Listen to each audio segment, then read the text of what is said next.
A man from Kentucky won a $167.3 million Powerball jackpot and claimed his check on April 28th. On April 29th, he celebrated by coming down to my neck of the woods in Florida and got himself arrested because boy howdy he got rowdy and for some reason just wanted to fight everyone at like a hotel bar.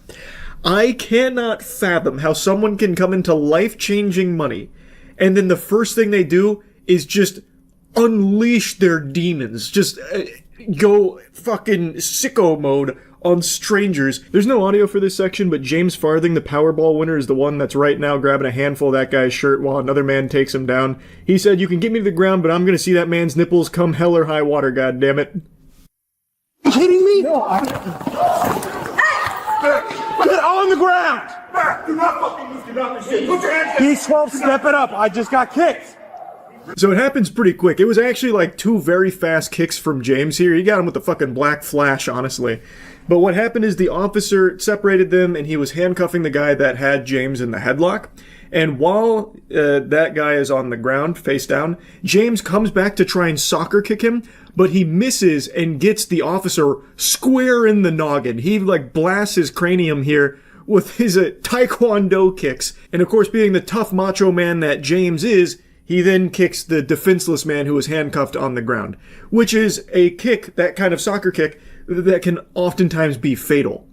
He is an unhinged maniac. So he hits the officer and then hits the guy who he initially instigated all this shit with.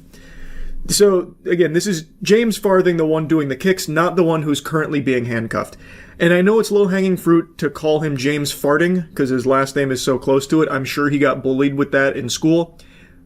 But I still can't resist, so I gotta call him James Farting at least once. This man is getting farted on here by, like, the entire police force coming up. Back, do not. Just stay there. No, you're not. No, you're not. Stay right fucking here. You, enough. I didn't know you were here. Doesn't fucking make a difference. I got clocked in the face.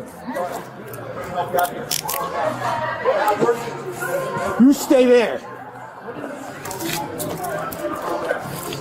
Okay, you need to calm down. Put your hands behind your back right the fuck now. Put your hands behind your back and get against the fucking wall. Against the wall. Who else? You're female. Taser deployed. Dude got wombo comboed here. That's the two-piece Whopper special. He got tased and then Goldberg speared by another officer, and he let out a primal yell. Like, that's like the voice acting for the finals when you play the heavy and use the power slam. Like, holy shit. It was really a textbook linebacker tackle. Like, I'll give it to the officer there. So James tries to run away. He is clearly hammered. This guy is sloshed. So when the officer's telling him to get against the wall, he like shoves him towards the wall and he loses his balance instantly. And then he tries to make the slowest getaway possible. He gets tased and then tackled. You can also hear his girlfriend is shouting in the background. Well, she was actually on the ground because she was also being rowdy and ended up getting charged with disorderly conduct or disorderly intoxicated conduct, something like that. So these two just came into an unbelievable amount of money. And the first thing they do, legitimately, the next day after getting this money, they come down here to Florida and they start causing a ruckus. They weren't like victims here. They started all of it. So that guy that you saw get him in a headlock, well, it turns out James Farthing just clobbered him with a sucker punch. The guy with the tats was trying to fight everybody. He ripped the dude's shirt over here. He don't want to do nothing. He was basically trying to fight everybody in the bar. The people who work here are saying that he was a problem. God honor. Him? Yes. No. No, I don't know. Well, because like.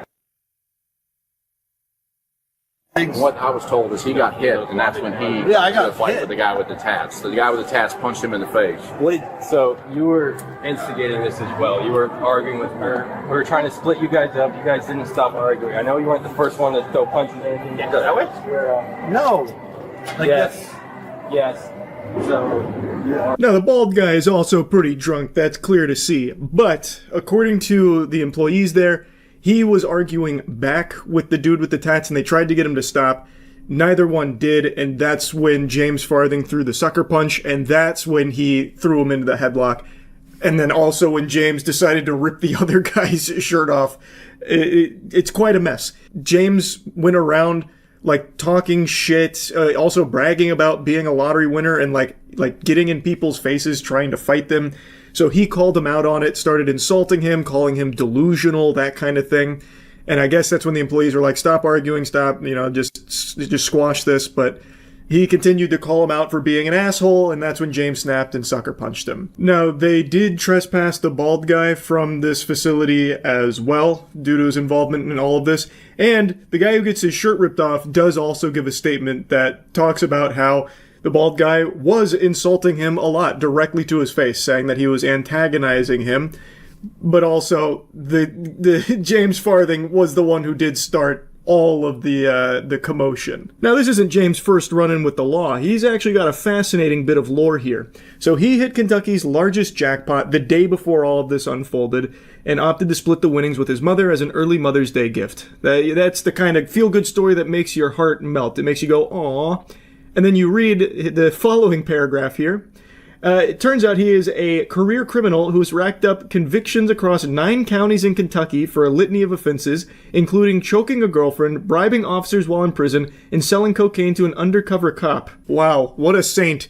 This seems like the kind of guy that deserves a $167 million Powerball jackpot.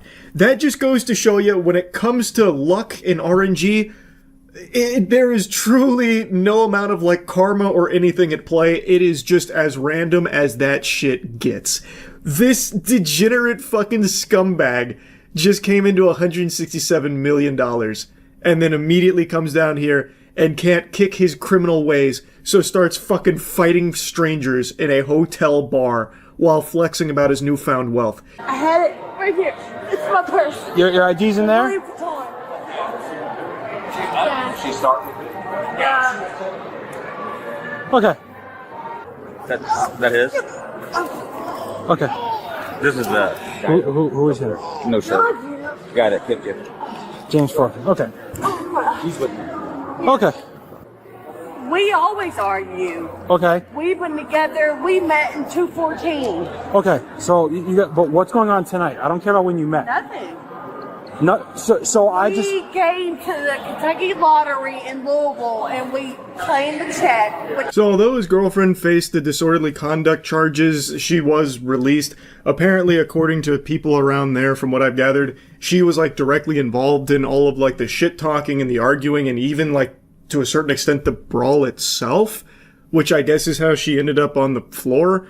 I'm still a little confused on how she got in that position. I thought I overheard her saying like they argue all the time and, you know, it's not that big a deal, thus implying that James was the one that like shoved her down. That's what it kind of sounds like. I'm not positive, which wouldn't be the most surprising information to learn considering this guy also has a charge of choking a girlfriend at one point. So it doesn't seem like it's something he wouldn't do. From right when the first punch was thrown, right when he hit you the first, he hit you first? Oh, yeah. Yeah, so right from there. So he was just, from talking to my partner who's talking to you, he was just here being obnoxious, stupid. Yeah. My partner's telling me you kind of called him out in a couple things. Yeah. Nothing wrong with that. Yeah. He got mad, Yeah. pissed off, And just pow. and then just punched you. Yeah. Okay. Straight in the jaw. Like I said, Oh, my God. I know. I get it. Like, my brother's in law enforcement. Like, my dad is in law enforcement. Yeah. Like, I want to tell you what I saw. yeah. What do you think, man? So as they're talking to the bald guy who took James down, the guy who got his shirt ripped off marches over there and throws his hands on his hip and he's like, all right, I kind of want to participate here and let you guys know what the fuck happened. This guy looks exactly like Carl Urban, by the way. Like, I thought Billy Butcher was rolling up here for a second. I saw you sitting over here talking to this guy, antagonizing him for like an hour. He was getting riled up. He was getting riled up. He was getting riled up. You were pushing his buttons. And then Is that what you think? Yeah, 100%. That's what I saw. I saw the body language. I understand. And this guy's been in prison for 28 years. Okay. So it's a different perspective. You have to understand that. I saw different point of view. this guy pushing the bear, poking the bear, But antagonizing is not antagonizing. Talking to Right on, somebody man. and Well, thank you antagonizing for is your. not against Hey, the law. thank you for It's your. the fact that he punched him Then when I got here, the other guy This guy's punched been me. in prison for 28 years. Okay, well, it doesn't Can you matter. go take a seat over there? So he is saying that the bald guy did a lot more than what the officers and the employees are letting on, that he was poking the bear, and he kind of makes it sound like this was an expected outcome because the guy spent 28 years in jail, which, from what I've learned about James Farthing, is pretty close to accurate. He spent roughly 30 years of his life behind bars for a laundry list of crimes. So he also believes that the bald guy bears a lot of responsibility for everything that unfolded here, but ultimately he ends up just getting trespassed, and from what I've seen, there was no further punishment to him. They want to press charges for disorderly just on her, not on this other guy? No, they're just trespassing. Okay. He wants to press charges on this gentleman here because he socked him first, punched him first. Okay. So he's getting the charges for the battery on him, and he's getting the felony battery on me. Yeah, so I'd comfortably say this is one of the worst lottery winners ever. Not only because of his extensive criminal history, like, it's just insulting that this is the person that wins the fucking life-changing money, the largest lottery payout in Kentucky, apparently. But also, he gets that money and still has no change in his ways, comes down here, and just immediately starts causing problems, immediately starts trying to fight people, bragging about his winnings, that kind of thing. Oh my god, it's infuriating. So yeah, I think I think he's going to be spending some more time behind bars here. It seems like he's more comfortable there than out in the open air. That's what it looks like. Anyway, that's about it. See ya. Alright, it's called Silver Chains. I don't know fuck all about it. The brightness screen has this new guy from Toy Story 4. So that's a good sign, I guess. I imagine this is going to be extremely generic. Because all horror games kind of are pretty much the same. Ooh, look at this. The old get up and go mobile here. Not a whole lot of tender love and care went into the design of that car. There's no doors. Why did I choose this game?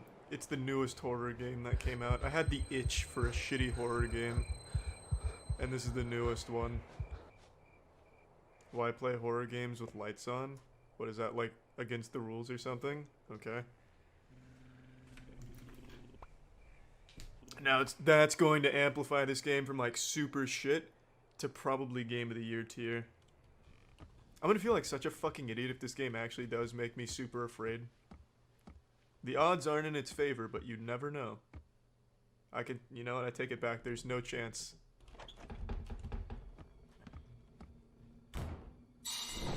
Oh, Jesus. What was that? It's haunted by a soccer player child. I just got an achievement for that. I have a sneaking suspicion there's going to be a jump scare in a moment. I'm calling it. The jump scares are coming. I'm Uncle Tickle Fingers. Well, that wouldn't make any sense. Why would the kids want to play with Uncle Tickle Fingers? They'd be actively trying to avoid me, I'd imagine. I'm gonna take a strong guess that the second I go for this boat, there's gonna be like a shadow demon or something that pops out of the water. It's a sneaking suspicion I have here. Let's see. No, I mean, who could have called it, to be fair? But I got Georgie's boat back, and that's what matters. This is but I don't have the key in here. But I definitely picked up the key. Huh. That's weird. Oh, wait. Oh, I'm a fucking idiot. The key just opens this door. What do you mean, look up? There's nothing here. Oh, I see. I see. I need something to reach for the key. Well, how about I just climb through the hole? We can absolutely fit. No, my telepathy. Come on. Or telekinesis, not telepathy. I'm not reading the mind of the fire poker. There we go. Mommy is very mad at you. I got into a fucking car accident. It's not my fault. But it did sound like it came from this direction. She was playing the ghost piano. Can you play Lil Wayne's Lollipop? Now hit some through the fire and the flames. God, every door opens. Shit, this is gonna be like a huge house to explore. And the fact that it just autosaved tells me there's about to be something that kills the character here. I'm a genius!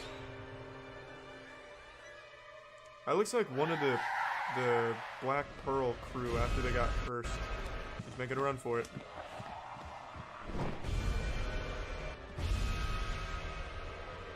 Oh, that was easy. Oh shit! I remember this lamp. It contains a secret. I'll be the judge of that. It works as a lever.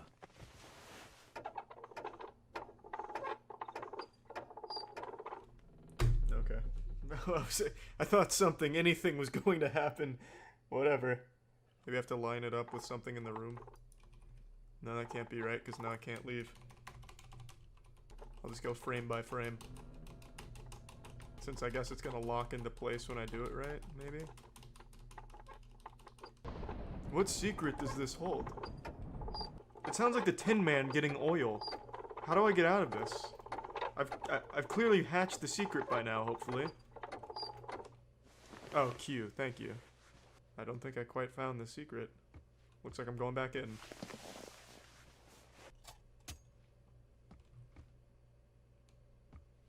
Yeah, I'll come back to it. I'm in no... well... that's just stupid fucking house design.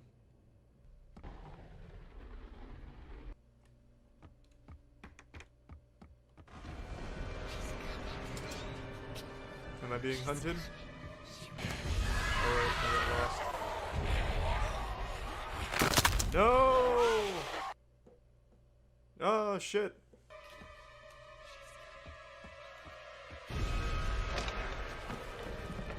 You'll never find me in here, that fucking idiot. Look at those skinny ass legs. That's so embarrassing. Imagine not having like jacked meaty legs. Woke up to check on the kids, entered the room, noticed a smell, same smell, accompanied Harold, returned from the hunt, woke up in bed, found decapitated remains of animals, a lot of blood, mixed with dirt, fur, cum, shit, stench, all into the bed of children, took the kids to room, ordered servants to clean it, could have done it. Seems like someone's trying to drive her crazy. Take away the children. Got it.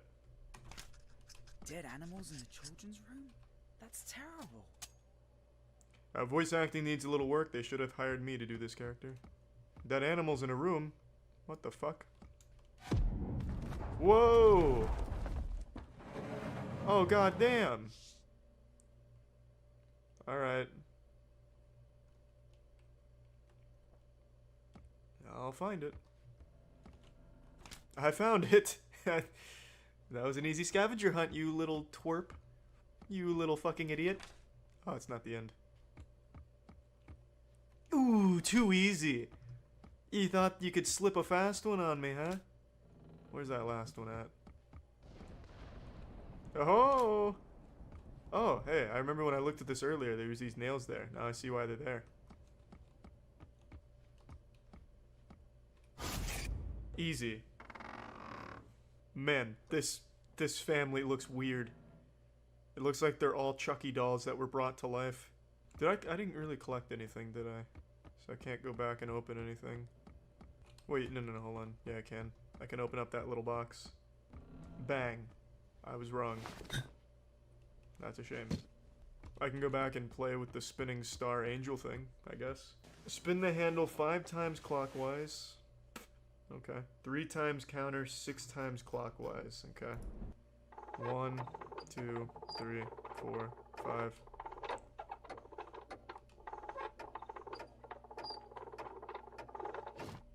Okay. How would you ever know that? How the fuck were you supposed to figure that out? That's... like, this means nothing. There's been no hints to this. How the fuck is this a horror game? Because you walk a lot. That's about it, I think. What the fuck was that? Oh.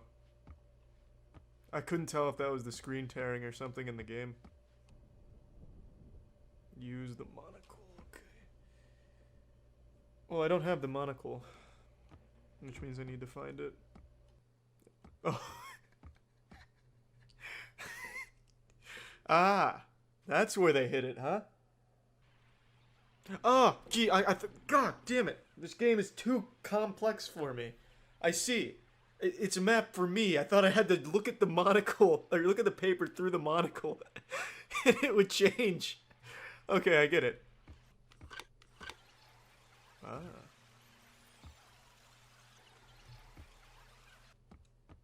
How do I...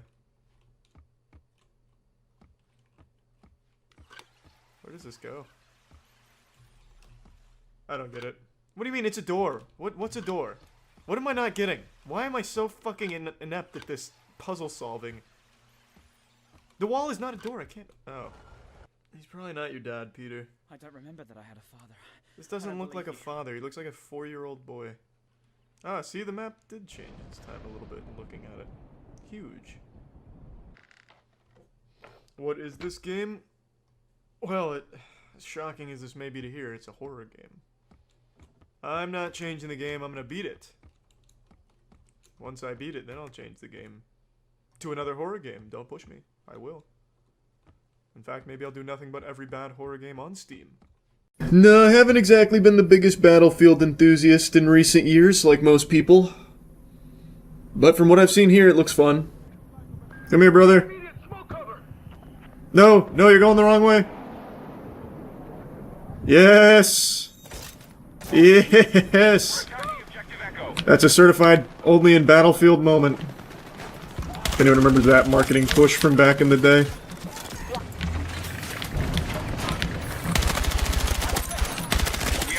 Clean. I'm fucking him. Oh, that's my friend. Not bad. 10 and 4 so far in game 1. And I'm moving a little stinky on them. We take those. Oh. I thought that's how I dropped ammo. That's how I changed my firing rate. The battle is still being controlled by the enemy. Man, our team is getting absolutely slapped. They are steaming our ham out here. Too many. Echo is under attack.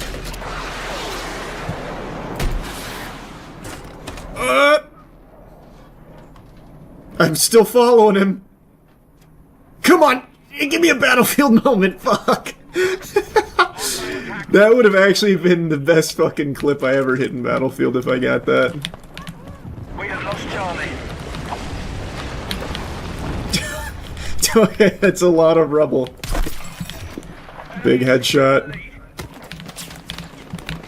So I saw in the recon class, if you get a headshot kill, they can't be rezzed. Which seems pretty strong.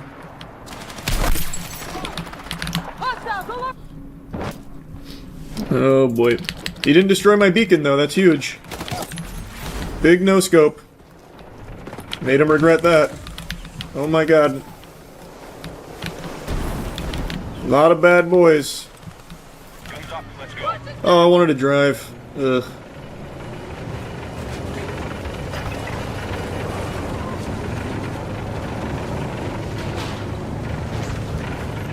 I'm deep inside this man with the colonoscopy right now.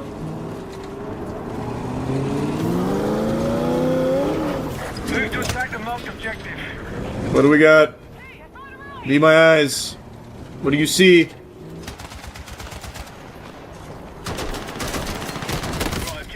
Alright, that went really well. I couldn't see a fucking thing. An excellent strategy. You got me? You shoved your whole ass in my face. The least you can do is res me. Thank you.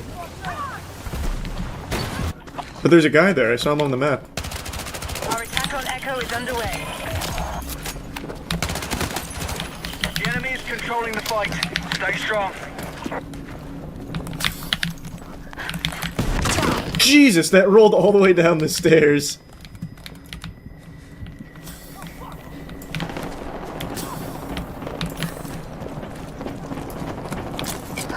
Don't fuck! These damn stairs! What's...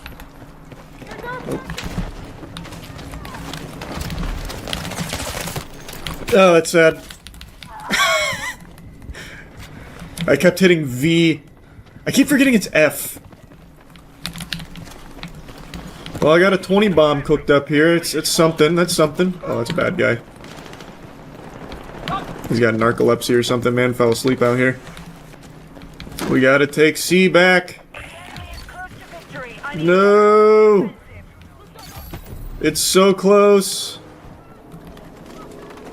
Oh, fuck. Alright, that worked out.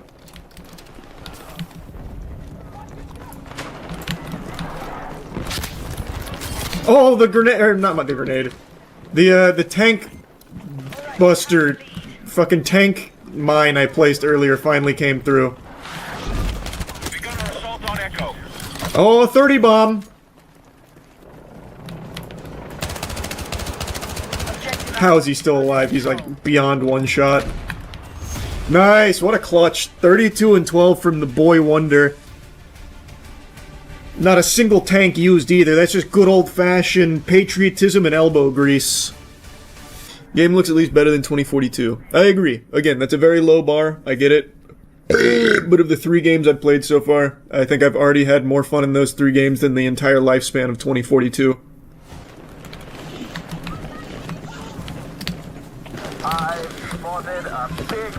Don't revive, I'm coming!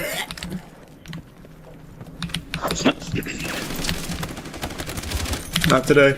Oh, there's another one! He's gonna chase. Like a dog after the mailman, I know he's coming. Okay, that was not the same guy. Damn. Damn! My streak! Man, show me some cheek or something. Where is everybody? Fuck! I'm not gonna be dropping a 30 bomb in this one. Just haven't had enough food for it. Here, resupply. I'm getting cold. Man, this guy's going through it.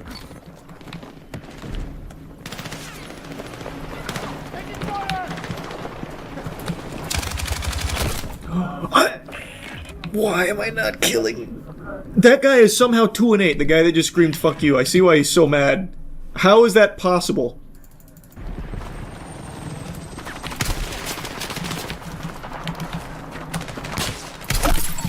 Pussy.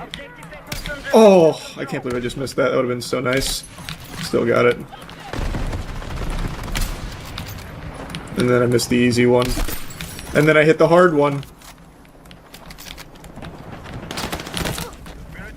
Yeah, they had to send the whole kitchen sink at me. I don't blame them. I do not blame them. Oh, fuck. Whatever.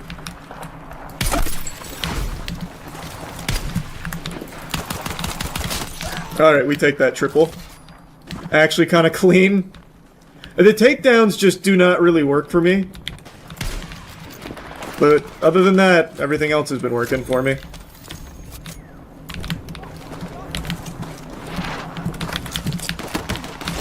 Oh! That poor guy. Is it the same guy?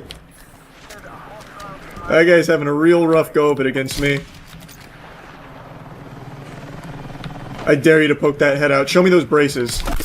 What are you guys doing? You should be hiding indoors. Don't you know that the fucking maniac is on the loose? Oh boy, that's a lot up there, huh? Wow, that guy was very bold to try that. I'm gonna stim myself in, fuck it. Yeah, that was fucking clean. You're welcome, boys. You're welcome.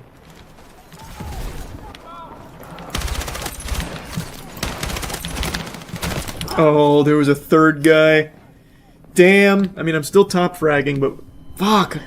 I'm leaving so much food on the table.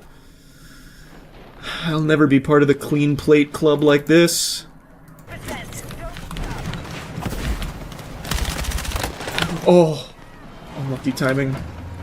Fuck it, here it comes.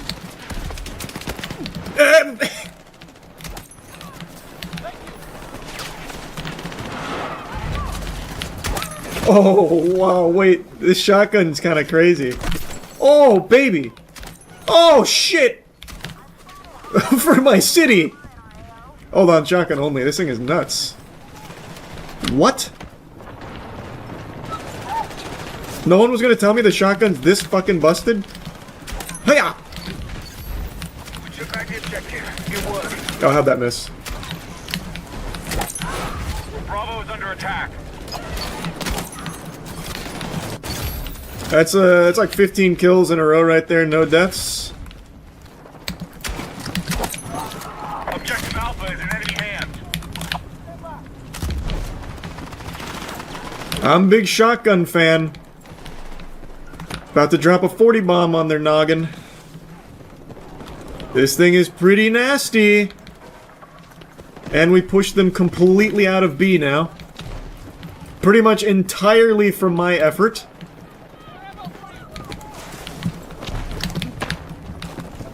Oh.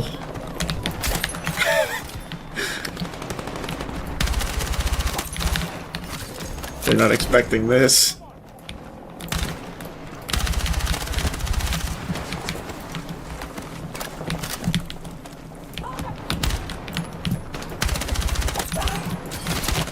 No, no, no, the guy to my left. Fuck. Oh, I was feeding them their medicine. I was giving them a full-blown fucking suppository there. Holy. They finally stopped me. 45 and 15, not too shabby. Can't be mad about that. Oh, not a headshot. That's sad. There we go, though. Oh, I shaved him! His mustache is in fucking shambles.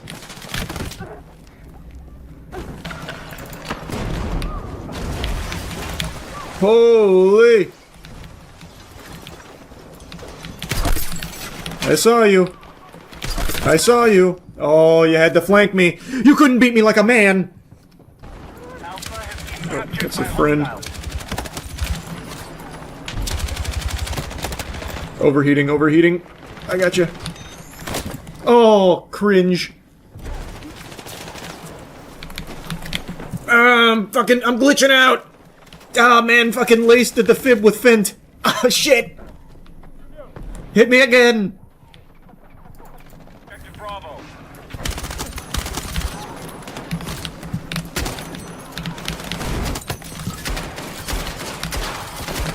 He's so low. I just can't afford that fight right now. 10 and 4, decent start, decent start. Who's got me? Anyone? You got me. No, you don't. That's good. I'll go fuck myself. That's huge. That's huge. I see the sniper up there. We are tracking you outside the combat zone.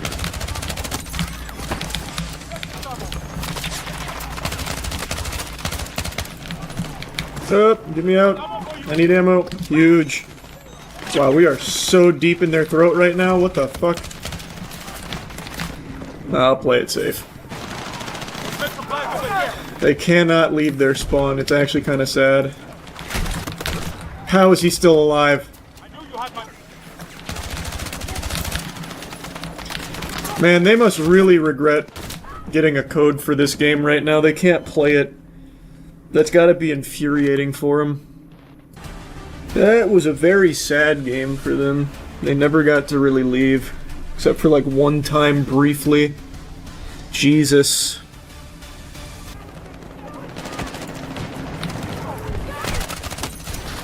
That's unlucky timing. I had to direct impact to that guy.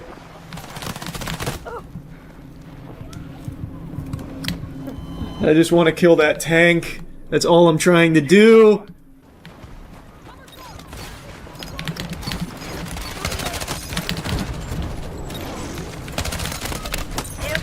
Objective Alpha is under enemy control. Got it. Finally got it. Okay.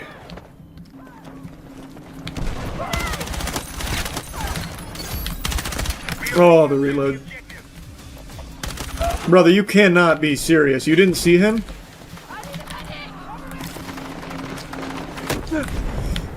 Come on, come on. No casualties are being reported. I'm just going for it.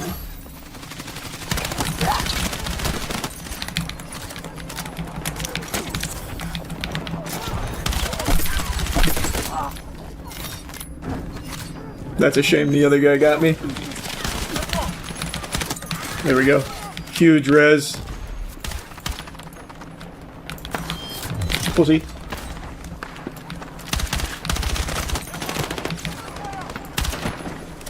Scary. Nice, locked it down. If we could put our own barricade here, that'd be real nice.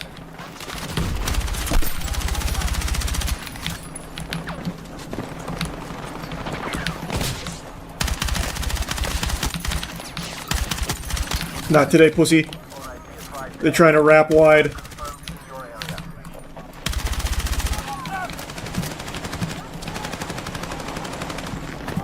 I'm not letting them. I will drag us kicking and screaming to the W.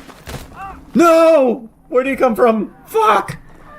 We had a guy right next to me. Where'd he go? Like zoinks. I bought us some breathing room. That's fine. That's fine. Fuck. Sniper. There's an enemy sniper in your area.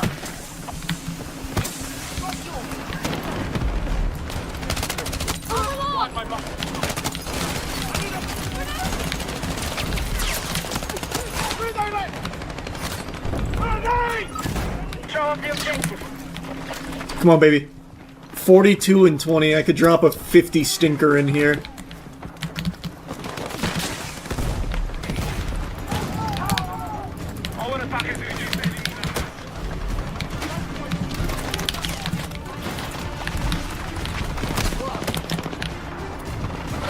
I'm going fucking ballistic right now. Someone finish that off. I did 500 something damage to it. Just hit it once with a rocket. Please. I want to win. I'm doing everything I can. I'm giving it all the juice she's got. Thank God we squeaked out the win. I would have been so sad. Oh. Scratching my head.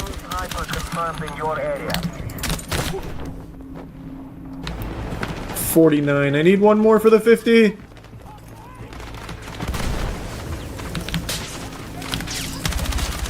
I got it.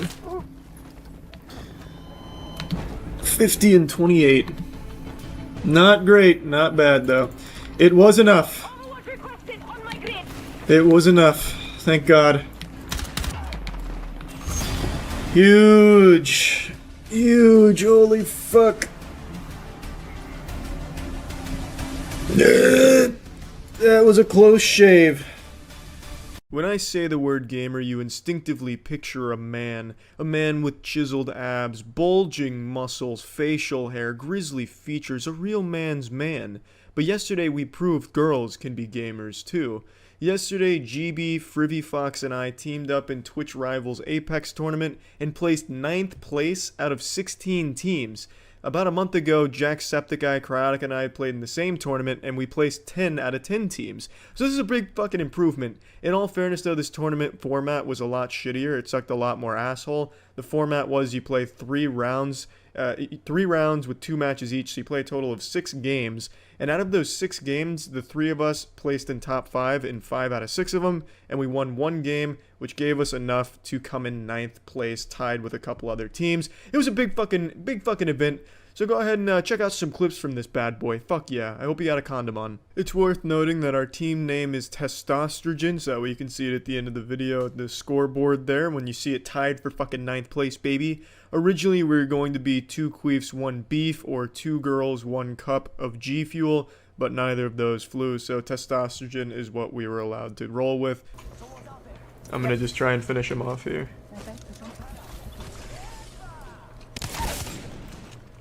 Ooh, baby, that was a big dick play. Oh my lord. Was that on the Jumbotron? Sweet Jesus. Those poor children. I just ruined their entire day. Hey, you're on the Jumbotron, GB. Hey, GB. Congrats! Yeah, this is a pretty shitty round for them to choose. That's rough. Run in. I swear to God, it gets bigger. Just wait till the actual tournament. Growers, not showers, baby. Oh, yep, right in front of bunker. I'm coming in hot. Yeah, they're in there. Open your mouth, pussies! The medicine! Can they hear on the Jumbotron or just watch? Oh, Jesus. They switched perspectives. I'm on. Oh my... Oh! Oh, Jesus. The pressure's on me now. This wetware that you can find at Culture Studios / Critical Merch is getting so hot. I'm just gonna have to take this bad boy off. The pressure's too much. Yeah, I found out you can't shoot through that window real quick. Hold on. Tactical text message real quick. I've been prolonging it. Did they say that the fun fact about me was that I've never been in a tournament? Because that's what I put down. Yeah, well, I don't think they did any fun facts. The fun fact for me might have been the free sub with Twitch Prime. I'm gonna run with you. Alright, I got one down. There's one more on me. Here. Purple armor, purple armor. Oh, I'm bailing out. I'm coming. Okay. They're going around. On us, for be honest. Yep. We won't go quiet. AFK! Wingman guy. Wait, I need heals. Come in here. I got the last guy. I'm gonna just take his items. There's one more Pathfinder. I have 12 bullets. His shield's off. I'm gonna finish this dude. Oh, he's already dead. I got him. That was the last one. This will be a big round. This will be a big one. You hear that sound? What is it? The war drums. Oh, I thought you were slapping cheeks. No, yeah, it's my inner thighs. Wait, no. Someone's worse. Someone has 4 points. We're doing great. We are doing great, Wait, guys. what? Someone has 4 points? Where do you see this? We have 11 points. What? What do you mean we're the worst seed? Someone got 4 points. Hold my dick. We're in second to last. That's right, baby. That's right. We get to brag. We just gonna pee on the floor. It's gonna be fucking great. Oh, on me. Jesus, right here. Yep. Oh, spread those legs. I've got a surprise. Is he still following, you think? He is. Yep. Yeah, he is. Yes! Come on, baby. Yes! Oh my, yeah, baby! Can you tell them we're in a tournament and to relax? Yeah, for real. Can someone DDoS these guys? Come on, how am I missing these shots? Are you cosplaying Attack on Titan? Oh my god. Why are people so confused that I'm cosplaying Wraith? We're in an Apex tournament! Yes! Elspeth's team got 0 in game 2 as well. Yeah! We are a good effort, capital E. We did it! Not last place! I'm hella proud. I'm gonna go finish off the Mirage. He's getting picked up right now. Come on, please, just frick, man. What am I doing? There's another team here. There's 2 teams. One down. Okay, I finished them. I'm fucking feeling the gamer hormones in my testicles again. Where is he? Oh, he's almost down. Let's go, Privy. 12. Come on. Oh, I can't get up. 12, 24, I got 24. him. Knocked. Nice. You wanna come with me, Privy? Stay together. Wait, I hear. Is that Moise? Okay. It's probably... No, it's not me. Nope. That's not you? No. Who's in here then? Hold on. Don't be too reckless, girls. I'm coming. He's almost down. Go. Oh, there's still another one. No. It's a self revive. Just finish him. Yeah. Oh, Privy! Yes, Fuck yeah. Privy! Yes! Finally. Beautiful soul! That makes my dick rock hard. Finally. Mine too. Oh. Hard dicks all around. 2 beefs, 1 queef, or 2 queefs, 1 beef. Yeah, I got 1 kill, bitches!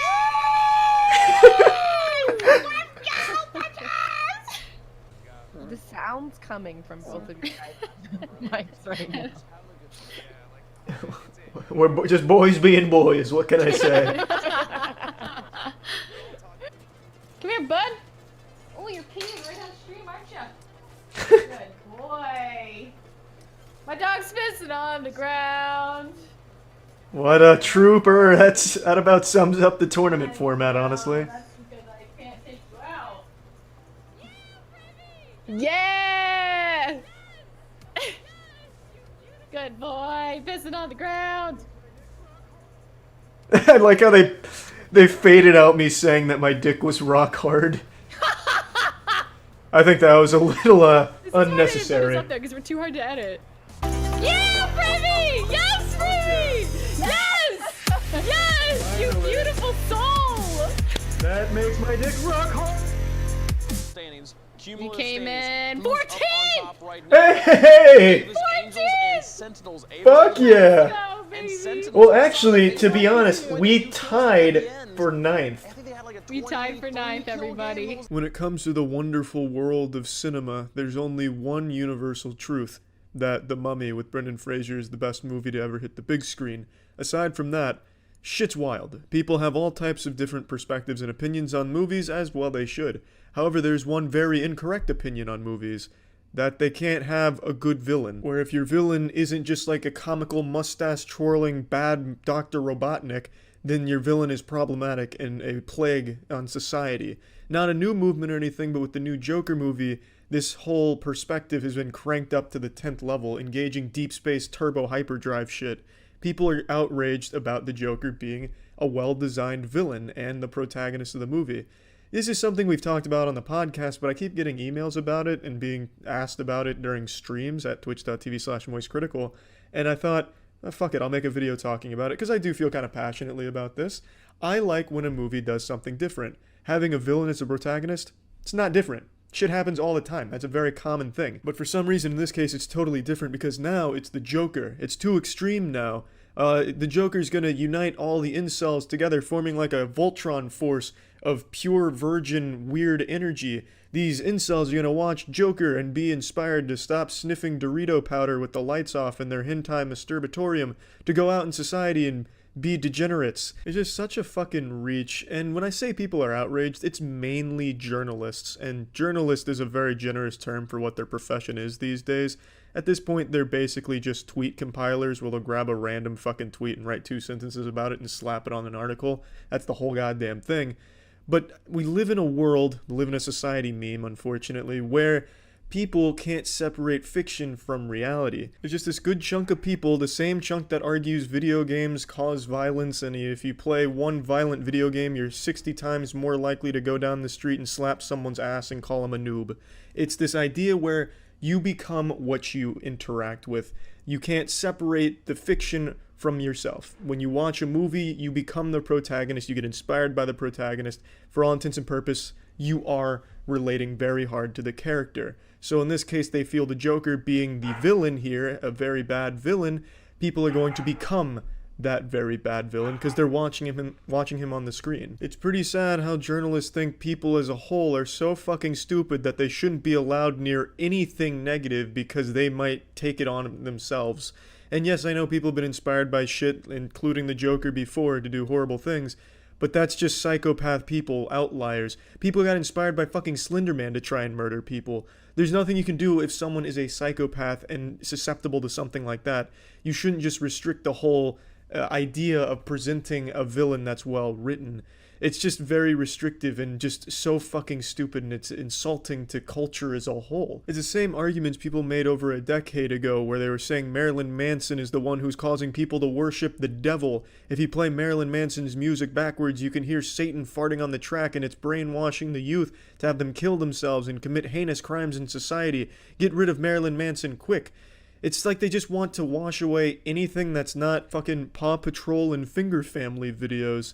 And people say this a lot. There used to be a time where if you didn't like something, you'd just say, hey, that wasn't for me. I'm not going to see that. I'm not going to promote it or anything like that.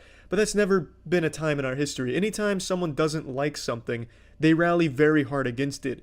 Even a decade ago with GTA Vice City, there was a huge movement of mothers against GTA, where they'd say, this cannot happen, my son's gonna go out, steal cars, and fuck bitches all the time and commit crime. And they'd try and lobby to get GTA taken off the stores. It's always been there. It's always been a part of our society, where if you don't like something, it's not enough to just say, not for me, didn't like it, won't really be sharing it with anyone. It's always been, didn't like it, gotta go, censor it, get the fuck out of here. It's not allowed to be out there because I didn't like it. And I think that's the worst mentality to have. I think it's very important to say, I didn't like it, But I can see why people would like it, and they should have the option to see if it's something that's for them. Just wasn't for me. I wish it was more accepting in that capacity, but it's never been like that. And I don't know why people look on it like the glory days, where all of a sudden people were so accepting of, yeah, I didn't like it, that's fine, you can like it. That's never been the fucking case. I'd argue now that's more the case than it's ever been. But you see all of this, since everyone's so connected on Twitter and shit, you're constantly being shown these fringe media posts and people going really hard against something and lobbying really hard to get something taken down. So you see it more often, but I would say it's not as prevalent as an issue as it used to be. Which is a great thing, I suppose, but the Joker one is a little different. This one's pretty fucking massive, and when I say most people, I am once again referring to like the same usual suspects, your fucking Vices and shit like that, writing these clickbaity pieces about why the Joker's going to be the one that leads to World War III, as if this fictional character has that kind of real-world implication possibility. It's just silly. It's fucking silly, and that is my perspective on the Joker drama. I think people need to be more ready to open themselves up to maybe something a little different. In this case, it's not even fucking different. It's just a villain as a main character. He just happens to be a pretty well-known villain and a pretty well-written villain. That's about it. So yeah. I just saw Black Phone 2, so I'll give you a review of it, but as you can probably already guess from the title, it's expanding to a bigger topic of unnecessary sequels. This is now the third sequel film I have seen in just the last 4 months that is completely useless. That is just a blatant cash grab off of a successful one-and-done movie. The Triforce of slumber that I'm talking about with these snoozers is Nobody 2, Megan 2, and now Black Phone 2.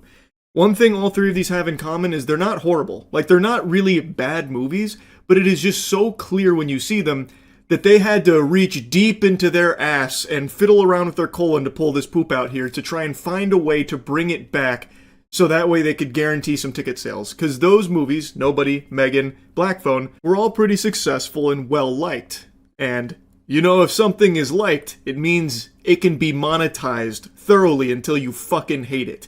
So, Hollywood doesn't like to leave money on the table. They had to try and find ways to milk these properties for all they're worth. Get in there and start fucking tugging on those udders till they fall off. So now Black Phone 2 comes out. Just like Megan 2, it's kind of a completely different movie set in the universe. Megan 2 went from like a thriller to a goddamn like Spy Kids action movie. Black Phone, I actually just watched it again. Well, I don't even remember if I watched it the first time around, to be honest, because I didn't remember anything from it. But I just watched it literally an hour and a half before seeing the second one, so everything was super fresh. I think it's a really good movie. I'm guessing I just didn't watch it when it came out because I probably would have remembered it. I watched it today. I liked it a lot. It is a missing persons thriller. It's not really a horror movie, but it has like some supernatural elements that integrate like a little horror to it. But more so than anything, it is a missing person thriller where a kid is kidnapped by the Grabber, whom they're trying to make a horror icon now, which I think is so fucking cringe, trying very hard to ham-fist him into, like, horror culture. But this kid is kidnapped by the Grabber, as he has kidnapped other kids and killed them, and he is now trying to figure out ways to escape.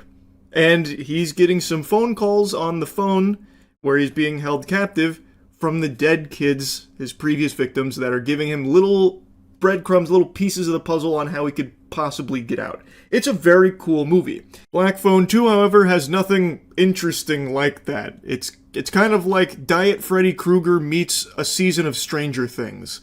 Again, it's not bad, and there's some cool shots in here. I'm gonna get into spoilers. Here's your spoiler warning. That's out of the way. This one is much more of just a generic horror movie. Finn is no longer the main character. It's Gwen, which is fine. And I do appreciate that they don't just have Finn move on, as if nothing happened to him. Like, he just doesn't go, back to normal life, lickety-split. He is still struggling with all of the trauma that he experienced from the first film. I think that is a very good extension of his character. It's set 3 years after that. And Gwen is now getting these nightmares, these dreams, which she had in the first film. And these dreams have expanded into something far more sinister, where she's seeing these 3 kids that were brutally murdered at a camp that her mother just happened to work at. And she's also connecting to her mother through these dreams. And that's an interesting expansion of the character from the first Black Phone, the mother, who had the same abilities that Gwyn had that apparently drove her mad and caused her to kill herself. And we get a lot more lore about her, which I do think is cool, but that's not the bulk of the film. The bulk of the film is, in order to try and solve the mystery of why she's dreaming of these 3 kids and what the mother's connection is, Finn, Gwyn, and Robin's brother, Ernesto, they go to the camp to try and piece it together, and while there, the Grabber starts infiltrating Gwyn's dreams, and then it is fully, basically just Freddy Krueger, except a really incompetent version of Freddy Krueger. All of, like, the fear and the eeriness and anxiety that the Grabber could cause in the first film, like all of the tension that would build every time the Grabber was on screen is just gone in this one. Now he's basically someone cosplaying Freddy Krueger. So every time Gwyn sleeps, she's encountering these kids, which happen to be the Grabber's first victims. And I hate this direction that sequels like to go, because again, they have to scrape the bottom of the barrel, because well, the movies that sometimes they're making a sequel on were movies that were fucking fully closed off and benefited from some mystery, some unanswered questions. This one, of course, does what a lot of them like to do, try and flesh out the evil presence, when a big part of what made that presence so effective was not having those details about them. This movie fleshes him out a little bit. He worked at that camp with their mother, and also another character that is now working at the camp in the current day and age. His name is Mondo. And we learn that the Grabber, he was nicknamed Wild Bill Hickok. So Bill killed 3 kids at the camp, hid their bodies, and now he's escaped hell and wants revenge. So he's going to kill Gwyn to get back at Finn. And he also just wants to kill as many people as he can. Spoiler alert. He's very bad at killing people in this movie. He kills nobody at all. Despite having all that power and everything, basically what he does amounts to just picking people up and throwing them a little bit, or like choking them poorly. He swings his axe a few times, but he's like extremely terrible with his axe, so he doesn't kill anyone. He hurts somebody once, like he cuts Gwyn's arm with his axe once, and then he just gets fucking blasted with a spirit blast that Gwyn is able to use, because she eventually realizes that she's dreaming, which means she can start to influence these dreams. So then she gets like a huge force push on him. And this is why I say it gets a lot like Stranger Things, because now she's fighting him like that. It's just so much weaker than the first one, and it's so clear that this is a movie that was made solely because they knew people would go see it, off of the goodwill the first one built up. Now, these dream sequences are shot very well. I actually love the style where they make it all grainy and foggy, where it does feel very ethereal. And it's got like this really ominous noise going on. Like, I do like the way they distinguish, reality from the dream on screen. I think it looks cool. And I know this is directed by the same guy, so it makes sense, but it very much reminded me of those scenes from Sinister where he's looking at the tapes. Like, it was, an eerie feel to what you were seeing. But I think it was just so undercut by having Gwyn be like, you fart-knocking, shit-biscuit, fucking dweeb, loser pussy, as she's like, battling the Grabber in the dreams. I don't know. I don't think it worked very well. Now, I think that's a fine extension of Gwyn's character from the first film, because she said that same kind of shit in the first one, but she wasn't doing, like, psychic battles with a demon in the first movie. Here, it just feels so goofy. Like, almost that the Grabber's not even, like, a scary presence to them either. The way that she, and really everyone, is able to just, like, overpower him so easily. And also, there's, like, 2 other characters in here, Barb, and I already forgot the dude's name, but Barb and this other guy are also working at the camp. And the Grabber, while he may appear in Gwyn's dreams, he can also he is just there in reality, too. He just he's invisible. And he's skating around on the ice and he like hits them with an axe and kind of like fucks with them a little bit, but he can't even kill them who don't even know where he is or anything. Like, even the people that can't see him are able to just blast him. Like, Finn eventually gets the upper hand on him while completely invisible. Finn cannot see him, and Finn is just bashing his skull into the ice. And everyone's just like mocking him and insulting him like, oh, Bill, yeah, you're going right back to hell. It just makes him feel like almost a joke, you know? Like, it doesn't, he doesn't feel scary or anything. That everything in the first film that was built up for this guy, all of the mystery and how fucked up he was and how unnerving all of it was, when Finn does kill him in that movie, it felt like such a crazy triumph, you know, that all the pieces came together with everything that the kids on the phone were telling him, all of it he had to use to beat this guy. In this movie, all it took was Gwen realizing that she's in a dream, she can start to control things, so she fucking ragdolls this guy. And then Finn, once he like sees where he is on the ice because he got tripped, Finn just goes over and just absolutely just slaughters him like easily. Which, granted, that was like a core piece of what they were doing, is trying to free the souls of those 3 children that were the victims of the grabber that never, their bodies were never found. By freeing them, it would take away some of his power, so it made him more vulnerable.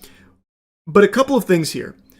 One, he was already being overpowered, like in the kitchen where he was going to like burn Gwen to death. 2 people were able to just rip Gwen away from the grabber, and then he just vanishes after she wakes up.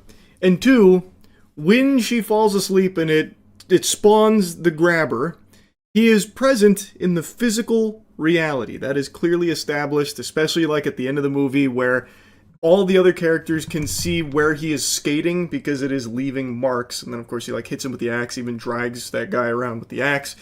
He is there in the physical world once she falls asleep.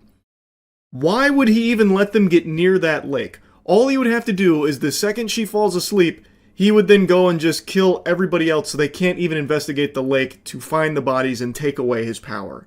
I don't know why he wouldn't just do that. Instead, he would rather like monologue to Gwen and like show her the truth about her mother. Instead of, and he did make a point of saying like, you're trying to take my power, which gives me every right to defend it. Like, he does defend it, but only after they like are uncovering a body. Even though he clearly wants to defend it, but has done nothing to do so until it's like way too late. I don't really get why he wouldn't just stop them from ever getting to the lake in the first place. Like, it's not like Gwen kept him at bay or anything. When she would fall asleep, that is when he would spawn in. It summons the grabber. And he is there in the physical reality, just invisible. He could have just killed everybody before they ever even got to the lake while invisible. It just seems to me like he's pretty shitty at what he was trying to do. But I just really feel like everything that made Black Phone 1 good, everything that worked really well for Black Phone 1, is just abandoned in the sequel. But it's not a bad movie. Like, it is still an entertaining film. I think there are going to be a lot of people that go to this and enjoy it. I'm not really one of them. Like, I think it's fine, but after seeing Black Phone 1 literally an hour and a half before this one, it is just night and day in terms of quality of these films. Anyway, though, I really hope this trend of forcing a sequel to movies that don't really have a lot of wiggle room for it, I hope that trend starts to dwindle soon, because I'm pretty tired of it now. This is the 3rd one in only 4 months. Anyway, that's really about it. See ya. In gaming, there is no community more accustomed to bad news than the Halo community.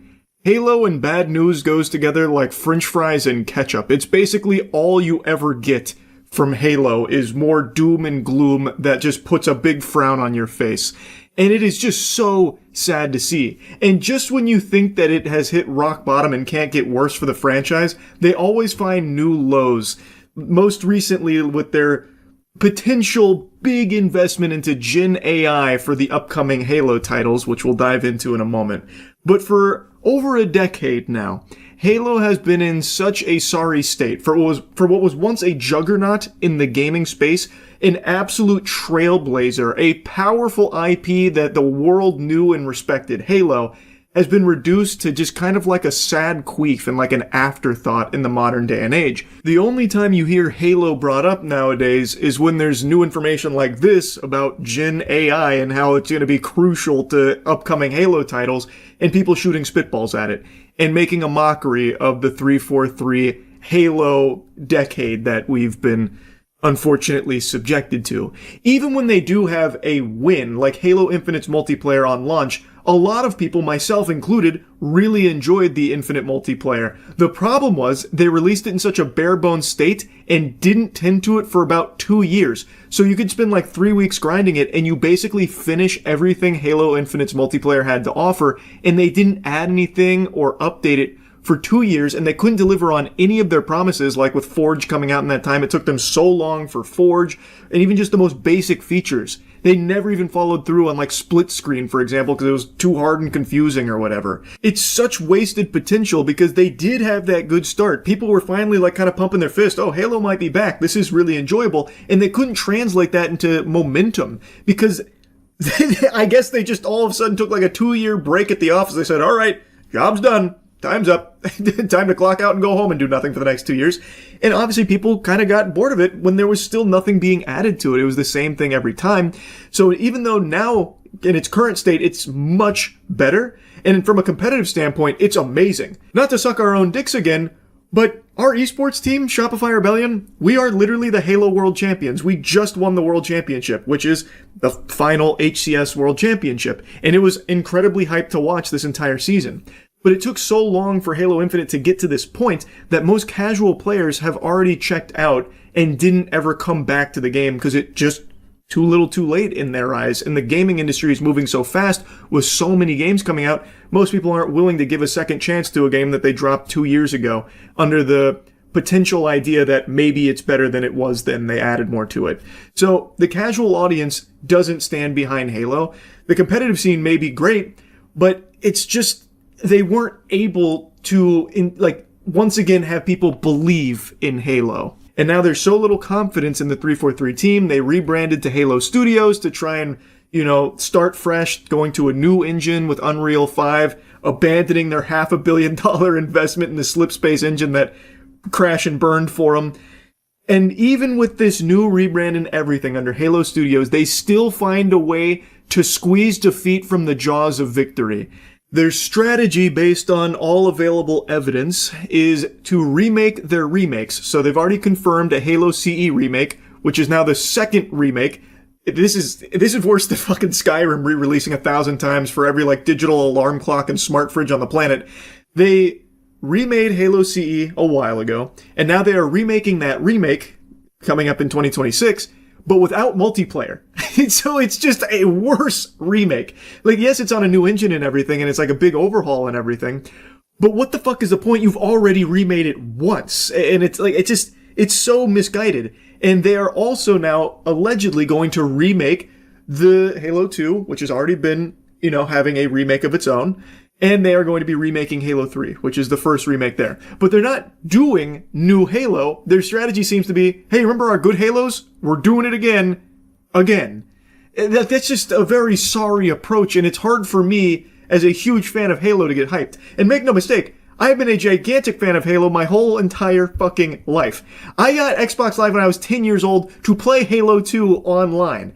I love this franchise, and I hate what's happened to it. I've even been doing a Legendary Marathon again, which I've already done on stream, for my gaming channel, and I love it. Revisiting them, they still hold up so well. They're timeless classics, but I don't want to just see them constantly just fucking revived from the grave like necromancy and with a new, coat of paint on it, new makeup. What the fuck is the point? Just try and make good Halos again. It's just so sad. And I know they have an unannounced Halo multiplayer title apparently that they're working on. We don't have any info there, but we do also have info on is apparently their big investment into using AI as a crucial component to developing their upcoming Halo games, which again is a huge fucking L. It's such a shame. I was yapping about it on stream. I'm going to play those clips for you real quick, and then I'll come back in and talk more about it because it just hurts a lot. Again, I fucking love Halo. This is a certified LeBron scream if you love Halo moment. It is such an incredible, near and dear to my boners franchise that has fallen on hard times for well over a decade now. it's so sad. You see, Halo Studios might be going all in on Gen AI. I didn't, but you did just remind me. I need to whine and complain about something I saw that I wanted to look more into, and hopefully what I read was wrong, about how Halo Studios is prioritizing remaking the original trilogy. I know they're already doing the CE remake. I've already given my fucking 2 cents on that. I don't think there's a reason to remake a game that you've already remade. I don't care if it's on a new engine. They have already, with the MCC, remade Halo CE. Like, you don't need to do it again. And they're doing it without multiplayer, so they're literally just remaking the remake on just the single player. That's useless to me. And I read that they're doing the same thing for Halo 2 and 3. Again, with the MCC, they have already remade Halo 2, kind of Anniversary Edition. They don't need to do it again. A Halo 3 remake, that is a little more understandable, but still, you already have the MCC. Why not just work on a new Halo that's good? And we can forget about, what's been happening recently. Now, I want to look it up and see if that's actually true or not, and hope it's very wrong. Because I think that is so silly. I think that is just so silly. If you want to give the Halo series to, PlayStation, get them involved, just give them the MCC. Don't waste years and years of resources and time remaking your remakes. I'm here talking about Halo Combat Evolved remake.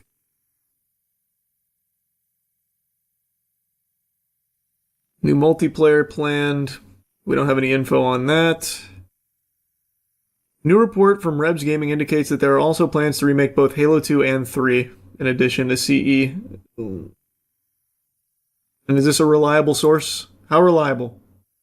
Yesterday I confirmed Halo Studios is planning to remake the original Halo trilogy, and today I'm working on another report about Halo Studios. Is this about Gen AI then?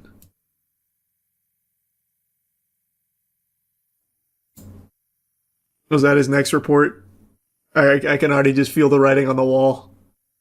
How did it come to this? What happened? What happened? Report, Halo Studios going all in on Gen AI. Xbox Studios hiring ML experts for Gears and Forza as well. One key aspect the developer is focusing on is generative AI. New evidence spotted by Rebs Gaming, that's who broke this one, highlights how artificial intelligence is expected to become a pillar of development for future Halo titles. Yeah! That's what we needed! Halo Studios has hired a new chief of staff, Angela Hesian, who previously worked as the global head of gaming safety and trust at Microsoft. However, she also started her own AI consulting company in 2024. We're so back. Halo's returning to the glory days! Gen AI ought to bring it back. The first thing you think of when you hear AI-generated games is high quality. Now imagine when you take the talent of the former 343 team and couple them with AI. What they can create. The sky's the limit! Unbelievable, man. Oh my god. Whatever, it's not like it was working for them anyway. They have been in a rough spot for a while. I can't imagine it getting worse. Whatever. Rebs Gaming is pretty reliable. He started the rumor about the CE remake. Well, he was right there. And this sounds... I mean, this is not really a rumor. That's pretty cut and dry. Yeah. It's not looking good for the future of Halo Studios. I'll be honest, I bought into the hopium that maybe rebranding as Halo Studios, switching engines, and just ground up would be a fresh start and be good. It's looking worse. It's looking much worse. Oh, that makes me so sad. Why would you fall for that? The same people still work there. I don't fucking know, man. One of the things I think really fucked them with Halo Infinite was spending 8 years developing a $500 million slip space engine that they couldn't even figure out how to use. So I thought by just switching to an engine that they don't have to constantly tweak and fucking titty twist on, it would save them a lot of trouble and be able to actually focus on making a good game. By the way, that $500 million slipspace engine now retires with only one game ever being made with it. Fucking awesome investment. Was the engine any good? Maybe they should just release it. I don't think anyone wants to touch it. If the people who fucking made the engine couldn't even use it to develop Halo Infinite where they had to like restart twice or whatever, I don't think anyone's gonna want to take the time to try and learn it themselves. That's because they use contractors so they didn't have any time to learn it before they left. Oh wait, is that what happened?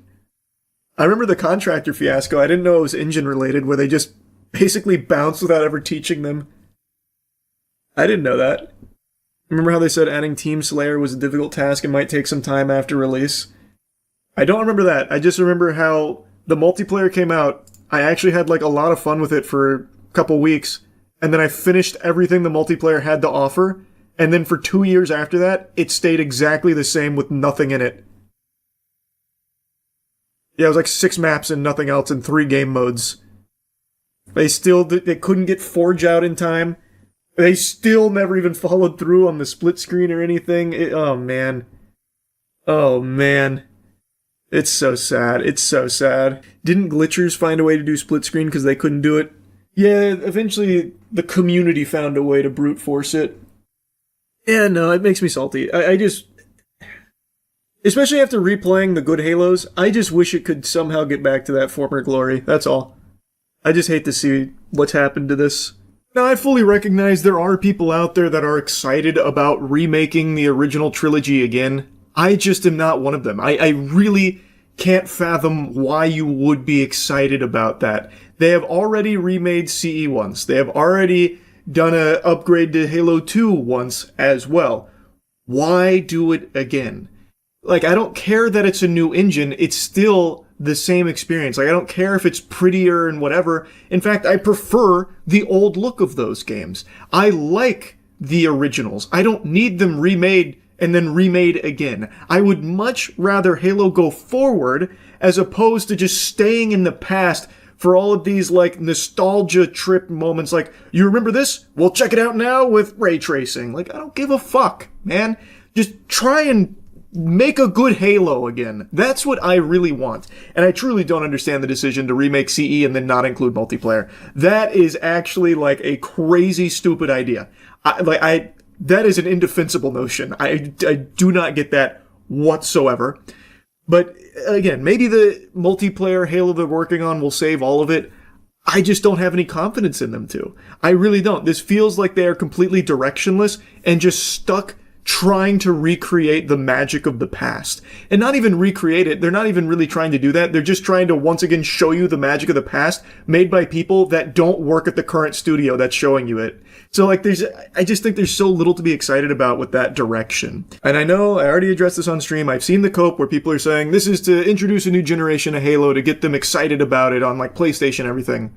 Okay, great. Give them the MCC. That is the whole point of the MCC. Why would you waste all this time and money doing this for that? You already have the MCC. Give them that.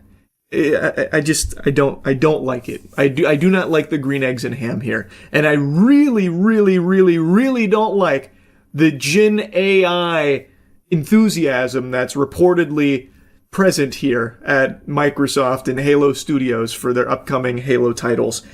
They were already slop before AI was introduced.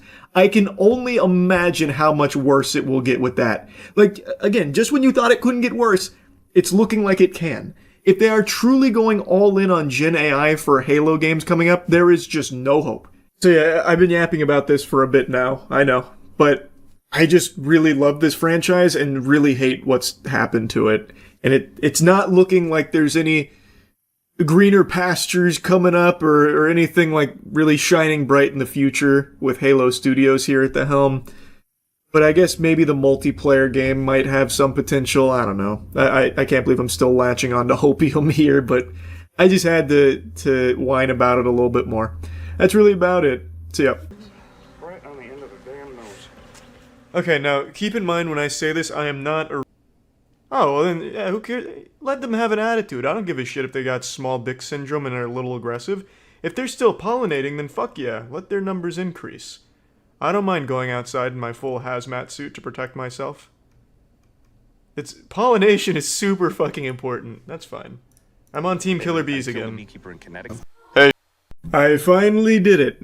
I finally finished Andor Season 2. I went back and rewatched all of Season 1 and then Season 2, which is why it's taken me so embarrassingly long to finish it. I really liked Season 1. I didn't review it at the time, though, because it took me a while to finish it. And back then, when I was still doing moist meters, I figured if you're not first, you're last. I thought if too much time passed, no one would care. But I'd always talked very positively about Andor Season 1 on streams. But now that I don't do moist meters per se anymore, now I just do really thorough reviews from the perspective of a Cro-Magnon man. So I don't feel like there's a time limit on that anymore. I don't feel like, the opinion's not worthwhile anymore because, the shit's already been in the toilet bowl steaming. Who cares? It's done and dusted. I no longer have that philosophy. So I'm even more tardy to the party with Andor Season 2 here, and don't give a fuck, because I really want to talk about this. It is some of the finest television you'll find. And I mean that genuinely. It's not just good for Star Wars, it is just good in general. This is like some really intelligent writing. And I know that makes me sound like a fucking Rick and Morty Redditor, but this is one of the actual smartest shows I've seen when it comes to their villains and their schemes. But not just the villains. The villains are so fucking smart and conniving that it forces all of the heroes, the people that you root for, to also be even smarter to try and stay ahead of it or try and use that to their advantage. It's such an incredible show.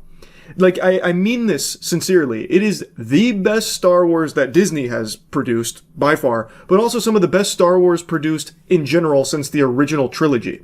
And I know a lot of people have shared that sentiment, and before I finished Season 2, I didn't really see that because the first couple of episodes I watched when they dropped, and they didn't hook me. Not in the same way that Andor Season 1 did, which is why I kind of petered off and waited so long. They didn't grip me.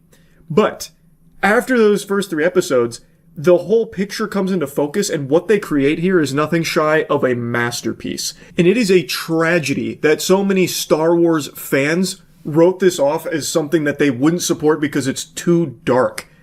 Like, what the fuck even is that criticism? We're not allowed to have, like, mature shows in Star Wars. There are a lot of people unironically arguing that Star Wars is supposed to be for everyone of all ages all the time, which this show is definitely not. A lot of viewers will find a lot of instances in here very disturbing.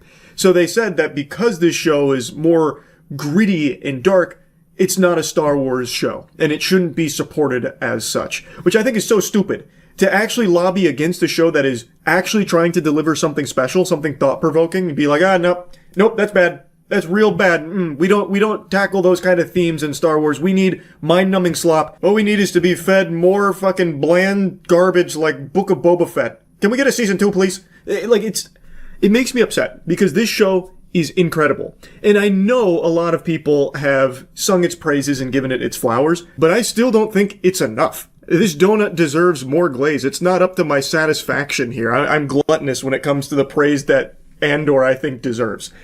So, if you know nothing about Andor, it follows the rebellion. Literal, like, boots on the ground, grassroots rebellion. We follow Cassian Andor. He's looking for his sister. And through his search, he ends up killing 2 Imperial agents. And this murder, well, it gets him into some hot water, which, series of dominoes start to fall over, leads him to a man named Luthen. An incredible character. He is the one that's really trying to just put as much tinder on the fire as possible to build into a rebellion to finally bring down the Empire. And he knows that he is trying to lead this group to a treasure he himself cannot possess. He knows he will never see the fruits of his labor, but he does it because he believes so strongly in it. And we follow this rebellion as they fight against an extremely smart, thorough, and patient empire. They have ISB agents that are always coming up with plans to use propaganda, use false flag operations, and use all kinds of underhanded tactics in their tool belt to try and snuff out these flames and try and find the rebellion and stop it. They are ruthless, merciless, but they're not like dumb, and they're not just like always a show of force. So like stormtroopers, they're like intimidating here. They're not just like goofy cartoon characters that are just like, miss every single shot. The stormtroopers, when they are here, like, shit's serious now. They make them scary in the context of this series. They don't always just rely on going in nuts to butts, guns blazing to just kill rebels. They have to destroy the idea of rebelling. They have to tackle it in creative ways. They can't just go and conquer Gorman, for example, which is a huge part of Season 2. And what everything builds to, ultimately, is Gorman. And the secret resources that the Empire needs from Gorman for their top secret weapon that they're building. If you've got your thinking caps on, you can probably wager a pretty strong guess on what that might be, Death Star. And they know they can't just go into Gorman and just like strip mine, destroy the planet, full stop, caution to the wind. They can't do that. They can't just send in the droids and throw the kitchen sink at this planet. It has political power. So they have to use propaganda. They have to try and like subtly plant these seeds of inciting violence from the Gormans to fight back against the Empire, so the Empire can use it as a convenient excuse to snuff out this rebellion and get the favor of the general galaxy and the rest of the Senate. They can't just go in there and just start murdering everyone all willy-nilly, loosey-goosey. It is so smart. It is a show that's not just all about like action. You won't see a lightsaber turning on at any point. You won't see someone fucking force choking somebody. You won't see a ton of fights. But when you do see those conflicts, they mean something. They are so big in scale for what they actually mean in the galaxy here. It's so good. And the character work is so amazing. So like one thing, like I mentioned, Cassian was searching for his sister. Well, I get into spoilers. I don't remember if I gave a spoiler warning. I've kind of been talking kind of broadly at the moment, but I'm going to give you the spoiler warning now, just in case. In the beginning of the show, Cassian is looking for his sister. That leads him to eventually getting down this path on the rebellion, but he never actually finds his sister. Some people might find that to be an unresolved plotline that might be unsatisfactory. In a lot of cases, I would agree, like, why would you set that up if there's no actual closure there? But in this show, her purpose isn't to really be found. Her purpose of just like existing as this idea that Cassian chases that leads him here is far stronger than if he would have had this sibling reunion. So him never finding his sister, it didn't feel like just an oversight or something. It actually made sense. Pretty much everything gets resolved, and even the stuff that kind of doesn't, like that, there's a reason for it that fits really well in the universe there. But by far my favorite character is Luthen. Luthen, he is not a good guy per se. He operates in the morally gray for what is the greater good. So he'll do some very questionable things, and he lies to everyone, he manipulates, he uses everyone, and he's got no qualms about just executing someone he thinks might be a liability. Like if you've got Bubble Guts on a mission and he thinks you might just like break some wind, let out a little wet fart, he will just blast you and throw you into a dumpster. Like he does some things where he will just put someone down after they've outlived their usefulness, just on the slim chance that the Empire could use them against him. And that's like a bad thing he did, that was evil, but you also understand why he did it. He never compromises on his morals or anything like that. He is very upfront about who he is and why he does what he does, and god damn it is he effective at it. Without Luthen, the rebellion doesn't get to the point that it reaches. But once again, as he said, he is leading them to a sunrise he will never get to see. For all of his effort, everyone in the rebellion doesn't trust him. Pretty much everyone hates him. Even the people that owe their life to Luthen, they don't love him. Like, they appreciate what he's done, but they're not very Luthen positive. And it's tragic, but sensible. It's a show that, really respects the viewer's ability to actually get invested. Like, it's a show that doesn't just spoon feed you everything. It's a show that respects your intelligence as a viewer. So when it's setting up all of these complex themes and all of these like moving parts about what the Empire's doing and why, and how the rebellion is going to try and fight against it, it does it slowly over the course of multiple episodes and then builds into a huge payoff. The best example of that is the Gorman Massacre. That single episode is not only the best episode in the show, but I think it is like one of the strongest episodes I've seen in a series for a while. Like, it is up there with some of my favorite singular episodes. What that episode does is it is the boiling point of everything that's been built. All the propaganda the Empire's been feeding about Gorman, all of the seeds they've been planting to the Gormans without the Gormans knowing, and one character we've followed since the beginning, Cyril, who believes he is on the right side of history by trying to find Cassian, the man responsible for the murder of two of his associates, two people that he worked with, you know, like they're part of the crew, part of the ship. He believes from the very beginning, he is on the side of justice. So he takes a position on Gorman to try and lure out lure out the big forces of the rebellion. He dedicates his life to this cause. But it turns out his presence on Gorman was not what he thought it was. The woman that he falls in love with, Dedra, she is someone that's very ambitious, but she is extremely smart in the Empire. And they know that, so they're using her to take control of Gorman through all of the propaganda, through all of the trying to spark a rebellion so they can have a convenient excuse, and she's using Cyril to get close to them. And Cyril believes he's getting close to them to try and get close to, like, the actual rebellion, not so much the Gormans themselves. He knows nothing about the actual purpose of all of this being the resource that the Empire wants. Well, in episode 8, it all becomes very clear to Cyril he's been used, not just by the Empire, but by Dedra. She played his ass like a fiddle. Not in the love department. They do a really good job of establishing she does actually really care for him. And he did save her life. Like, she does really appreciate him. But she's got a job to do. And he's a really good pawn to use for this. So he sets pretty much everything in Gorman in motion without him having any idea what he was really contributing to.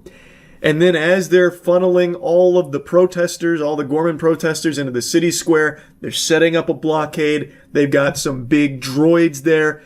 They've got all the pieces on the board. And Cyril starts to figure it out. Cyril really all clicks all the dots in his head. He connects all the breadcrumbs, but it's too late to do anything about it.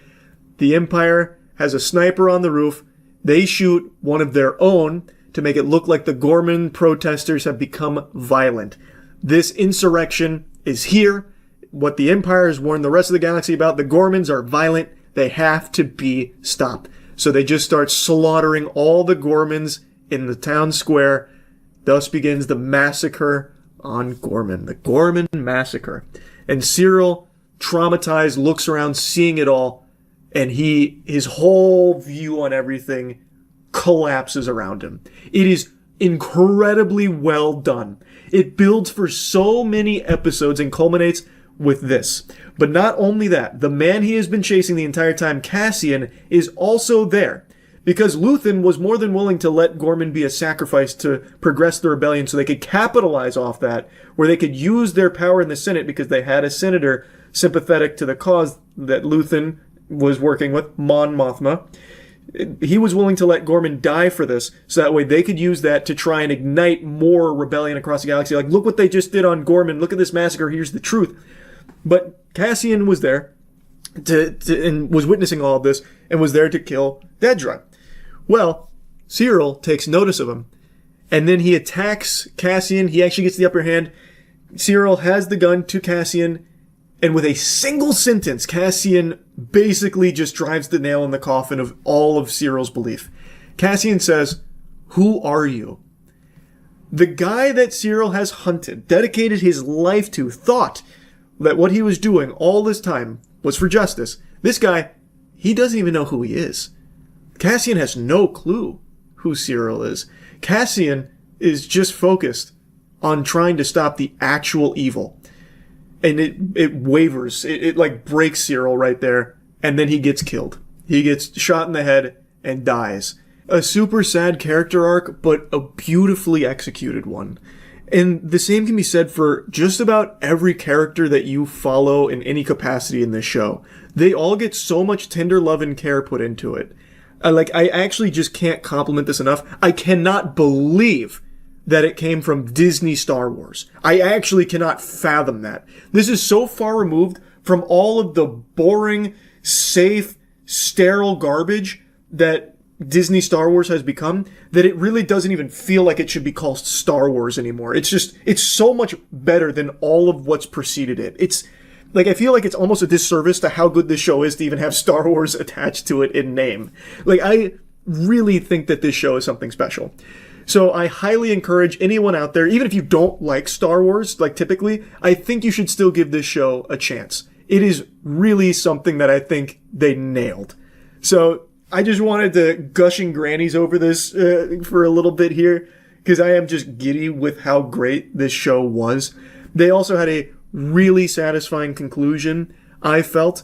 I really think that at no point did it ever falter towards the end here. Like I said, the first couple episodes of season 2 didn't draw me in as much as I would have expected. Like, I didn't love those all that much, but in the context of the rest of the season, they're great. Like, everything about this show is extraordinary.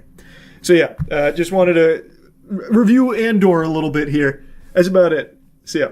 It's rare that I can't yap up a wacky intro, but learning about this menace has left me stunned. I just saw this video from EWU Body Cams about this guy that would hide cameras in like every bathroom on the planet, it seems like. I wouldn't be surprised if he's got hidden cameras in my own porcelain throne territory there. Like, he's infiltrated my domain and is filming me. I'm calling because we just received an anonymous tip that someone has a camera in our employee bathroom and is uploading videos online. You still haven't made my charges. What's our charges? You're not supposed to be judgmental to anybody's crimes, by the way. What the hell is even that? You're not supposed to be judgmental of crimes? I don't remember hearing that in the Miranda rights. I can't even really imagine that. Like, you show up to a murder scene, you catch the suspect, and you just happen to say, like, hey, buddy, look, I don't mean to be judgmental here, but you strike me as a bit of a jerk for this, you know, taking a lot of human lives here. I know, sue me, I don't mean to judge. I feel like as far as judgment goes, crimes are a pretty solid one for people to form an opinion on, rightfully so. If you are found guilty of secretly recording thousands of people using the restroom, you're a fucking freak, and people will judge you as such. On July 19th, 2022, the police in Ann Arbor, Michigan responded to the Briarwood shopping mall after receiving this unusual call about video footage from a store bathroom being uploaded online. Horrifically, the resulting investigation into a tech-savvy peeping Tom would spread throughout the city of Ann Arbor. The final number of cameras and victims is enough to make your skin crawl. It's not exaggerating either. It actually did, by the end of this investigation, have my fucking jaw on the floor with how many cameras and how many videos and how all over the place it was. There wasn't a bathroom in Michigan that was spared his peeping. Like, this guy is like the supervillain of shitters. There was nowhere safe, no porcelain throne left unsullied by his eyes. His near omniscient eyes. He dedicated his whole life, put his soul into his craft of spying on every bathroom in Michigan. He was literally like the architect from The Matrix. This morning it was my boss who took the phone call. I don't know what time it was this morning, from a restricted number. He was like, it's a restricted website, you're not gonna find it, but I just wanted to let you know. The responding officer headed to the bathroom to take a look for herself. Notably, the bathroom was usually reserved for employees. Like sideways, yeah, on that shelf. But, I mean, I don't know how. I know it can be tiny. Police would learn soon enough that the employees at Altered State were not the only ones to have their privacy violated. In an unanticipated shocker, the police would find over 200 hidden camera videos from no less than 7 different bathrooms throughout the city over the next month and a half. So this was the first domino to fall here that led them down this crazy trail. They found so many cameras and videos from this guy. It was like actually hunting Riddler trophies in the Arkham series. It was crazy. He violated so many people's privacy, spied on so many people, and it turns out this is only the tip of the iceberg because he actually has a previous case very similar to this and had in his possession 7,000 videos of unclothed or partially clothed individuals that he filmed without their consent. 7,000! That's more than like all of Markiplier's uploads since he started YouTube. That is an unbelievable amount. And that was in the course of 5 years from 2010 to 2015. We'll get to that here in a little bit, but this guy's entire life has been dedicated to violating people's privacy. All were filmed without consent between January and July 2022. Horrifically, this included illegal images of children. The depravity didn't stop there. When searching the offender's laptop, the police found he had engaged with online adult websites, where images and personal information of unknowing victims were distributed. Police suspected the culprit intended to participate in such exchanges after they found additional images of the victims taken from social media downloaded to his laptop. Just when you thought it couldn't get worse. So, it's pretty clear he was also sharing these with other fucking evil creeps out there, and was even distributing personal information of the people that he would identify through these hidden cameras. So from the sound of things, he would broadcast this onto restricted websites, and additionally, he also had illegal images of children. This guy is legitimate evil. Even though the anonymous caller believed the video he saw was a live stream, he could have been mistaken. The working theory was that the culprit could have put the camera up at the start of a shift and then taken it home to upload the footage. So, back to what started this whole trail of breadcrumbs that they followed was an anonymous caller tipped them off that at this altered state in this restroom, there was a live stream of people using that bathroom, of course being non-consensually filmed.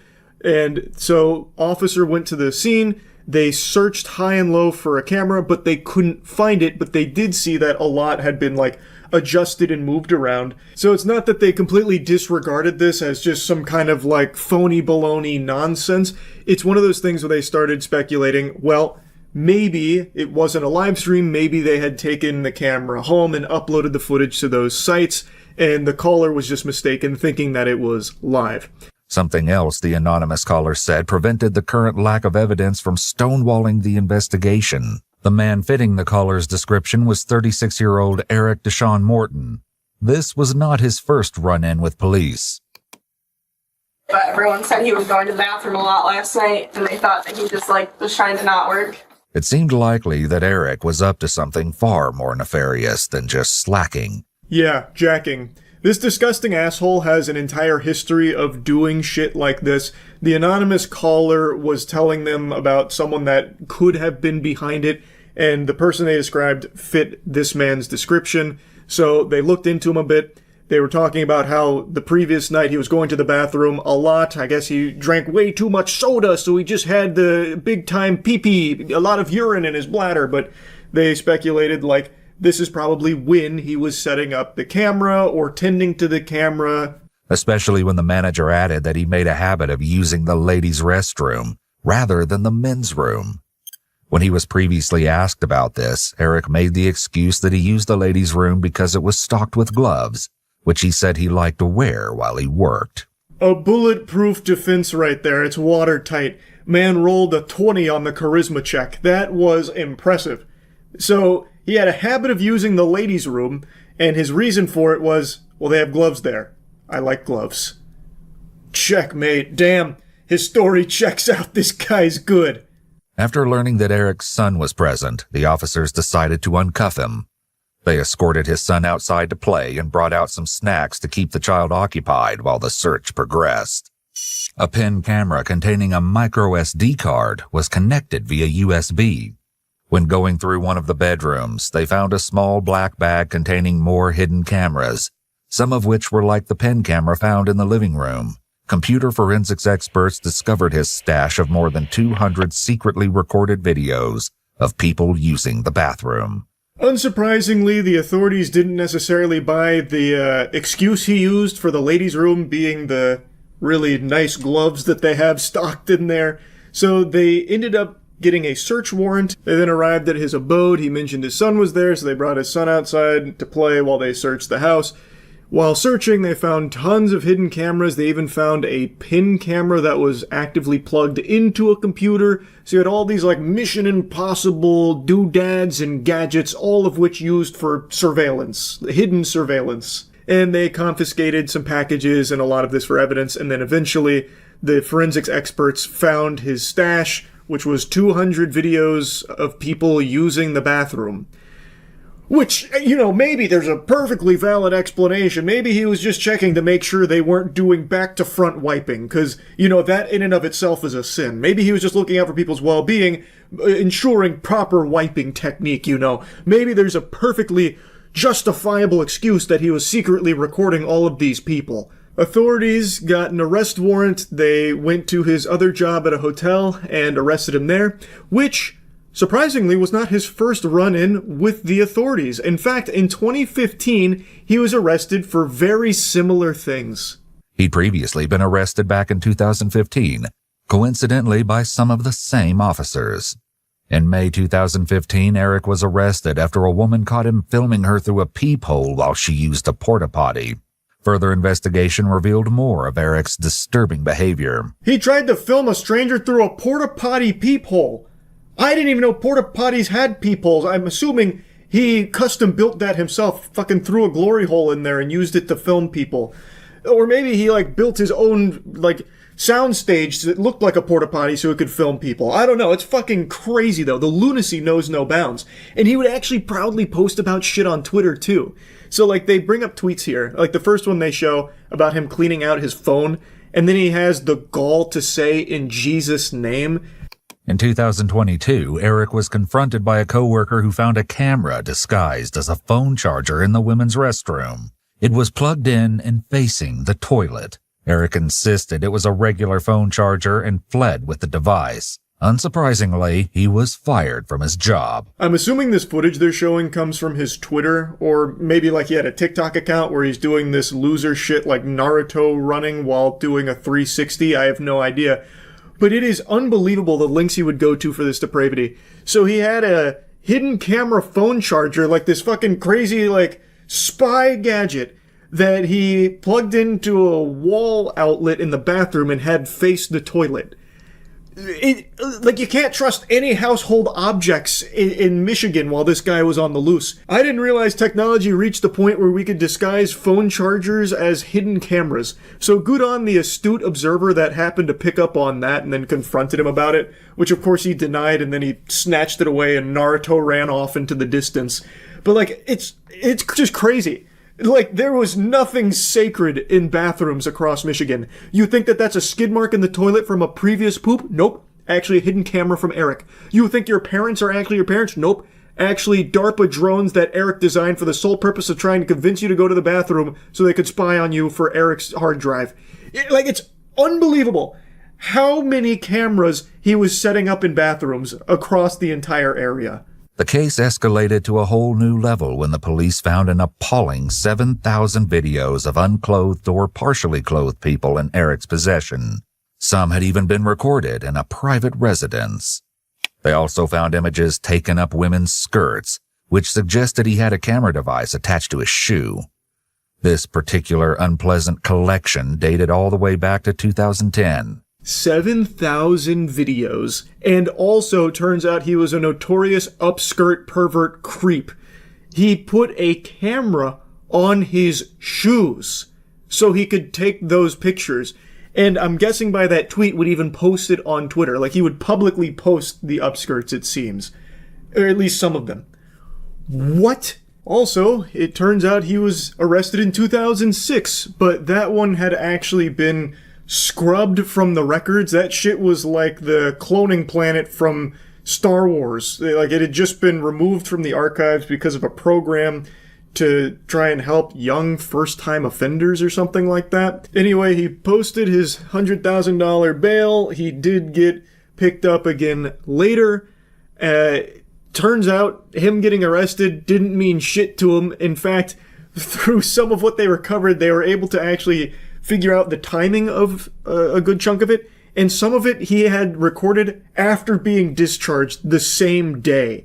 So he just kind of viewed getting arrested as like a nuisance. It wasn't actually a deterrent or anything for him. It was just kind of like a bump in the road, like he hit a pothole. So now all of a sudden he would have less videos that day, but he still went right back to it the second he had the ability to.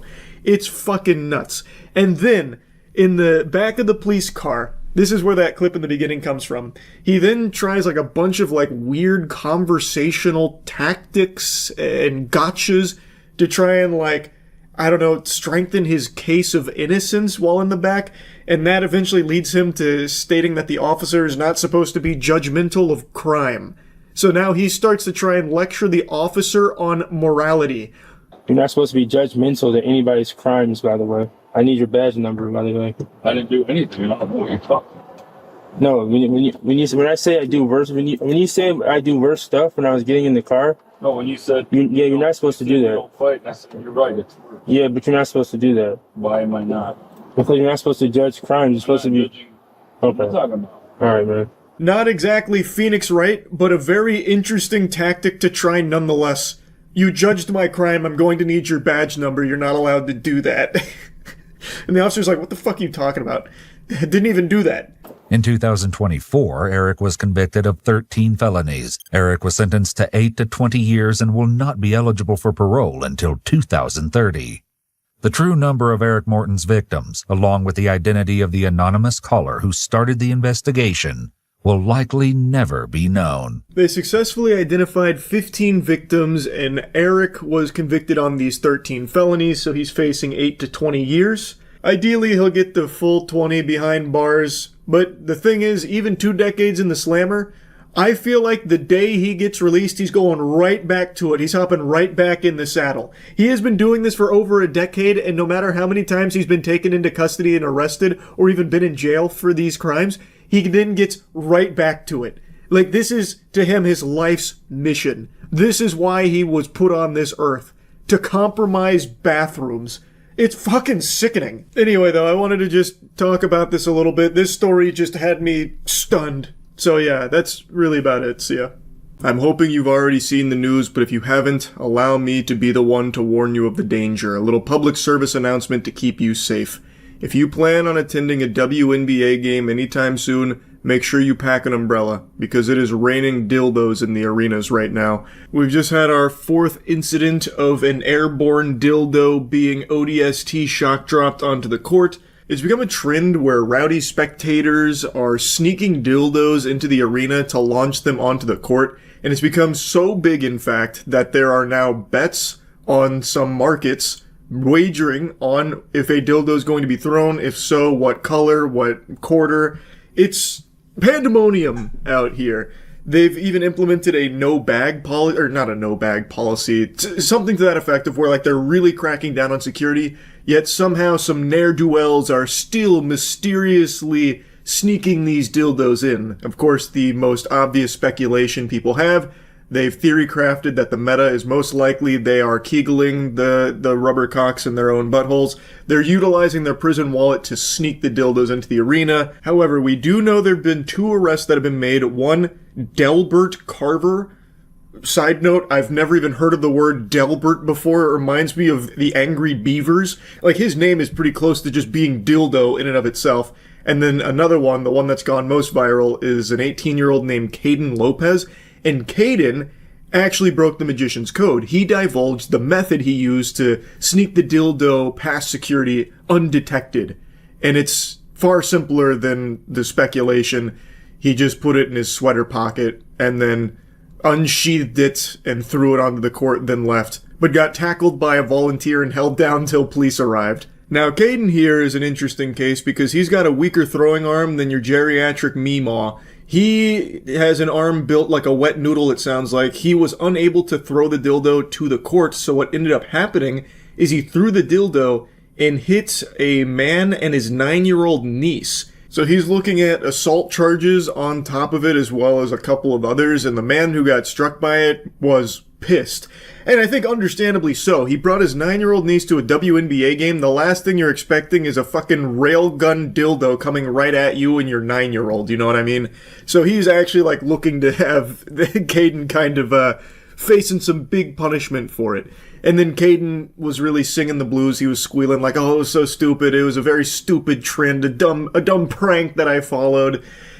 I'll go ahead and show you all the incidents so far real quick as a little montage of what's been happening.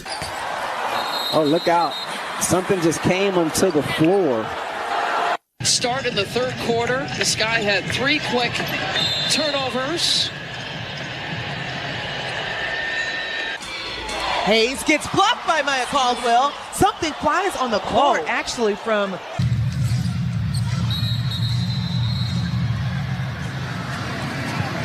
Got a whistle away from the basketball.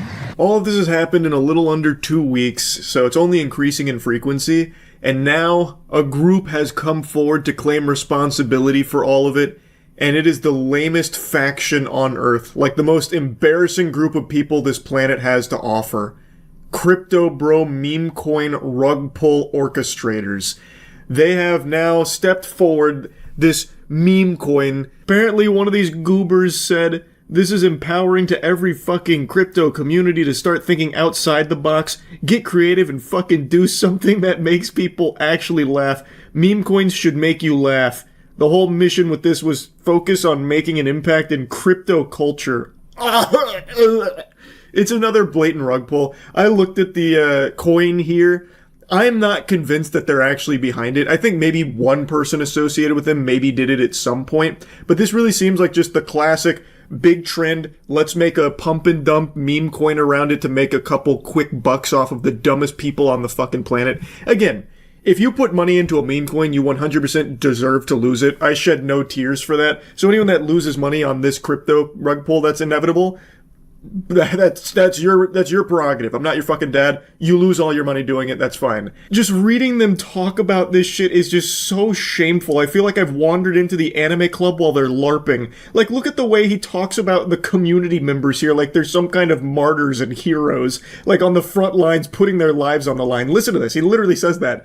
There are community members out there putting their fucking lives on the line, so the least you can do is retweet. Then begging people for crumbs of attention to their shitcoin so they can rug you. Oh my god. Now, I don't know if they're actually behind it. Maybe a member did throw one of the dildos, but I don't think everyone that's throwing dildos is associated with this coin trying to like pump it up or anything. I think they're just really trying to strike while the iron is hot. We have seen this exact same play millions of times with crypto, where something gets popular and then thousands of meme coins spawn from it, hoping that people will just mindlessly dump money into it to try and make a bag off it, but then inevitably it rugs. And they did confirm that Delbert Carver at the very least was not a member of the community, so again, not everyone that's throwing a dildo here is associated with the meme coin plans. It is crazy just how big this has become, where now all of a sudden with all these moving parts it ties back to a fucking crypto shitcoin scam. And yeah, I just thought this was a pretty crazy story I wanted to touch on briefly. That's really about it. So yeah. There are few things as skin-crawlingly embarrassing as bad freestyle rap. It is this unmatchable cringe that I derive immense pleasure from experiencing. I love watching bad freestyle rap, and I'm sure you've noticed over the years because I've made probably like 20 videos now covering some terrible freestyles, and I just saw one from, I guess, like a corporate club get-together on like a rooftop. I mean, I'm imagining it's like a rooftop bar or something, for something called the Amador Club in San Francisco. San Francisco, it's like you're on a trip. You got the rip when you hanging out with the rune like you high on the mushrooms. What? Because this is what we do. It's the love. It's the gift straight up from the God above when you hanging with your friends at the Amador Club, right? And when you got this, it's a flash. It feels like you've got this blush. You're so hot, like it's the gold rush. Because when you're here, you got the AI. It's so fly. And what's AI? A rune's intelligence. That's what we come in. I was so sad that it cut off abruptly here. I want the director's cut. There's like 5 people filming on their phones. Someone has to have the full rap. Oh, it's so delightful. He's hitting this shit au natural, a cappella. This guy is dropping the stinkiest bars with his whole chest, full confidence, not even a single iota of a beat, very seldomly even hitting a rhyme. He can't even accidentally string together sentences that flow. It is perfection when it comes to shitty freestyle rapping. He even said, AI so fly. Come on, that is divine, god damn it. I love this shit. This guy's up here and he's like, I wonder how it even got to this point. He's probably like, guys, Amador Club, gather around. I want to show you something. I got some bars for you. I might just fuck around and fart some poop with it, dry rubbing my cock until it starts shooting glue. Like, how do you even get to this point? Everything about this just tickles me. Like, he's not doing anything wrong. He's not hurting nobody. He's just up there having a good old time, and I'm here having a hoot and a holler at it. Like, I think it's very fun all around. It's ultimately harmless, and it puts a lot of questions in my noodle. Did he, like, practice this? Was this, like, a premeditated freestyle thing, or was he just, like, you know, maybe he had a couple of brewskis, maybe butt-chugging a bit, and he's like, you know what, guys? I'm gonna try a little something here. I'm gonna go for it. And, like, I just recently watched 8 Mile, and it's time. Clarence has some real good parents. Amador Club! Like, I just wonder how it gets there, and I'm just enjoying being able to to watch him work his magic. That's all.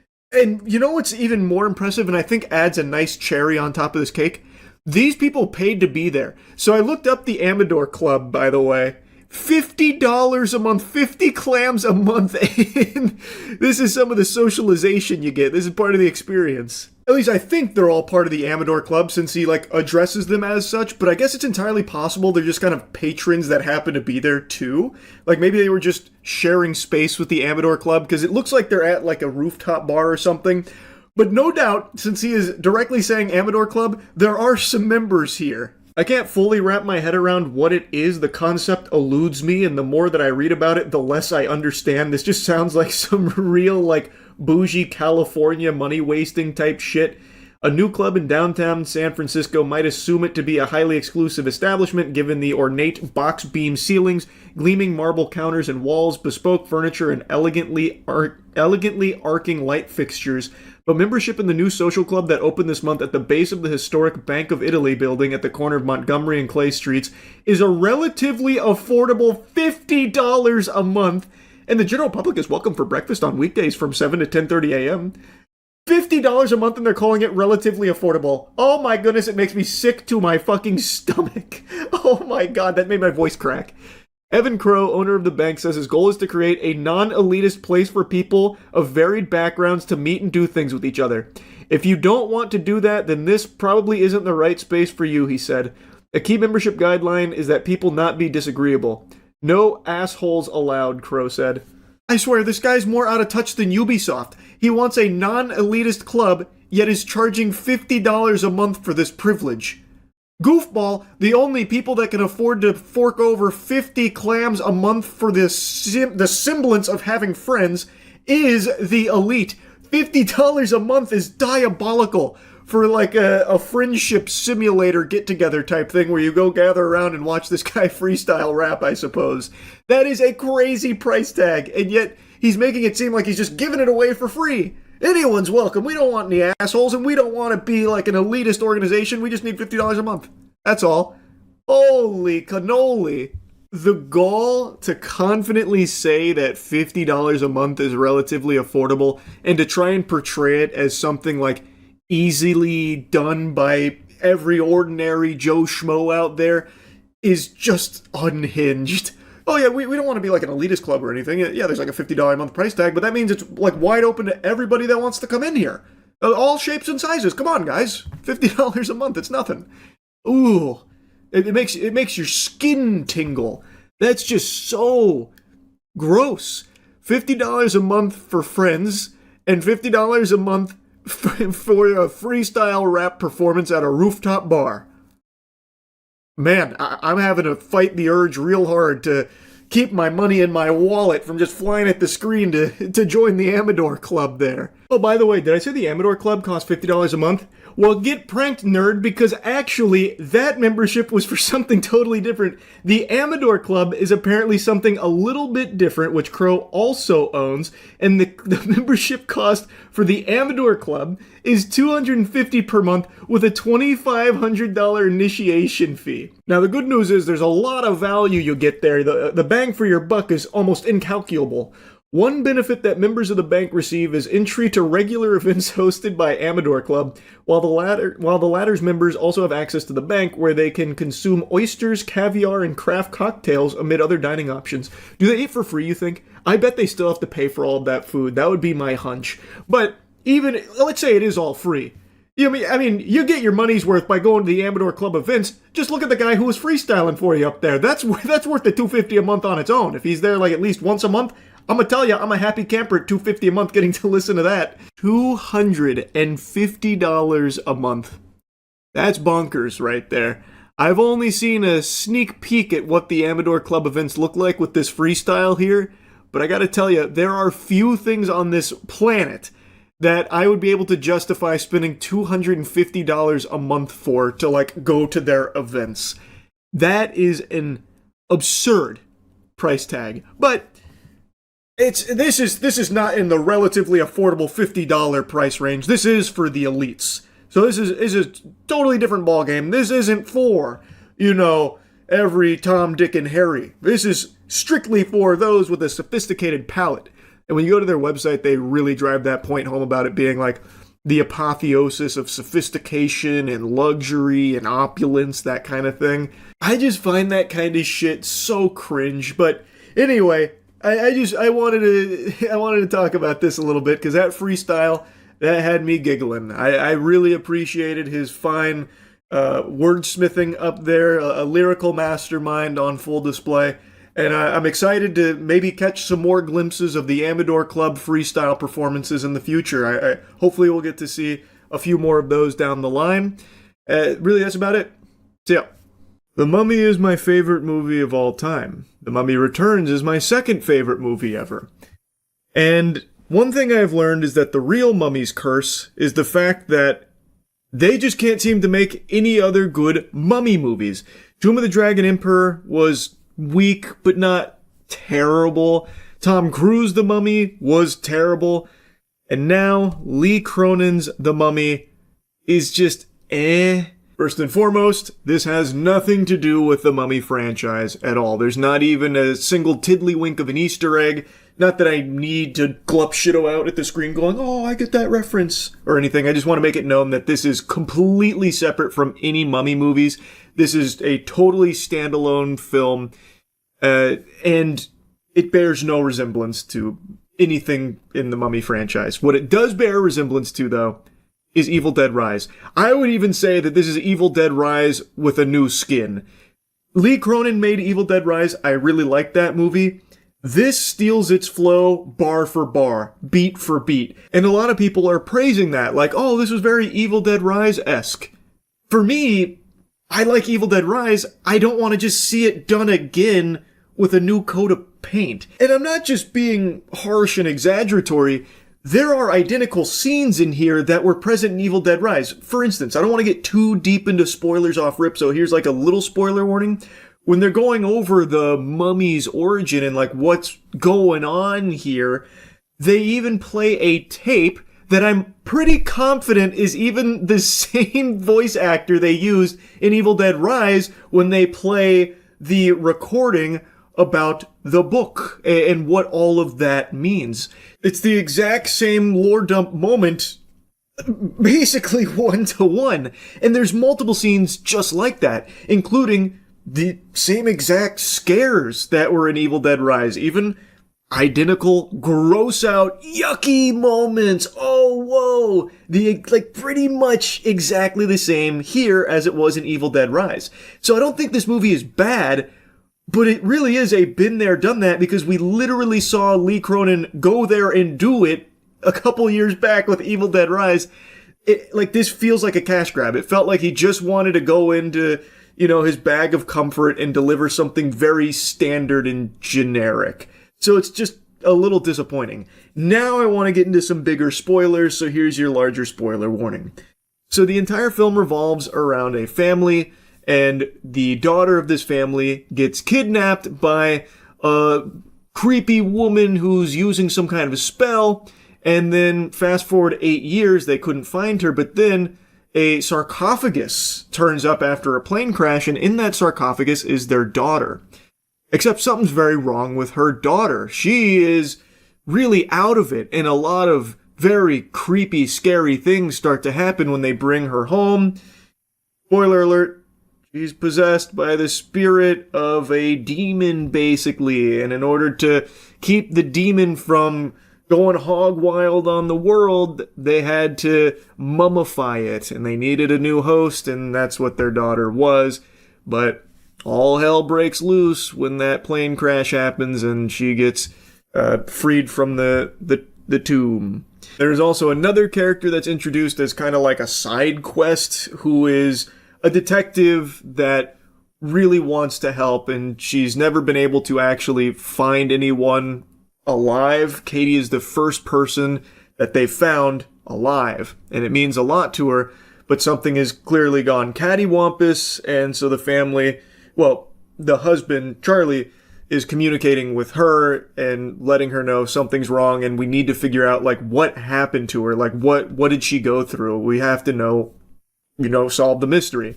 So then the side plot happens where she's solving the mystery of that mummy, that demon, and then it leads to finding this group that imprisons this demon in human vessels and has been doing so 82 times now. It's not really a bad story per se, but it's a very standard one that isn't the most unique or anything like that. And it's unfortunately riddled with the biggest horror movie trope of just characters being dumb. Charlie is quick to recognize shit's all awry. This is not right, something's going on, and he's trying to figure out the mystery. And he even suggests, hey, we need to maybe get her somewhere where she can get specialized treatment after she fucking headbutts the grandmother and starts peeling off her own skin and, beating up the whole family and that kind of thing.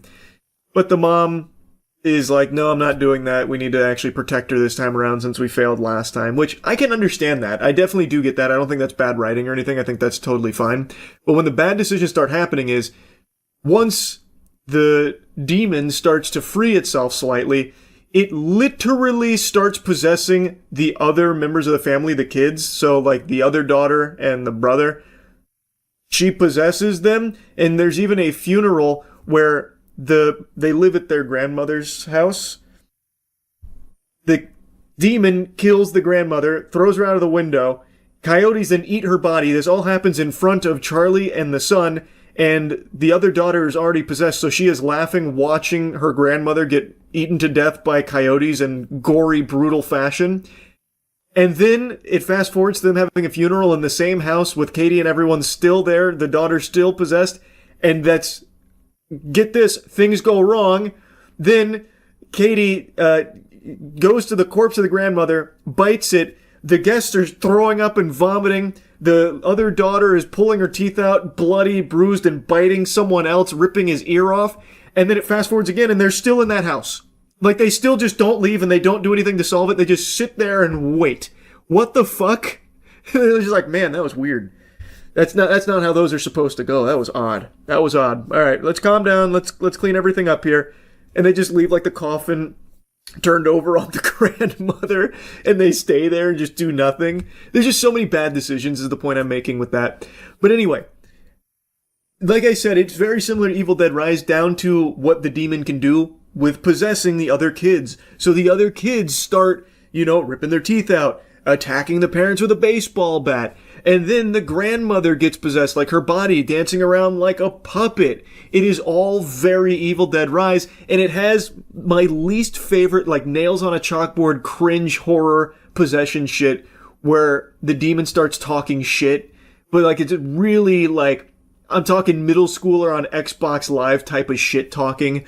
So the daughter's possessed, and at school she calls the teacher a bad word, and then she's just always like, fuck you, doing that while possessed, and then the demon's doing like deep voice stuff. You're a bitch! A bitch! And then like when the grandmother is possessed by the demon, then it's like, oh, you wanna fuck me? Well, come fuck me. Ha ha ha ha. It's just, I hate it. It's so, that cliche is so cringe. I can't believe it still gets used unironically. Oh, and then it does another massive cliche where it shows how powerful the demon is, actually force blasting the grandmother out of the window and summoning coyotes to eat her. And then, when it's the final showdown, all the demon can do is very slowly crawl. And this is after the demon has fully freed itself from its bindings. It's fully unleashed, and the best it can do is just crawl and talk shit. You're a bitch. You're not getting your daughter back. Ha ha ha ha. And then, when it actually like gets in position to attack, all it can do is slap. Like actually slap box, like a cat swatting. But it's not even drawing blood or anything. So like, the husband, the father, Charlie, is like gripping as the investigator who's learned about like the curse and everything and learned the words that they use to bind. Somehow she memorized all of the words. Then she starts reciting the words as the daughter's being held and just slapping. Instead of using any of the powers, the demon just sits there slapping, going, no. And then they bind the spirit to Charlie. And then I actually do like this ending. I like what they did at the very end. When you think it's over, and it's like a somewhat happy ending, but bittersweet because they do still have the demon bound to their father, well, they then end up binding that demon to the woman who started all of this by kidnapping Katie.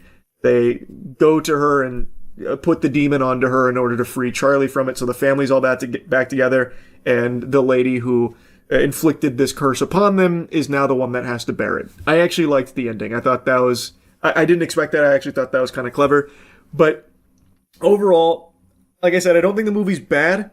It's definitely not boring. That's the best compliment I can give it. I wasn't bored. It is constantly trying to unnerve you with gross and gory imagery, and there's always something happening with like a jump scare or something going on. So like it's entertaining. Like I don't regret going to see it. I had higher expectations though. Like I would hope for like an evolution of like, you know, crafting it further as opposed to just being content doing like the same thing again that he did with Evil Dead Rise. But I don't think this was like a terrible movie or anything like that. Though if you have seen Evil Dead Rise, you've seen like 50% of this movie already. Because like I said, it recycles a lot from that one. In imagery, in scenes, even in story moments as well, kind of. It uses some of the same shit. It's just, I don't know. I would have expected more here, so I'm disappointed with it. I think a lot of people are probably going to be satisfied because it is just constantly gory and constantly something trying to disturb you. And maybe that's all it needs to do in order to be successful. I don't know. I just would have liked to see something more than that. Anyway, that's really about it. So, yeah. There's plenty of sad, pathetic losers on the internet, but above them all stands one YouTuber named Onision. I have more respect for adults that film themselves shitting in diapers than I do for Onision. For those of you fortunate enough to have never heard of this guy, and I imagine that's most of you watching because almost no one remembers this guy, he's a fucking fossil on the internet that's only remembered as the butt of every fucking joke online now. But he used to be a pretty big YouTuber, a really shitty one. He had 3 shitty channels, one where he talked about shit horribly with these pseudo-intellectual hot takes, one where he made the worst skits ever created on the internet, and then one where he made the worst skits ever created and also talked about shit poorly. He's fallen into obscurity these days because over the course of his career he fell into many controversies such as reports of being abusive in his relationships, manipulation. He also used to have this series where teenage girls would send pictures of their body to him so he could rate them on it. It's all weird, fucked up shit. And for the last 2 or 3 years, all 3 of his channels combined for like 100,000 views a month. So he was pretty much dead on the internet. But this week he came up with a new strategy for gaining attention, which was posting weird, cringy 50 Shades of Grey fanfic shit on his Twitter, saying things like, I can't wait for you to fuck me, I want to wake up in the morning with your pussy around my asshole. things like that, and it was too hard for people to not make fun of him, because this man's just a human punching bag. Calling this guy a human is giving him a very generous title, because he's not. This dude's like a fucking pinworm. He just lives in your asshole and makes you itch, and to scratch that itch, you have to make fun of him. He's pathetic. Imagine your life revolving around having to get made fun of just so you can make a paycheck. I really don't know how this cockroach can be happy with his legacy. His whole existence revolves around going online and making people hate him and laugh at him. Hemorrhoids have more support than Onision. Urinary tract infections have more fans than Onision. People like broken bones more than they like Onision. His real name is Greg. Greg, how can you be happy with this? If you ever have a child, don't you think that child's gonna be so fucking, just embarrassed of you? Oh yeah, what's your dad do for a living? Oh, he goes online just to get fucking laughed at. Oh great, that's awesome. Okay, cool. Bring him in for show and tell so we can laugh at him. It's fucking pathetic, and I didn't want to talk about this guy because he thrives off this kind of attention. Whenever someone mentions him, no matter how negative, it's always the only thing that even boosts his dead channels by even a slightest amount. But I figured since he's all over the internet right now, it was worth talking about because he actually is getting investigated for child grooming, which sounds about right given Onision's past and all of the alleged things against him. And also just taking one look at his content, it looks like the kind of shit someone that grooms children would make. But anyway, let me just show you a clip from some of his content so you get an idea for the kind of person he is and the kind of shit that he thinks is entertaining, even though it's some of the worst jokes of all time. Keep in mind, this came out this year, March 11th of 2019.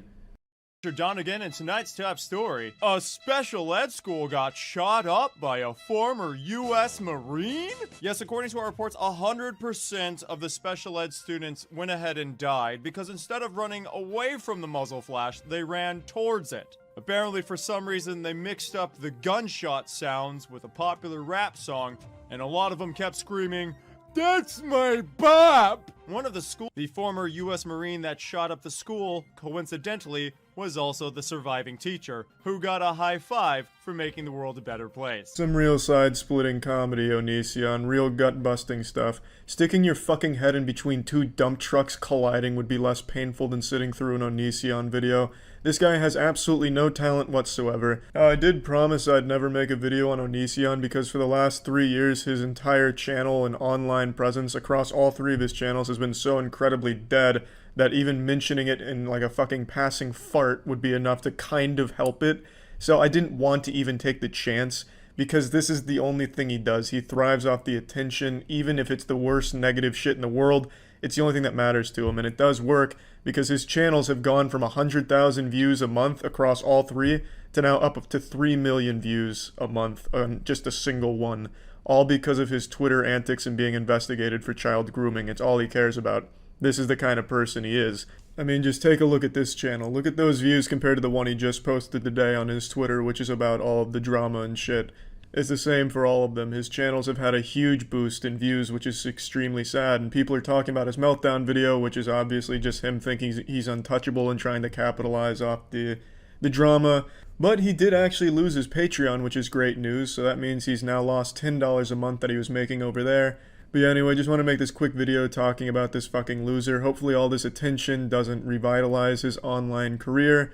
And yeah, that's it. So yeah. I'm pretty sure I never made a review on Peacemaker Season 1, so I'm going to do that now briefly. I liked it. So with that out of the way, let's talk about Season 2 because the finale just aired. And I'm going to tell you something, sports fans. Brains were made for thinking, and boy howdy do I have thoughts. There's good and bad. The finale, bad. I'm just going to rip the band-aid off right now. There's going to be spoilers here. I'm going to be talking about spoilers. This is your fair warning. Alright, let's begin. Season 2 is very different than Season 1. At least, I feel like it is. Season 1 was all about getting you to care about Peacemaker. This is a character most people had never heard of until the Suicide Squad rolls around, and then James Gunn gave you this character that most people wouldn't wipe their fucking ass with, and then all of a sudden tried to get you to care for him. Which is a tall order considering you had seen Peacemaker kill a beloved character in the Suicide Squad movie. Yet he takes a risk, makes Peacemaker the front man, and John Cena, who is a talented actor but never really showcased like deep chops for an emotionally complex character until this. In Season 1 of Peacemaker, I really bought into him. He had so much going on. A guy who had grown up under the guidance of some evil people and had done some heinous things, all in the name of what he believed was justice, peace. He said it best. If every grain of sand on a beach was a dick, he would suck each and every one of them if it meant peace would, fall upon the world or whatever. Like, he truly believed that what he was doing was for the better of the world. But everyone can see, the viewers, he's a bad guy. And throughout season 1, you see him start to change subtly, slowly, but he changes in a big, big, big way. He gets friends, and these friends are just as complex and just as fucked up as he is, and together they end up saving the world. It's a really good season, I felt. I thought it was exciting, and it did a great job getting you invested in these characters that you've never heard of.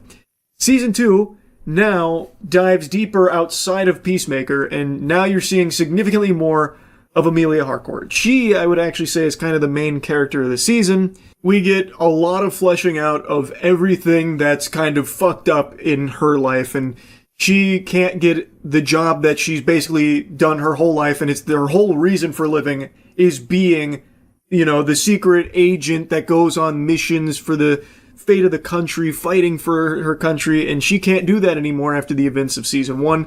So now she just fucking cruising bars, getting into fights. And we see a lot of what happens in season 2 through Amelia Harcourt's eyes. It's not like POV, I'm not talking like fucking Cloverfield or anything here, but like, we are following it through Amelia Harcourt going through it. But that's not to say that Peacemaker fully takes a back seat or anything, like he is still very present. He's going through a lot. So season 2, he is now really exploring the dimension access that he has.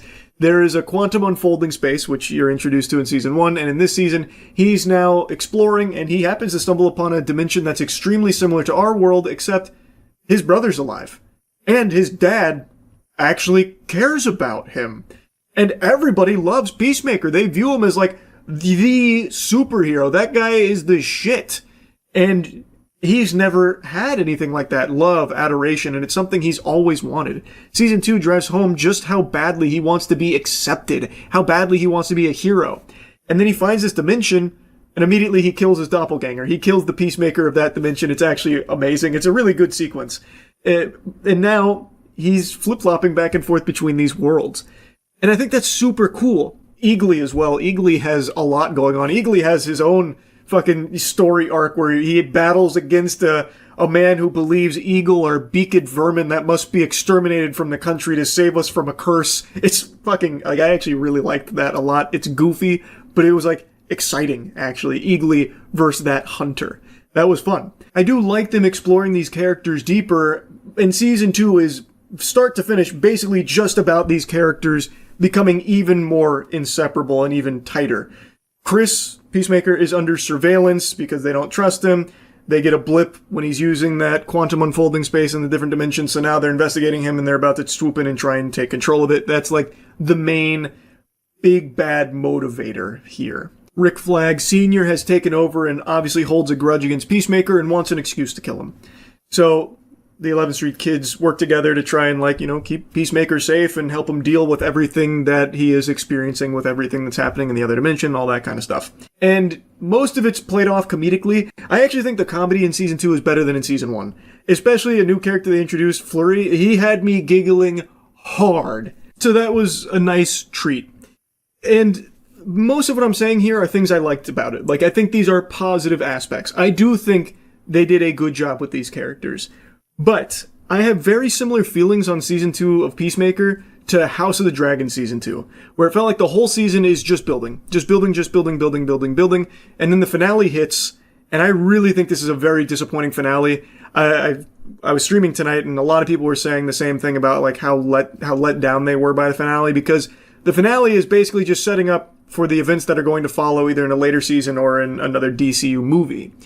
It is purely a season that gets the framework set up for the next thing. You don't really feel like a sense of closure or a sense of like a big accomplishment. Like season 1 feels like a complete package. Like it clearly sets up for more, but at the end of season 1, a lot was accomplished. Here, it's mainly just these characters get closer and Peacemaker and Amelia start to recognize their love for one another. Like things happen, but there's no real sense of like anything, huge or any kind of like big resolution. It ends with Chris getting trapped on another world. And that's it. And the finale is mainly just a music video. You spend more time listening to bands in the finale than you do watching a show, really. So, like, it is disappointing. And it feels like the journey here didn't really have a conclusion. And that the journey was really the friends we made along the way. Like, full stop. Like, that is unironically kind of the experience of season 2. So it's just underwhelming that it builds to things that don't even get concluded in the show. Like, it just sets up the pieces on the board and nothing else. Like, and I understand, like, getting ready for the next phase and moving down the line with more DC projects and needing to make this fit in and getting it rolling. But, like I said, with season 1, it still felt like it accomplished that while giving you a complete experience in the season, where it felt like things were happening. Season 2 also, like, it doesn't have a whole lot of action, which is fine because it does good character work. I think the writing is solid around the characters for the most part. But, like, there isn't a whole lot of Peacemaker doing things. Actually, I'm pretty sure Peacemaker only has 2 scenes in the entire season of him actually, like, fighting. One of them is he fights his doppelganger. It's a very brief encounter, but it's fun. And the other is when he's saving the day in another dimension, in that alternate world where he's the hero. I can't think of any other instance of him even battling or doing anything. Actually, that's not true. He fought Judo Master, again, very briefly in the forest when he was running away. It's like he just didn't get a whole lot to do, and that's kind of the same song and dance for every other character, outside of, like, developing them further as, like, friends and, all the fucked up baggage that they're carrying and learning to come to terms with it and move forward and be stronger from it. Outside of, like, those character struggles, there's not a whole lot of things the characters get to do, like, actively do. So overall, it's just a little disappointing, especially considering the note that season 2 leaves off on with the finale. The finale is, like, shockingly weak. So, I didn't dislike season 2, like, I still did enjoy it. It's not bad, but it is, I don't know, it feels a little undercooked. Like, there was definitely a better meal that could have been served with all of the things that they had, like, all of the ingredients. I think they were too focused on, like, setting things up for the next, either season of Peacemaker or the next, like, Superman movie or something like that. I think it was a little too thinking about the future that it kind of neglected what would make a season successful, like Peacemaker season 1. So I think it was a bit of a step back overall, but I didn't hate it. Anyway, though, that's just kind of how I feel about Peacemaker season 2. That's about it. See ya. I'm not much of a sports guy anymore. The only sport I keep up with these days is professional slapping, but that being said, I still keep my finger to the pulse of any new sports on the come up, and recently I was made aware of one for a farting competition, trying to really take over the sports scene and explode the same way slapping has, but this time exploding from the asshole of some very brave men who aren't afraid to go up on stage and fart in front of a crowd. At least, that's what the idea was. In India last week, there was a big farting tournament that was held, and it was hyped up over the course of a month. This was going to be like the Super Bowls of farting, the fucking super bowels. It was supposed to be a lot of people show up, a lot of people go on stage, and play some sweet ass music for the crowd to enjoy. Just some thunderous tones for the whole crowd to clap to, little golf claps, and get excited about some farts. But what ended up happening is none of the 3 contestants that participated were able to produce even the slightest semblance of flatulence. Even my pathetic, embarrassing, laughably bad, emasculating baby bitch boy farts, the near silent farts I produced that sound like a hamster drawing its last breath in a library, would have won this competition, because there were no farts. These ass athletes showed up but forgot to bring their A game, and the A stands for asshole. These buttholes were clean. They were coming in here with an empty colon. That shit wasn't loaded at all. They weren't locked and loaded and ready for action. They were shooting blanks. They weren't even shooting blanks. That'd be a compliment. Nothing happened. I'm going to show you some clips from a vlog I found of it. They go up there and just stand with their ass facing these 3 microphones that are all pointed at their chocolate starfish. It's very disappointing. I can't even find the right words to express my disappointment when watching this, so just keep that in mind. It's not going to be very satisfying. आपको 60 seconds usually दिए जाएंगे.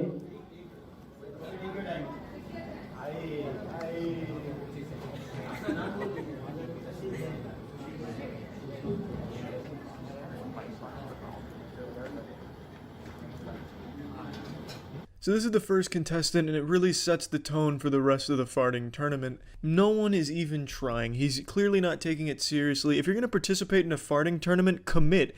Go up there, and if you don't have to fart, then fucking force yourself to shit your pants. I don't care if you straight dookie everywhere and blast it into the microphone. Get some volume to your fart. Go up there and do more than just stand there, because that is the ultimate shame. Like, honestly, when I was reading about this before the tournament happened, I would have expected this man to go up there and just like a fucking anime character going Super Saiyan, screaming, veins popping out of his forehead and arms, biceps bulging. Then all of a sudden, he fucking blasts a fart out that rocks the entire stage. All those sponsors that are right there behind him on that wall, the whole fucking wall would have blown over. They even have a fucking decibel meter there to measure the sound, which doesn't get put to use here at all. It doesn't get any exercise. What should have happened is someone goes up there ready to blow some ass that puts like an infinity sign on the decibel meter. Guys देखिए फाट करवाने के लिए क्या क्या किया जा रहा है.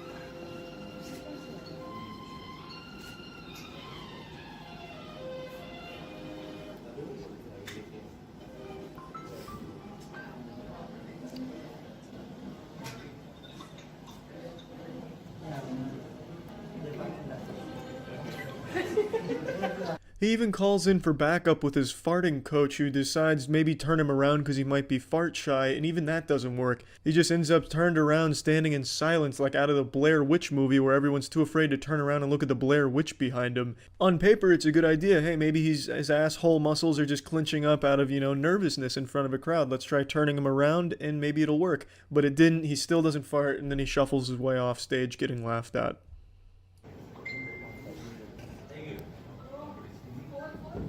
No. Anyone else wants?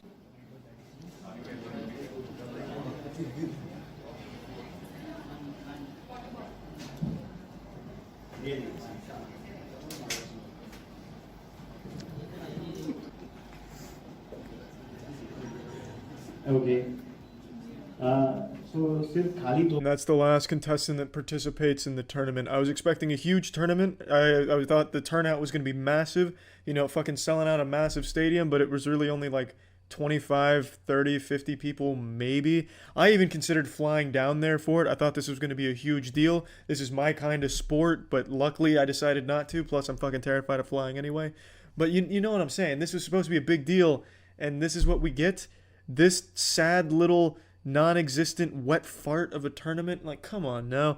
At least if you can't fart and you have the dignity or the shamelessness to walk up on stage like you're going to fart to get everyone hype, at least surprise us. You might not fart, but maybe piss your pants. Like, hey, I didn't expect that. It's not a fart, but I can't exactly be mad because you're up there making an effort. I could give that an applause and maybe you would have won the tournament.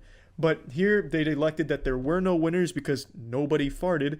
So they're going to have to redo the entire tournament and hopefully get some actual ass athletes out there. So here's hoping the next time around the farting circuit can really make a big show and put on a nice, really impressive performance from the rectum. But anyway, I just wanted to make you all aware that the farting tournament is a sport on the come up, and hopefully we'll see more of it in the future. Much more exhilarating and more action-packed than this one. That's it. See ya. Kindness. What do you think of when you think of kindness? Good deeds, smile on your face, helping others. Maybe you even picture some positive presence in your life, like Mr. Rogers. Well, it's time you throw out everything you think you know about kindness. You see, Darman fam, real kindness is this face. Darman is so kind that he has even accepted a formal position at the NFL to be an officer of kindness. That's right, we can all rest a little easier knowing that Darman is the NFL's first Chief Kindness Officer. Now obviously today is Super Bowl Sunday, and Darman's no doubt going to have his work cut out for him with a bunch of rowdy fans and a lot of tempers flaring based on what's happening in the big game with the pigskin. But I think Darman's up to the task of making sure everyone stays happy and kind. It's like Cupid, but instead of shooting arrows that make people fall in love, he shoots arrows that make people kind to one another. So you might see a Seahawks fan and a Patriots fan arguing, but Darman will come through, separate them, and say, "Wait! Why don't we all just get along?" And then the two of them will exchange a handshake and maybe even offer each other some money. You see the news about Darman becoming NFL's Chief Kindness Officer. I keep forgetting to look that up. But yeah, I saw Darman has been knighted by the NFL, I suppose, as the kindness officer. Let me see what that actually means. 3. Would you rather have $100 for yourself or $500 to give to your teammates? $500 to give to my teammates. Why'd you choose your teammates? I think they deserve more than me. You want to go pass it out? All right, let's do it. Nice. Spreading kindness. Let's go. You deserve it. What's up, brother? So what is I was hoping this would be an explanation on what the fuck the chief kindness officer means. So he just does Mr. Beast style shorts?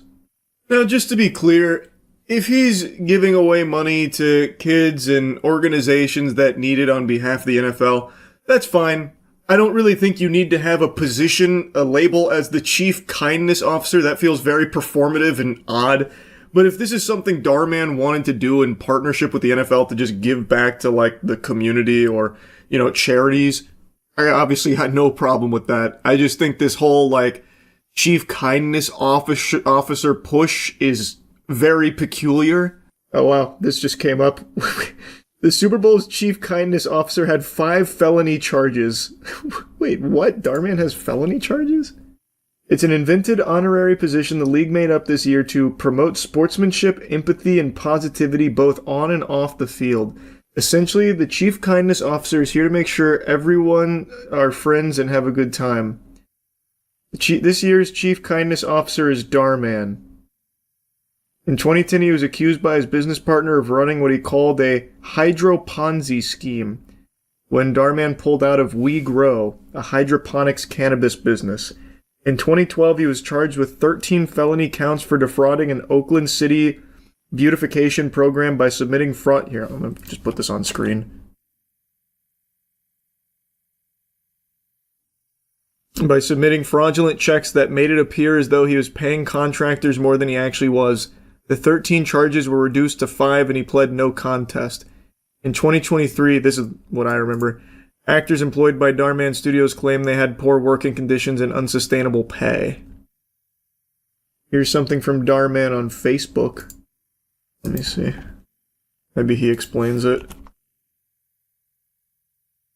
And I'm starting the Be Kind to Your Rival challenge, where you have to say something nice about someone who you haven't always seen eye to eye with. And for every person that participates, I'm going to be donating $10 to help kids at St. Jude. So I'm going to choose Mark Wahlberg because, Mark, ever since that day that you invited me to your house to have that crazy leg workout, I was not able to walk for like 2 weeks after that. I had to literally be carried up the stairs. But because I got to say something kind, I will say after that day, it helped me lock in. I've been taking ice baths. I've been in the gym. You couldn't at least just choose someone that you actually don't like? For your own challenge, you couldn't just choose someone that you actually have a disagreement with? How about the judges who charged you with felonies? Yeah, at the very least, just choose someone you just don't fucking like. That's like the whole point of this, right? Trying to make amends with people from your past that you don't always see eye to eye with. Why are you just choosing your friend who gave you a leg workout?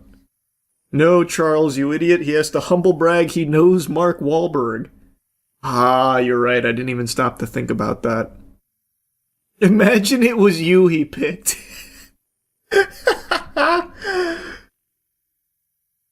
That'd go kind of hard, actually. But not me. It'd be Chinese Charles. There's this fucking asshole on Billy that keeps talking all kinds of shit on my productions. Still really trying to find out what his, role with the NFL is for kindness officer. This does not feel related to the NFL in any way. Alright, everyone. Choose someone you don't like and say something nice. And then I'll be donating some money to St. Jude's. I mean, that's great. I mean, just donate 100,000. I think that's great. That's kind. You see, scientists created a universal kidney that can match any blood type. That's nothing. NFL's chief kindness officer Darman created a smile that can match any face. Now, honestly, the duties of this position still elude me. I don't know if he's going to be like fucking Commissioner Gordon here from, the Gotham City, where he's going to be out on the streets doing kind gestures. To me, it seems like this is purely just a PR thing to team up with Darman, who is massive and has a huge audience, to like do little Mr. Beast style shorts and handshake with the NFL saying thanks for sponsoring NFL. It doesn't seem like this is a genuine thing to like try and spread positivity or kindness. It seems like it's more just marketing mumbo jumbo here with Darman's face on it. But maybe he is, taking a real role here. And I think if that is the case, I would love to hear from the NFL's chief kindness officer about the latest scandal in the NFL with James Pierce Jr. James Pierce Jr., linebacker for the Falcons, just did something I think, pardon my French, is pretty fucking rude, actually. I think he's a bit of a jerk. To Falcons. And before that happened, police say Pierce Jr. was at the police station and allegedly involved in a domestic dispute. This video that you see here shows the first round pick of 2025 being brought to the ground by several police officers. Doral police tonight telling us they first heard reports of Pierce Jr. and his girlfriend, WNBA star Rickea Jackson, having an argument at the police station. Investigators say Pierce left in his car, then crashed near Northwest 103rd Avenue and Northwest 66th Street. Pierce Jr. faces 6 charges tonight, 2 counts of aggravated battery with a deadly weapon, assault on an officer, stalking, fleeing, and misdemeanor resisting arrest. Not good. The Falcons put out a statement saying, "We are aware of an incident involving James Pierce Jr. in Miami. We are in the process of gathering more information and will not have any further comment on an open legal matter at this time." Now, I would like to hear from Darman here. I think this is not good. What you just saw on the news there with the officers on top of him like they're trying to recover a fumble, that's no Darman skit. This isn't one of those moments where Darman's bestowing some sage wisdom on us like, treat others the way you want to be treated. And I'd like to hear his perspective as someone who is the preeminent expert on kindness. Anyway, though, as of me making this is a pretty brand spanking new, so there's multiple reports, and some of them conflict in certain cases, but from what I've gathered here, it is alleged that James Pierce Jr. crashed his car into his ex Rickea Jackson's vehicle. Then, as officers tried to apprehend him, he led them on a police chase that ended with him crashing his car and also hitting an officer as well, which is then where the video kicks in, where they had all the officers on top of him attempting to arrest him. Not good at all. I imagine this is probably the end of his career as a football player and probably the end of his time as a free man for quite a while. Those are some hefty charges, and from what I've been seeing in the reports here, it seems like he was attempting to seriously harm, maybe even kill Rickea Jackson, ramming his car into hers. That can easily kill people. So, very serious shit, very bad stuff, and kind of just wanted to yap about the Darman Chief Kindness Officer because it's kind of silly, and then as I was doing that, this happened, so just decided to talk about all of it. That's really about it. So, yep. Ever since I found Kay, food hasn't tasted quite the same. Ew. I'm always thinking, yeah, this food's good, but Too much. what if Kay made it? Meanwhile, Kay's over here making a fucking pipe bomb in her bowl here. It's looking like the beginnings of a pizza to some extent. Maybe not in shape, but in spirit. Loofah. When did she put the mincemeat on it? Right. You've got this, Kay. A delicate hand, like a surgeon. There it is. Oh, it's all Expertly done. easy. Nearly covered the whole thing. So again, I've never had a calzone. How we looking, calzone experts? Does this look about right so far? Something in my heart tells me it's probably not supposed to look like this, but again, I'm inexperienced. That doesn't look horrible. A bit misshapen. Looks like a giant's foreskin after it's been cut off, but they look a lot better. it's just bread and sauce, so. Mincemeat. Yeah. Yeah. Mincemeat.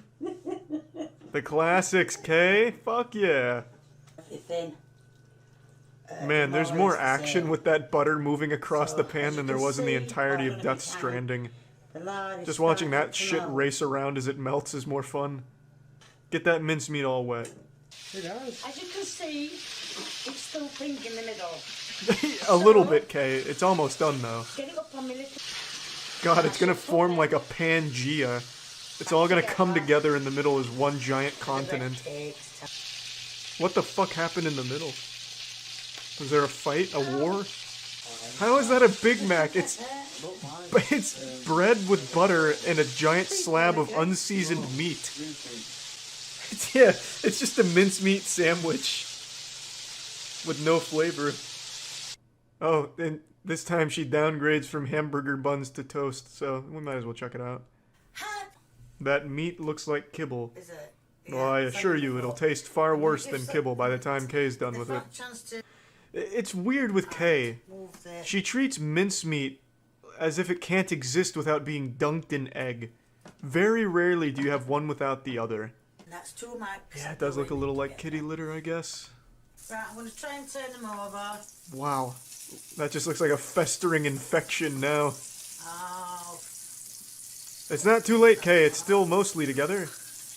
Over now, but Oh, God. It's looking like a dream, Kay. Right, because... Oh, God. Kay, it's burning. Save it. What, did she buy this from McDonald's? Damn, that looks just like a Big Mac. She cheated. Off camera, she went and got one from the store. Don't make your son eat this one, Kay. I'm going to put the bread on. Have mercy. We're in luck. Oh, God. I'll put 2 more burgers in. Is that a burger or a set of hash browns? I would never eat something like this. I'm way too concerned about, like, health violations. It's like biological terrorism. We are 4 for 4 on mincemeat recipes right now. I honestly don't know. With her cuts, I don't know why she doesn't just drop the whole fucking onion in. It's about the same size.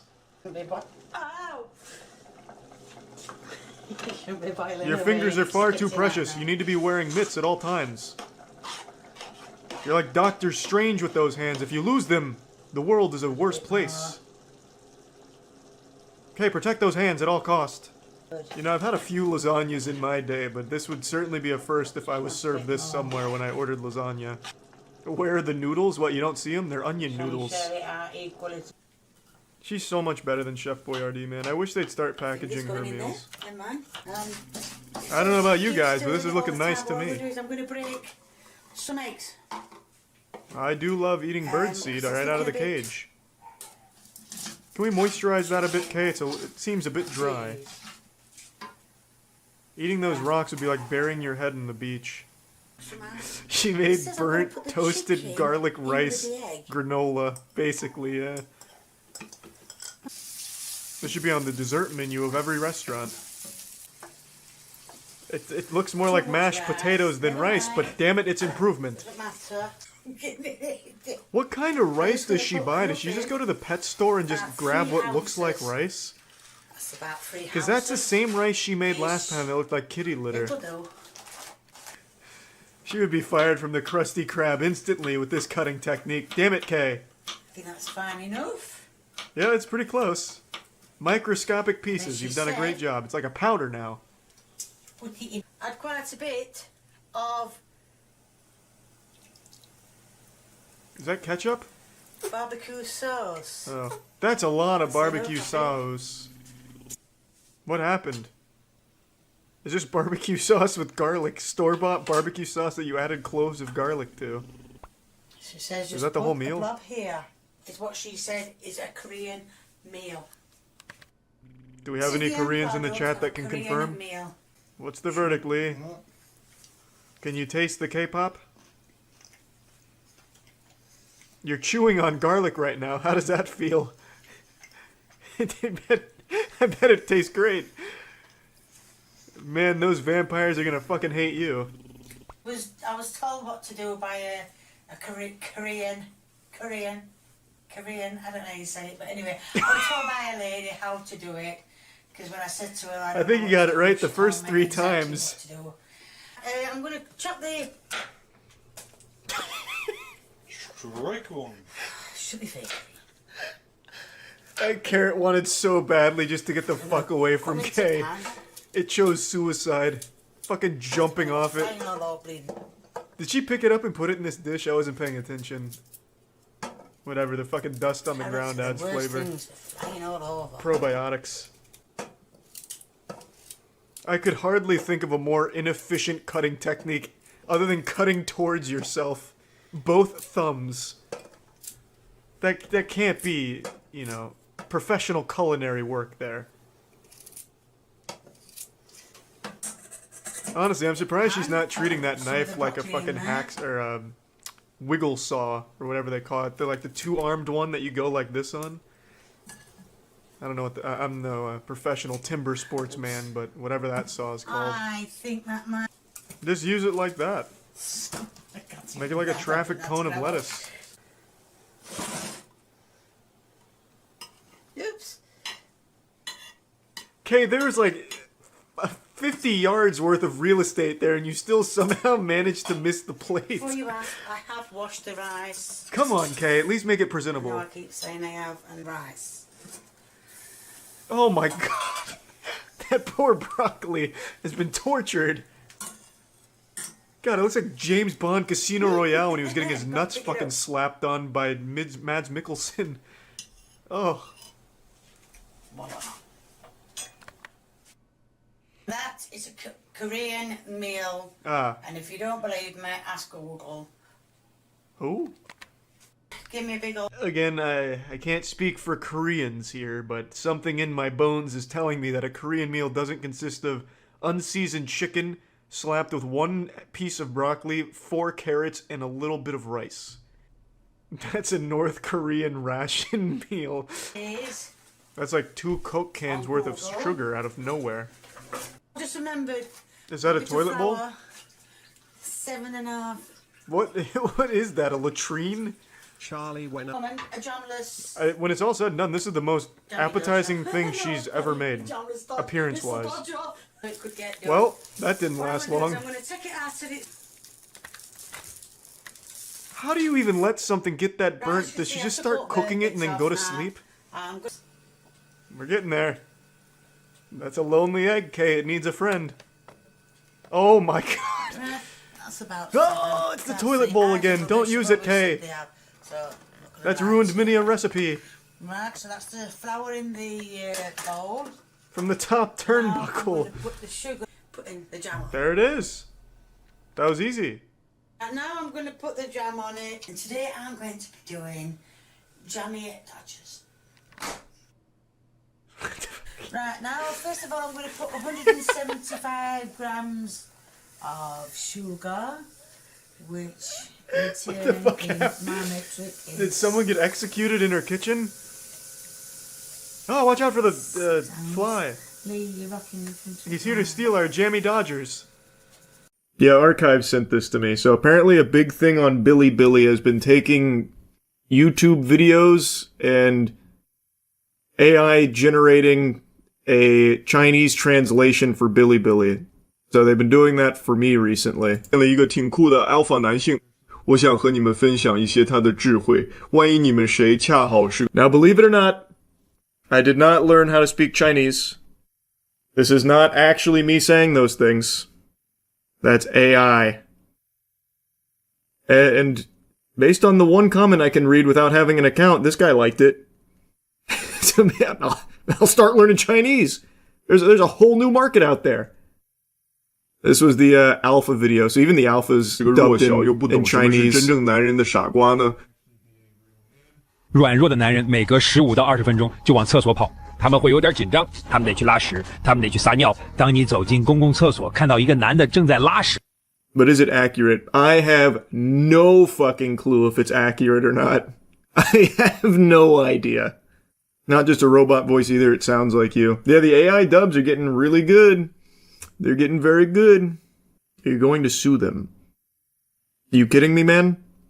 Do you know nothing about copyright law in China? I would get nowhere. What the fuck? Even if I wanted to. Fight AI with AI. Use ChatGPT to translate to Chinese yourself. What I didn't check is if this whole channel is just my videos in Chinese. Let me see. No, it's a wide array of content, it seems. Is that Jeffrey Epstein? Yeah, these channels are called movers. Is that right? That's the 对不 terminology. 起，就没再用过拉臭臭这种词了。我是拉屎，我就是这么干的。也许这家伙一直在那里用屁股放些没响声的小屁，所以他才管那叫拉臭臭。但一个真正的男人可不是那样的。而且，到底谁他妈会每隔15分钟就去一趟？Hey man, he's kind of spitting. Chinese Charlie kind of going in right now. Find Chinese Markiplier. I don't even know how I would. I only found this because Archive linked it. I don't even know how I'd search for Markiplier on here, but I bet they have Markiplier dubbed in Chinese. Let's see Markiplier talking about Iron Lung, maybe? Let's try that. No, this is his Iron Lung video in general. Oh no, here's an Iron Lung trailer. They just haven't got his more recent Iron Lung content. Hello everybody, my name is Markiplier and I'm very tired. I'm gonna go into the ocean. What the fuck, he doesn't get a cool Chinese AI voice dub? They not respect him out there? What the hell? See that question in your eyes. Alone in the... Yeah, they don't they don't have any AI clones of him? Yeah, let's just try Markiplier in general. Maybe it's more of a newer thing. Here, let's try this one. This one's brand new. Oh, this is his stream. Hi. What the fuck? Welcome back to the stream. I don't even know what he's saying. It's not in Chinese. There we go. That's the kit and caboodle. Here's the Oreo sweatshirt. Can you believe there's actually a chance? Ew. English. 毫无疑问，男人最普遍的自卑来源就是阴茎的大小。人们非常看重你那活的尺寸。毫无疑问，你也听过有人把小阴茎当作脏话来骂人，但很少有人知道，这其实是一种医学诊断，在某些情况下还是一种令人衰弱的疾病。That's kind of what I was thinking overall there. That's a pretty fucking solid point, honestly. Can't believe you learned Mandarin. I know, it wasn't easy. God bless the Rosetta Stone. They tried to scramble my shit at the Tower of Babylon. Wasn't good enough. This one seems to have done well. Oh, this is about the world's smallest penis. This one did well. That's just pictures of stone wiener. 当我说起好莱坞时， Much better. 你最近首先想到的是什么？可能不再是电影了。我有一种直觉，你可能立刻联想到的是邪恶，或者是那些牵扯进许多烂事的非常非常糟糕的人。因为好莱坞现在看起来就像个大粪坑，里面全是些真正的混蛋，你知道的，他们干过一些非常恶心的破事儿。Imagine you become a national sensation because of the AI dubs. I don't believe that. I think what's more likely is eventually one of these channels AI dubs my shit into being like heinous, truly heinous, to the point where all of China I am viewed as like the ultimate villain, like fucking Lelouch and Code Geass. I think that's far more likely to happen. How do you know that this isn't it? I guess I don't. I can only go by that one comment with the guy smiling, and then the other one where a guy dropped the stone penis picture. To me, that seems positive. This channel actually has 14,000 videos they're uploading like every 10 minutes. Oh, this is the same one I was just on. Oh, holy shit. Yeah, wait, you're right. They actually uploaded 2 more videos since the last time I checked it a couple minutes ago. Oh my god. 你能相信这周末坦帕竟然有可能下雪吗？外面非常冷，这就是为什么我穿着这件奥利奥毛衣。这是我父母送给我的圣诞礼物。我刚看了铁肺，这是来自 Markiplier 的一个心血之作。It's so true, man. That's what I always say about Mark, to be honest. Who else do they auto-dub into Chinese? Oh, hey, they got the AI one. They stay on top of shit. 哦嚯，他来敲我们的门啦！好莱坞那些来讨糖吃的捣蛋鬼们，带着他们的 AI 作品登场了。现在达伦·阿伦诺夫斯基这位世界知名导演，我敢肯定你至少熟悉他的一些作品。I wouldn't have gone that far. I think we could have done without the slurs, but whatever. I don't remember saying all that. Man, this channel actually does upload infinite videos, huh? Try XQC, he must sound wild. Oh, do they have XQC on here, you think? You think this channel does XQC? Hello, the consciousness... Nope. English, cringe. Maybe this one? You have all the... Come on, show some respect. Give this man an AI-generated Mandarin dub.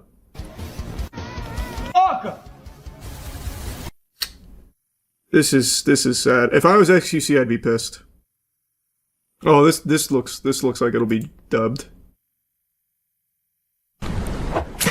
There it is. Nope. What the fuck? Is it just me they AI dub? We already got some dough ready. Jiminy Christmas! Where are my fellow Mandarin-speaking brothers in here? Let me go to this channel and let me see, because this one seems to be the main one that's doing the AI dub. He's already uploaded 2 new videos in the last 4 minutes. Is this sort by newest here? Okay. Let me see who I see.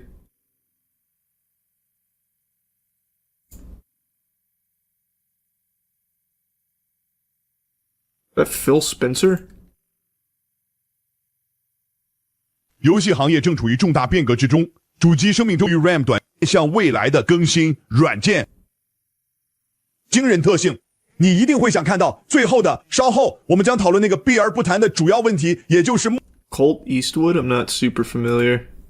I think if it's not this channel, it's not going to be AI dubbed. That's my guess. Based on our very limited amount of searching here. What's crazy is I think all of these are still uploaded within that last 2 days, yeah. February 3rd, that's crazy. Epstein Files, baby. 从这里开始，情况只会变得越来越糟。我们要继续深入研究目前这300万份文件。我们主要讨论了亿万富翁们如何谎称与爱泼斯坦的关系，或者如何在草案中遭到敲诈，最终导致婚姻破裂。我们谈到了 Howard Lutnick， 他是如何谎称没见过爱泼斯坦的，尽管他现在依然否认这一点。我们也谈到了一些针对特朗普和比尔·克林顿的可怕指控，尽管我们明确表示这些内容尚未经证实。现在有些人对这些文件的公开做出了回应，比如埃隆·马斯克，他说没有人比他更努力地争取全面公开爱泼斯坦文件。Hey, it's doing well over here on Bilibili. He's keeping China up to date on the Epstein files as well. Ugh, I need to have an account to scroll more. Let him know worldwide. Yeah, no, he's Chinese CoffeeZilla. He's cooking actually. He's cooking. Oh, the AI old people one's here too.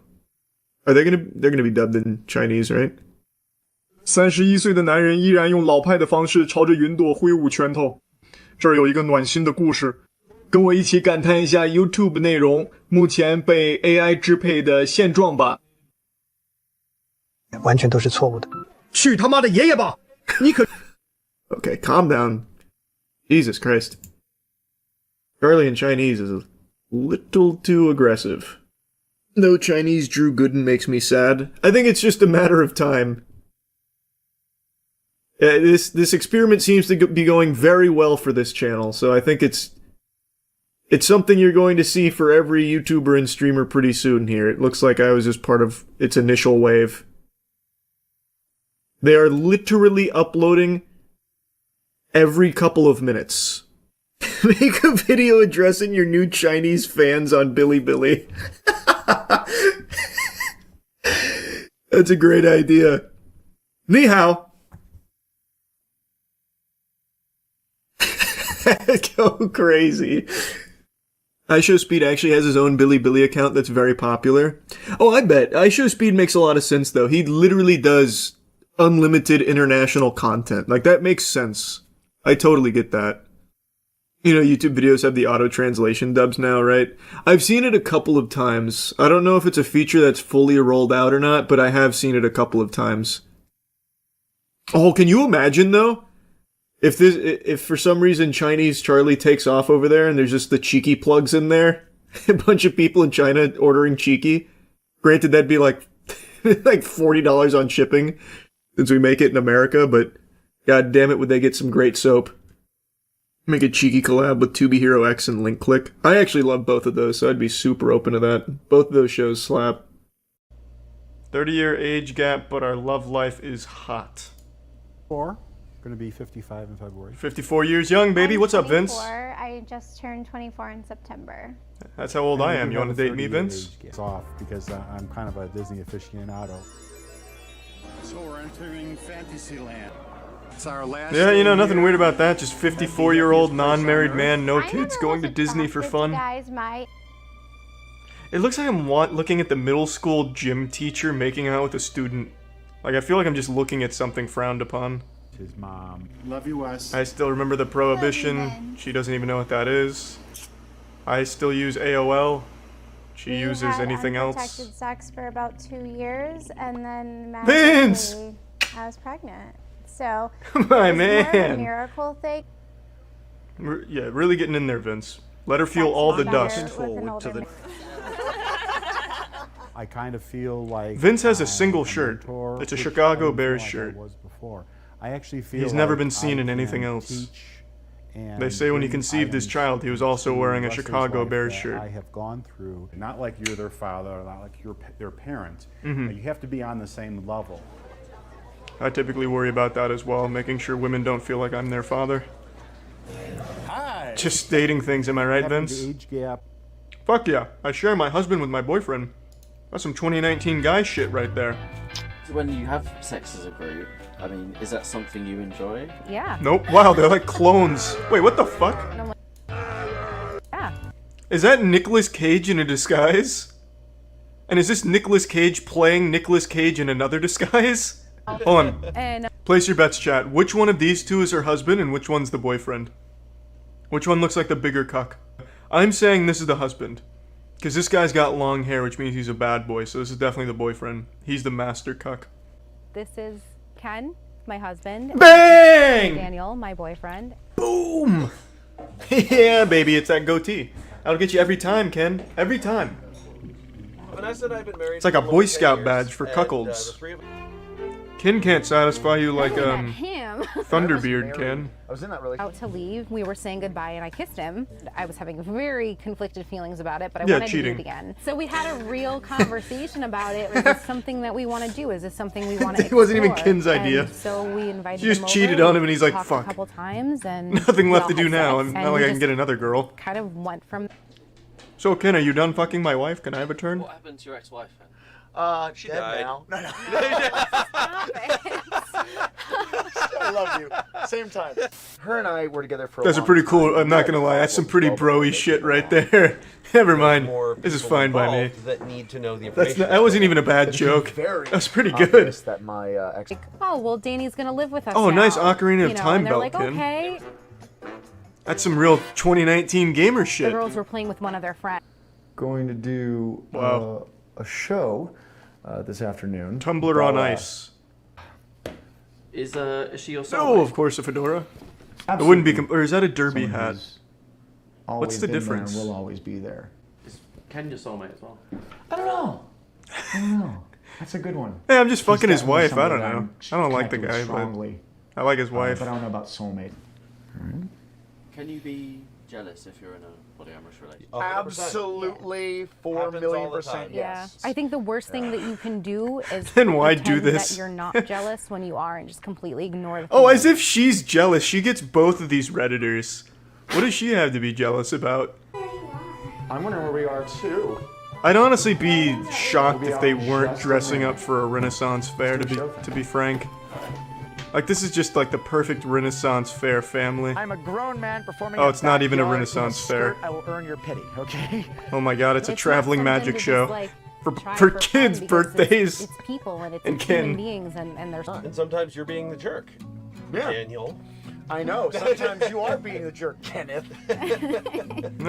Oh man, I just want my wife back. God Listen, damn it, sometimes you're Daniel. both wrong. That's There's got to be something else going on. You This love guy's somebody blowing you Vince love out of the them. water with the age gap love. Boy over here at 69. Nice. Like we were everywhere. This 69-year-old man's like, some fresh blood. I'm gonna go try my dance moves. The Cabbage I Patch. was surprised. Hit her with the old Prohibition shuffle. I don't have a problem with it. Win her over. I do. The best thing? For me, it's the sex. Maybe. Why do they always say that? Crazy. Every single age gap relationship is like, I love sex with this 90-year-old man. Before dinner, after dinner. And then I have to change his colonostomy bag after we're finished. I love it. On the balcony. Wherever. There was a time Dan forgot his catheter. Man, that sex was wild. Manitoba, Quebec. That's the big one. You see that one? We didn't even discover that when I was a kid. Newfoundland, Labrador. I mean, No. it's just a number. I thought you were 50 when I met you. I thought you were 6,000 years old when I met you. Anyway, so. I was fucking relieved to hear you're only I feel like 69. I feel like I have a... It says it seems really. Watch this. I see why she fell for him now. This man plays with cobras. Looked like magic, didn't it? Oh, your granddaughter's so beautiful, blah, blah, blah, and we just look like... Your face just turned bright red. I know. More coffee? What a great story to say right in front of her parents who are younger than her husband. Thank you. Yeah, we're gonna visit Iceland? No, I don't fly. So unless Iceland comes to me, I don't plan on getting out there anytime soon. I'm still praying for Pangea sequel where every continent clumps together again so I can drive anywhere in the world. But we'll see. Pangea 2 might not be in the cards. There's my boy Austin. There's only two guarantees in life. Death and Austin texting me for drugs. Imagine I fail with a 107% chance of success. Don't know why Harold's giving me so much fucking attitude over here with that look. What drugs are you selling now? Just Mega Fruit Meth, and I have some premium quality Granddaddy Stink that I give out to Randy, Eugene, and Greg so I can unlock the new dealer.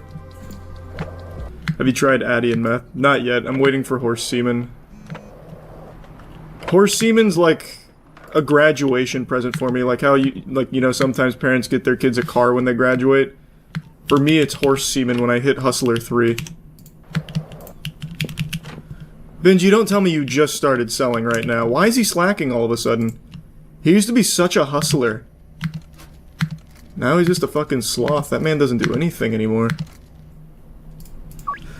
Did you hear Schedule 1's being investigated by the devs of Drug Dealer Simulator for copyright infringement? I saw that headline, I didn't bother looking into it too much, but just that headline makes me giggle really hard. That feels so fitting. I will say I like Schedule 1 far more than Drug Dealer Simulator. I think this is the best drug dealing sim so far. Like, I really feel like I'm out here on the grind changing the world with my recipes. Schedule 1 Game of the Year. Hey! It's getting pretty close. I feel like it's got a fighting chance. This shit slaps. Hearing the Schedule 1 orchestra would be crazy.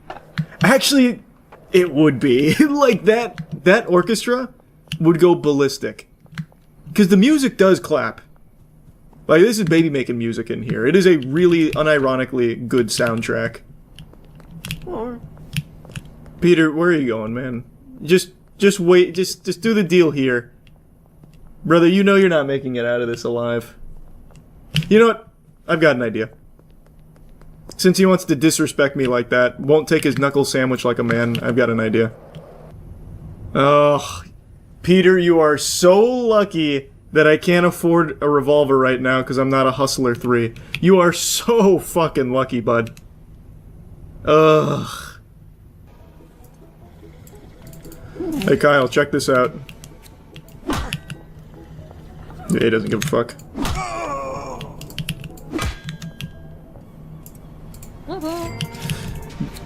Miss Ming is a casual meth head. She only ever orders one mega fruit at a time. She doesn't want to overindulge. She doesn't want to get addicted. Just one meth crystal a day. Keep the doctor away, you know what I mean? Alright, I'm really thinking about a second chemist. Because I feel like that'll be good. At the very least, I think I'm going to get another mixer. So I can improve my product. Don't I have a mixer at my apartment? I just remembered, I still have a mixer at my apartment I never took away. I just need the other chemist. I think it's worth. Especially as I continue to grow and scale the business. Having a second chemist is just going to be a godsend. I'm going to do it. Oh, big earning day. Holy. That's a huge level up for us. We get improved pseudo, a drying rack, and horse semen. Like, what the fuck? That's big. That's huge from Santa. There you go, Matthew. Look at you. Look at you. You're working my mixer. Part of the crew, part of the ship. Why is it taking so long, though, man? What are you doing? What'd we get? Big Thunderfuck. How much that retail for? 165. That's an improvement. Hurry up, Peter. Please.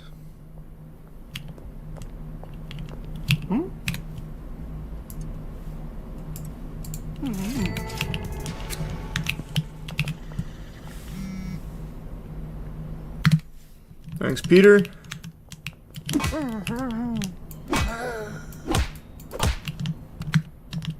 Is that you, Greg? There you are. Yes! Got the new dealer. That's so big. That is massive for us.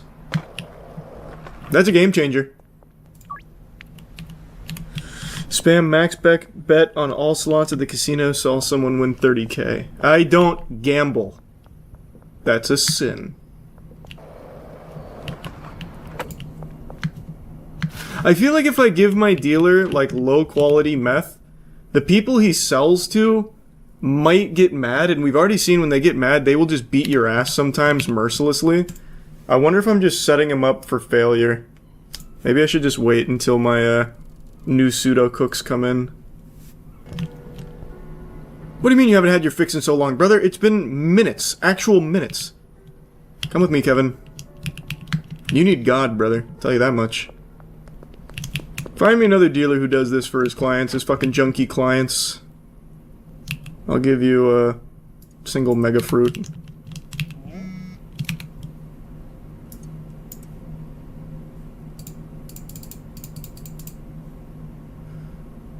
What the fuck is this, man? I discount the shit out of it. And it's still not a 100% guarantee. He's got everything set up. My chemist is working on it. Matthew's, he's working. He's doing a cook. William is, yep, picking up the clean meth. Yep. There you go. There you go. Now we're a well-oiled machine. Ooh, that was close. Almost collided with the officers on my skateboard. They would have shaken me down for all of the money in my pocket. What is wrong with you? Get off my fucking— I don't know her! I don't know her! I don't know her! I don't know— Jesus Christ, you're a fucking idiot! Who was that? Was that you, Kathy? In front of my headquarters, in front of the police. I'm getting a gun. I'm putting a bullet between her eyes. She had a wire. Yeah. Ugh.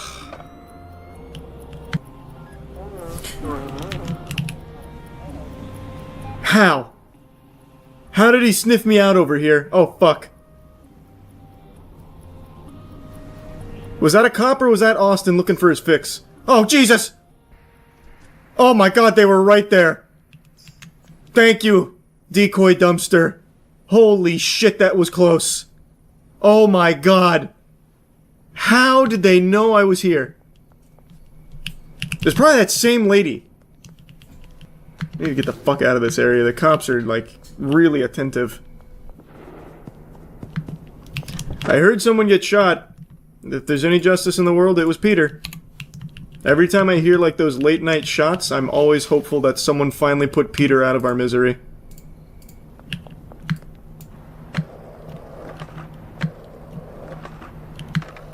Peter, I'm coming back for you. And I'm coming strapped. I'm gonna need a gun. Yep. I'll take it. Thank you. No ammo, right? Let me Ah, my inventory's full. Hold on, let me make this sale.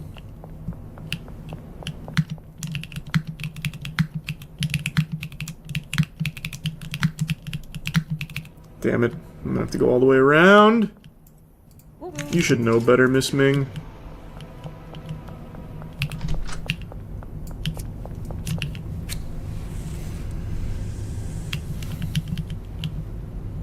Oh, yeah. Good stuff. That's good stuff. Alright. Gonna need some ammo. Thank you. How do I...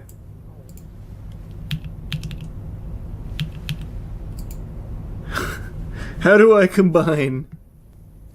Oh, because you already have ammo. Oh, I just assumed I was gonna have to buy ammo as well. Okay, whatever. Can never have too many bullets. I'm sure Peter will find a way to get himself healed. He'll fucking find a Phoenix down or something. I'm sure this won't be the last of them, but I'm gonna do my best. Enjoy your last smoke. Nope. Oh, fuck, I'm so sorry, Miss Ming. God, where's my reticle? There we go. What? Oh, shit. Hang up. All the times I've hit him with a baseball bat really made him more immune to bullets. I'll text you in the morning, Peter. I'm sure I'll hear from you soon enough. How's it going, Brad? Sounds like a great deal to me, Brad. I got some product for you right here, Brad. Okay. Now we give Brad pretty much everybody on this side, so... Greg is his neighbor, so that'll be good. Jennifer really fucked me. I might go execute her. Haven't decided yet. I'll keep you posted. I want to keep Philip. You can take Randy. And who else should I take in the first round of the draft? I feel like I keep this clientele. I think this is solid. I like Philip a lot. Philip is a high roller. Miss Ming usually likes to be on this side of town anyway. No, that's not true. Miss Ming she's ventured deep. She has been known to go way out of the beaten path. So who should his last client be? Maybe Kim. I think Kim works on this side, doesn't she? Does she? I don't... George doesn't. George I see on the other side of the town all the time. I just dealt to him by the statue. I'll put Kim on here. Alright, we got 3 big vendors now, or dealers now. I don't know if I'm gonna start laundering yet. Because I have a lot of cash. I'm getting close to being able to get the barn. But I feel like it might be better spent continuing to grow my meth with optimal recipe. So I might get another mixer. I'm gonna do that. I'm gonna get another mixer. Oh, no. Because then I'm gonna need another handler. I've already got them working max capacity routes. If I do that, I'd need another... And, I can do one more mixing station for my chemist. But then I wouldn't be able to have my handler. Then I'd have to go fucking mix it. Or stack it. Let me try something. I'm gonna get in a shootout with the police. Okay, let's see what happens with that. This is purely for the sake of my curiosity. This won't do anything to progress my goals, but I will start to take control of this city by force and fear.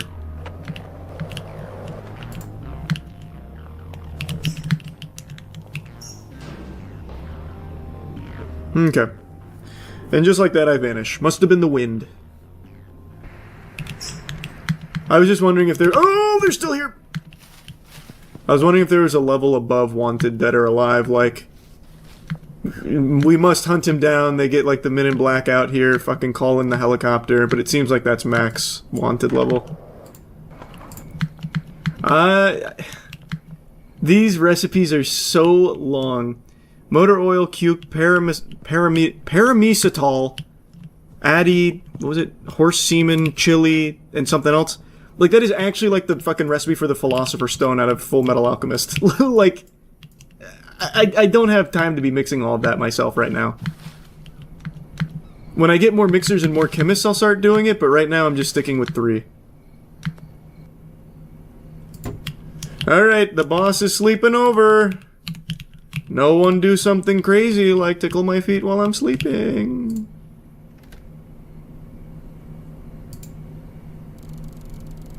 Hustler 4, nice.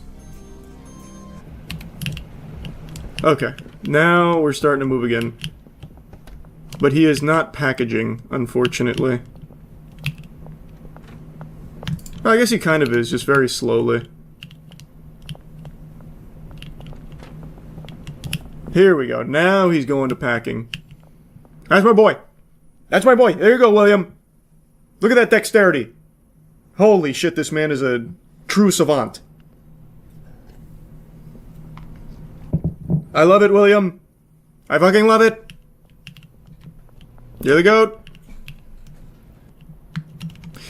Hey, look! Peter's been revived. There must be a necromancer in town somewhere. Crazy how not even a bullet to the fucking brain can kill this guy.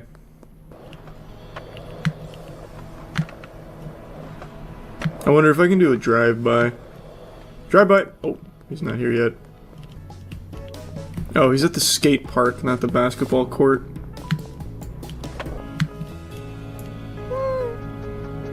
Just give me your money for free, Peter. I'm just kidding. I'm just kidding. You know I wouldn't do that. Let me go get the, meth. There you go, Peter.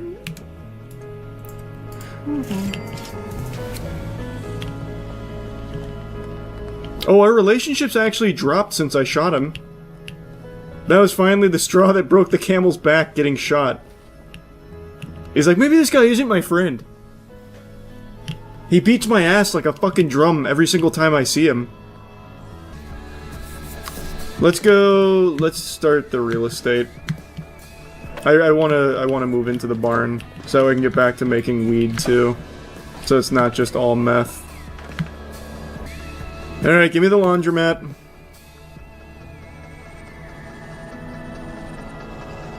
I don't know, am I doing this preemptively? I feel like this might be a little fuck it. It's fine. Give me the laundromat. We gotta start sometime, might as well be now.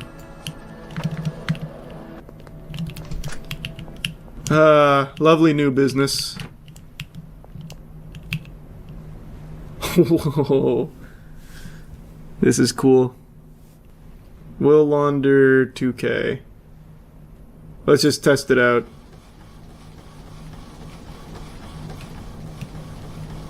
Yeah, that's nice. That's real nice. When the update comes out this weekend, will you be adding shrooms to your roster? Oh, for sure I will. Why do you have to launder money in this game? Because it's realistic. This game's more realistic than real life, brother. Austin hasn't texted me yet. I wonder if everything's okay. Benji's sitting on 7K. Molly's sitting on 4K. Like, I'm in really good spot. I can almost afford barn. After some laundering. But Brad is struggling, because I gave him the most bougie clientele with the most, like, dumpster tier meth. So he is treading water. And that's my fault. Like, I knew that would be the case. But I just needed to get him going. How is my first text message of the day from fucking Peter? I have shot this man. Peter, just let me sell it to you now, man. Don't make me go all the way to Taco Ticklers. Come on, brother.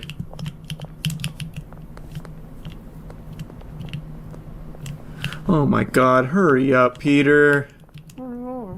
Hurry the fuck up, Peter! I'll do it. You know I will. Keep walking! Don't look at me like that. If you ever give me that look again, Peter, I swear to God.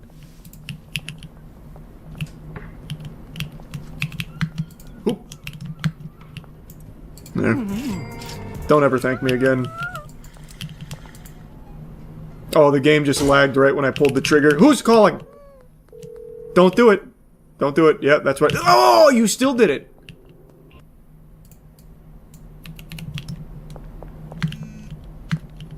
Have you heard from Austin? Not recently. I actually wonder if Austin killed himself or if he OD'd. Could really be either of them. I laundered $2,000! Let's go! Baby's first money laundering scheme. Whoopee! What do you guys do out here? It's always Geraldine and Jerry up to no good. Bunch of fucking scoundrels. Here, take this. This will improve your conversation. Oh, I broke him up. I wish I could get some more customers going. Who keeps getting executed? Also, where does my laundered money go? To your bank. Okay. I wasn't paying enough attention. Did I have just 3K in the bank earlier? Stop! Stop! Do you want to buy from me? Stop! Stop! Buy my weed! Get out! Get out! I will push this car into the ocean. Get the fuck out and buy my weed! Or, sorry, meth.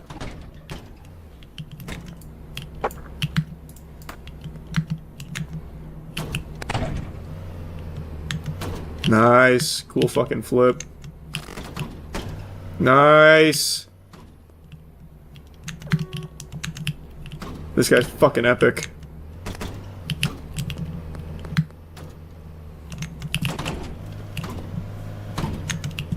Oh. Didn't like that very much. Officer, this man seems to be drunk. Arrest him. Go to the casino. I don't wanna, but couldn't hurt to do a little gamble while I wait. Might as well.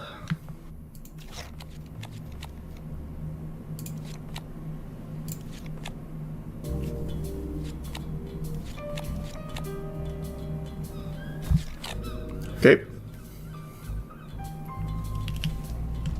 Okay. I don't understand. That's crazy. That's crazy. No, I'm leaving. That was unbelievable. That was unfucking believable. We're gonna do slots.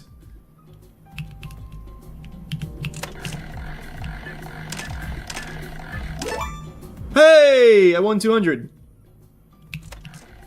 One more time couldn't hurt. It hurt. Back to even. This one's better. This is a better slot, I can already tell.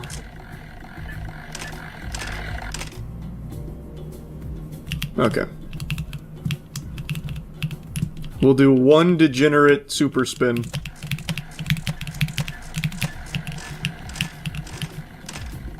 All losses.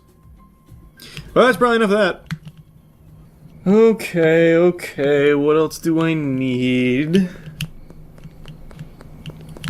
What are you mixing for meth? Viagra into chili into horse semen. Also, thanks for reminding me, I need more horse semen. I need more horse I actually need more of all of my mixers. Let me just do, can I do a big delivery? Oh, it's only a $200 delivery fee. How quickly does it take to get here? I'll try it later. The gas station's right fucking here. I'm just gonna grab it. Big day, big day. Let me check my dealers. Brad's in the 1,000 club. That's good. Molly at 6K. Benji, my superstar, at 9.4. We're cooking. We are cooking. What else can I do in the meantime for a couple schmeckles? I guess I can just start pickpocketing people for like 20 bucks a pop. Keith, how do you have $43 on you, man? Oh, shit. Oh boy, that is the last guy I wanted to mess up on. I knew he'd be packing. Why'd you make me do this? Molly, you are literally my dealer. Oh, you're not Molly. Austin, don't go over there. You're not gonna like what you find. Trust me. Let's see what's happening at my old apartment. It's a pigsty. Oh, wait. Are they nearby? They're investigating nearby? The big thing is I need a stronger customer base. Or I need my customers to become more rambunctious and to, like, order weed and meth in the same day. So like this, like let's say Lucy, for example. She's a fucking fiend, right? So let's say Lucy buys meth from me right now. I'd also want Lucy to come back 3 hours later and buy weed. I need to find a way to double milk them, double fist. $7.35 a gram using this mixture. Oil, Coke, paracetamol, gas, Coke, battery, and then 2 other ingredients. Brother, that's like the fucking back of a cereal box with all those ingredients. I can't make that right now. I don't have enough mixers. I'd have to do that all by hand, and it would take actually fucking forever. What about using the sweatshop to mix more? Well, I'd need to still go buy, like, 500 mixers. Or I guess what I could do is I could just have, like, one rogue mixer that I put over there. And just mix, like, the really expensive shit. Which isn't a bad idea, per se. I'll just hand mix. I'll just hand mix a batch of 20. Because if I just do one round at night selling the 735 mixture, I'll make a ton off that. While I have everyone else working on my normal staples. That's actually just not a bad idea at all. Okay, what was the recipe again for the 735? It was oil, something, something, something, something, something, something, something, something, and something. The 735 recipe is for cocaine. Oh, what the fuck, man? Cocaine? Get out of here. What? Are you off your gourd? Coke? In my city? I think not. I think not. You take that shit back to Miami. Get the fuck away from me. A Coke recipe. This is a God-fearing spot. We don't do that. Banana, cuke, paracetamol, gasoline, cuke, battery, horse semen, mega bean is $3.40. That's meth. Okay, we'll do that one. Oh my god, I'm a fucking idiot. I took the big thunder cuck. Not normal meth. Damn it! I thought I took base meth. There we go. Perfect timing. Only 10! No, no, no, no! Put it back! Put it back! Fuck! I'm taking this away. Oh, god damn it. Oh, we're good. I got the recipe up, hold on. I just needed to grab the normal meth. I brought the bat out for you again, Peter. I know you missed it. You were tired of getting shot. Plus, I need to save ammo. Okay, let's start the mix. Oh, let's get the cuke in there first as well, or I'm gonna forget. So next I need cuke, paracetamol, gasoline, cuke, battery, horse semen, mega bean, and then we're good. Surely I'll remember all of that. I've got no doubt. I already forgot the next ingredient. So I did banana, then cuke, then what was it? Banana, then cuke, what's the next part? Was it paracetamol next?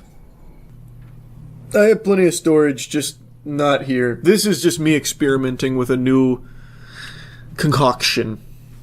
I'm trying to find penicillin 2, but meth form. Okay, purple crystal. Now the gasoline. Then cuke again. Wow, why would you ever make purple crystal over island piss? It only retails for $2 more. Unless you really just like the effects of paranoia and sneaky.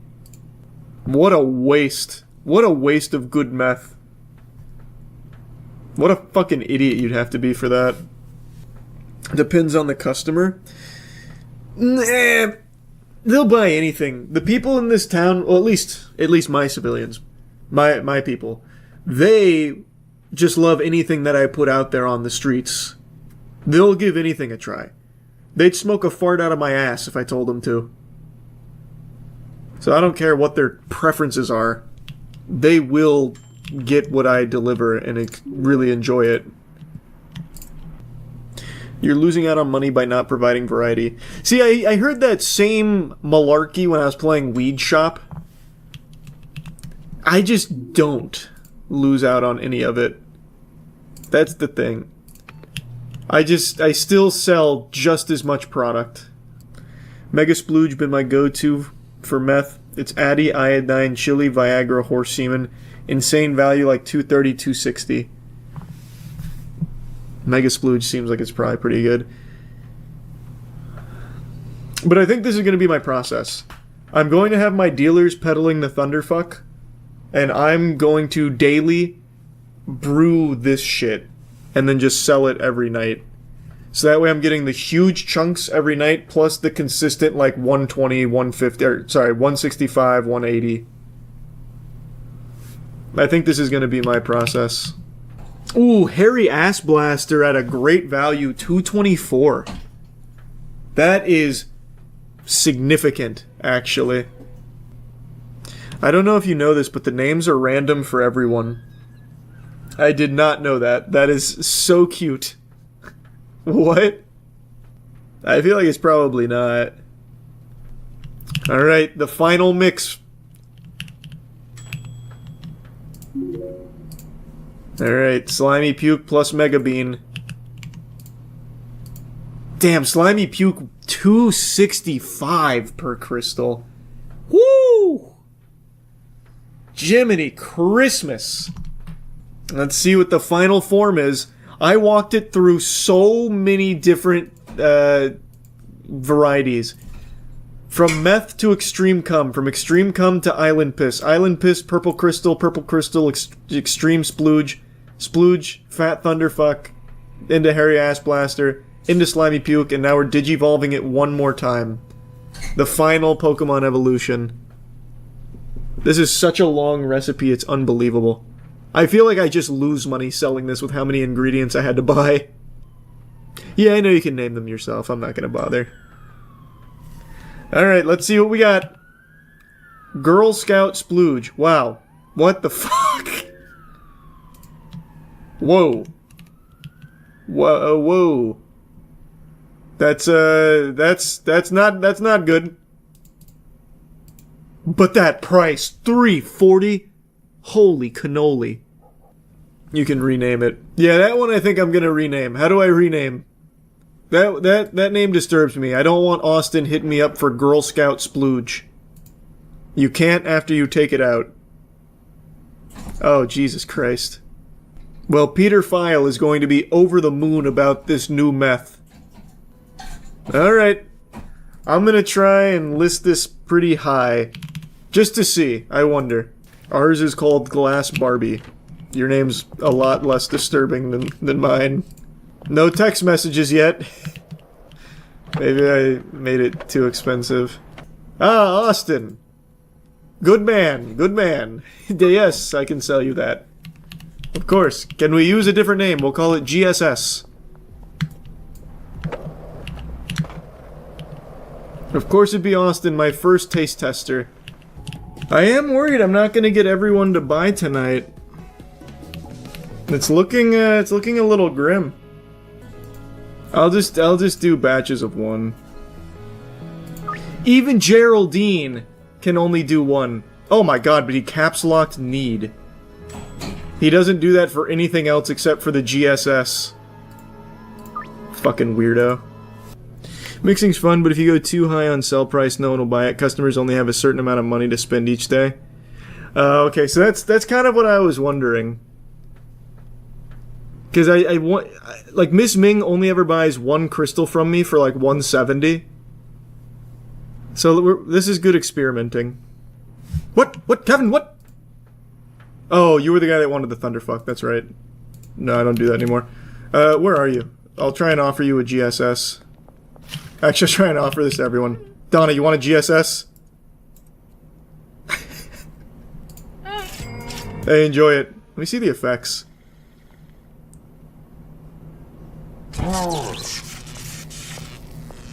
Pretty good. Pretty fucking good. That looks very cool. Turned her into a damn superhero. Miss Ming is actually buying. Okay. They've got money. They've got some fucking money. Never mind. I'm gonna keep it all to myself and just sell it at night for more money. Yeah, they've got stacks. If Miss Ming can afford to buy when she usually only buys like 170, everyone can afford to buy here. But they can only do one at a time, which is fine. Because one at a time is worth more than 4 fucking thunders. Alright, let's see what we got. Stinky crack. We take that. How much that go for? $3.43. Ooh, baby. I feel I can get away with a $3.70 on that. A little cheaper option. Here you go. The second GSS customer. I actually might try and steal that back, unless it stuns me. Oh, there's no way. Oh!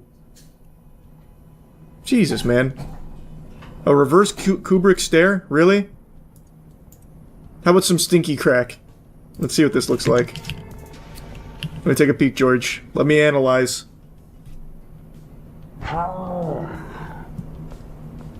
Yeah, turned him into like an Adventure Time character. Gave him a sparkle in the same green radioactive gamma radiation glow that the GSS gives. Oh, baby, that's a lot of good cash. Man, I'm gonna have this whole town looking like aliens out here. This is cool. Quick, smoke it, and then stun the cops.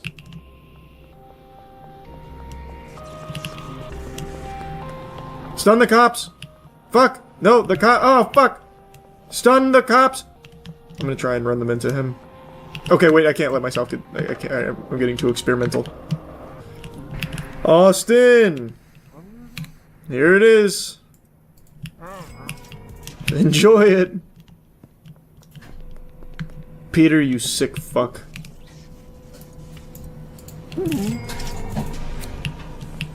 I'll let you transform before I kill you. Our relationship has really gone down recently.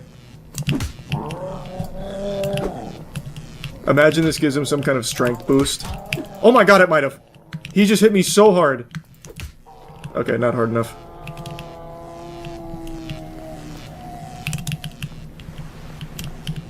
Bye, Peter. Oh, I can still see you down there. Pretty shallow water.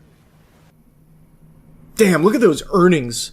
That's my biggest single day so far. I made sexy dick. My employees at the bungalow are probably about out of cash right now, which is why they're not working.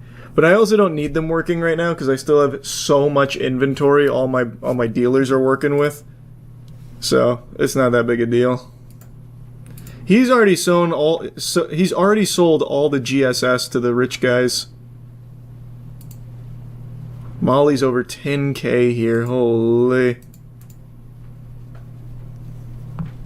Yeah, I have so much cash right now. I think it's about time I get the barn, but I have to wait for the weekly limits.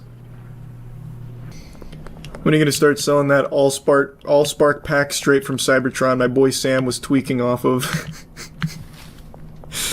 Soon. Maybe that's what I'm making right now. We don't know yet. We've never seen Ultra Splooge before. No one has. So we'll see what happens. Only one... Well, I have two stinky crack deals. We got Sweet Dick. Hey, we still got it. The 353 meth right there. We still hit it. Then we actually got a full-blown fucking Chaos Emerald here. Chaos control this bitch. Let's go. A Sweet Dick in 2025 is big pull for this community. This one, it's going to be a big markup. It's going to be a 415.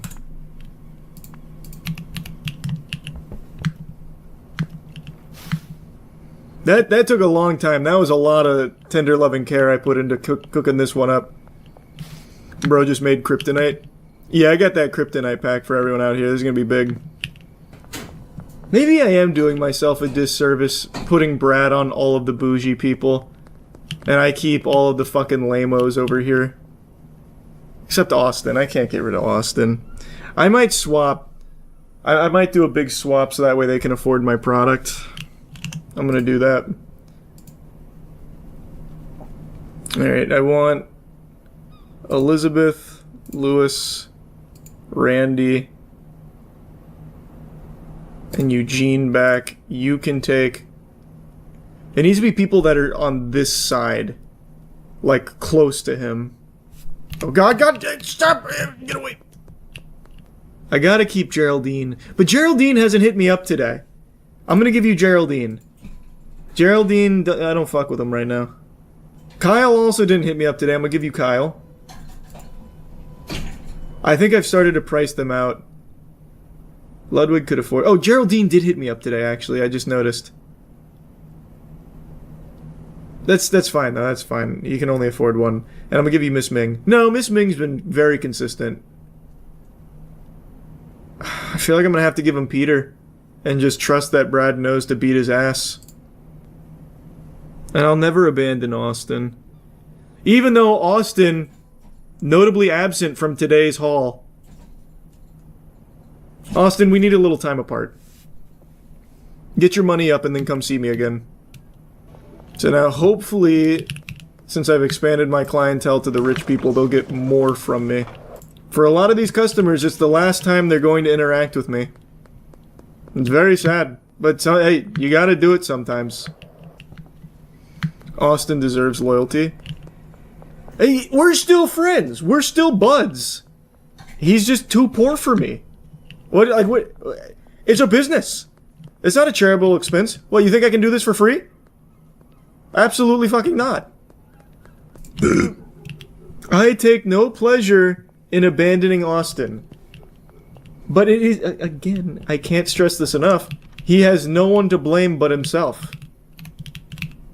I'll just make a middle-aged mother who really wants to speak to the manager of the WWE, and then she meets Vince McMahon and he just fucking stone-cold stunners her or something.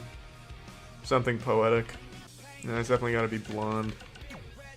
Well, maybe not that blonde. It looks like she's going Super Saiyan because the GameStop manager declined the trade-in. Somewhere in here, maybe. That's a physical specimen right there. How jacked can I make her? Alright, I'll make a small, but really, that's the lowest height you can go in this game. There's plenty of heights smaller than 5'6". Fuck you, 2K. Yeah, it's tough being 5'6", I guess, man. Even the video games don't respect us. Just randomize it. Wow, I made Bane. I'm fine with that. I'm really here for Karen's story. The riveting tale of how her husband doesn't love her anymore. Man, I'm really staring down that milk hard. What? Is this like a middle school? Why are we having school lunches with little milk cartons? But I never thought it would happen so soon. For Red or her Miscarriage. She did this while pregnant. Huge mistake. Yeah! Take this, bitch! Yeah! My kid's an honor roll student! Oh, my kid'll fuck your kid! Oh god. This is chaos. This is chaos. The book club has gone sour. Good lord. Ladies, there's no need to fight over the gluten-free alternatives at Whole Food. We all know it's mine. No, I'm still getting fucked up. Get me out of here. JR, help! I'm going home. Yeah. Run, Karen! They've lost their goddamn minds. Look at that agility, that speed. Blistering. What the fuck is this? A graveyard of ladders? Good lord, Karen, show some fucking mercy. She's dead already. That's it, I'm walking the plank. How can I walk this ladder into the crowd? Oh, I've got the kendo stick. Please, I'm trying to win now. Knock it over, Karen. Whatever. God damn it. Get reversed, bitch. I will get that briefcase full of vaccines and destroy it. I will save the world from autism. Wow, I got tased. There is no defense. Oh, the mighty boot from the world's most single mother. I won't stop until the whole arena is nothing but ladders. Shit. Oh, might as well get another one. Perfect. I'll have this bitch looking like a Home Depot. I can't do anything. Push it over, Karen. Push it over. I've hit every goddamn button on my controller. Oh, there it is. What do you mean Red's setting up for something big? Karen's setting up for something big. It's called the refund. Her special move. Shit. Come on, Karen, we've got it. Who is this? No, there's no time for a rim job. Thanks for the resub, Bees and Train. Oh, yes! It's a budget Walmart Bane. The guy I made. Sweet Jesus Christ! Slap her in the pussy! Tickle her vagina! I've seen it work in tons of porn. I don't think I've seen you dressed up since our senior prom. It was a great one-night stand. Please get out. You have the list. Her hair's moving around like a fucking Zoidberg's Seriously? face. I put in really old, valuable magnet, right? Just get it out of there. Speaking purely from a graphical perspective, this may possibly be one of the best displays of talent I've seen in a while. Just an old. God, there's better animations and graphics if you just get two action figures and collide them together. I guess all the budget went into customization, which I'm fine with, I guess. It says Choco Mill. They put an H instead of a K. What do you think? How do you even make that mistake? Seriously. In fact, WWE action movies are some of the finest pieces of cinematic art ever produced. What kind of propaganda is this? They're stinkers. To appear in one. They suck ass. Fat ass. Stinky ass, like a Rikishi stink face of ass. Awesome wrestling names. Into the WWE Hall of Fame. Be in a WWE video game. Win a You don't want that one. You might want to cross that one off. Your face. What are you two Oh, doing? shit. This table is reserved for wrestling team members only. My tits just look like two giant biceps. Mistake.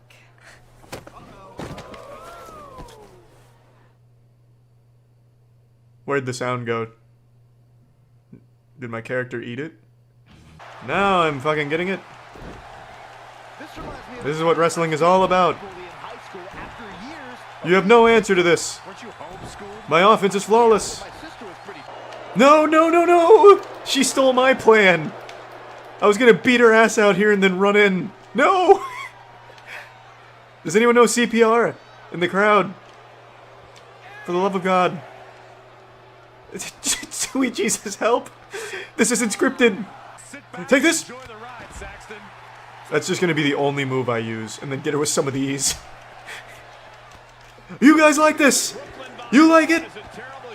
Let's get some crowd noise! Yeah! Murder! Curb stomp! Woohoo!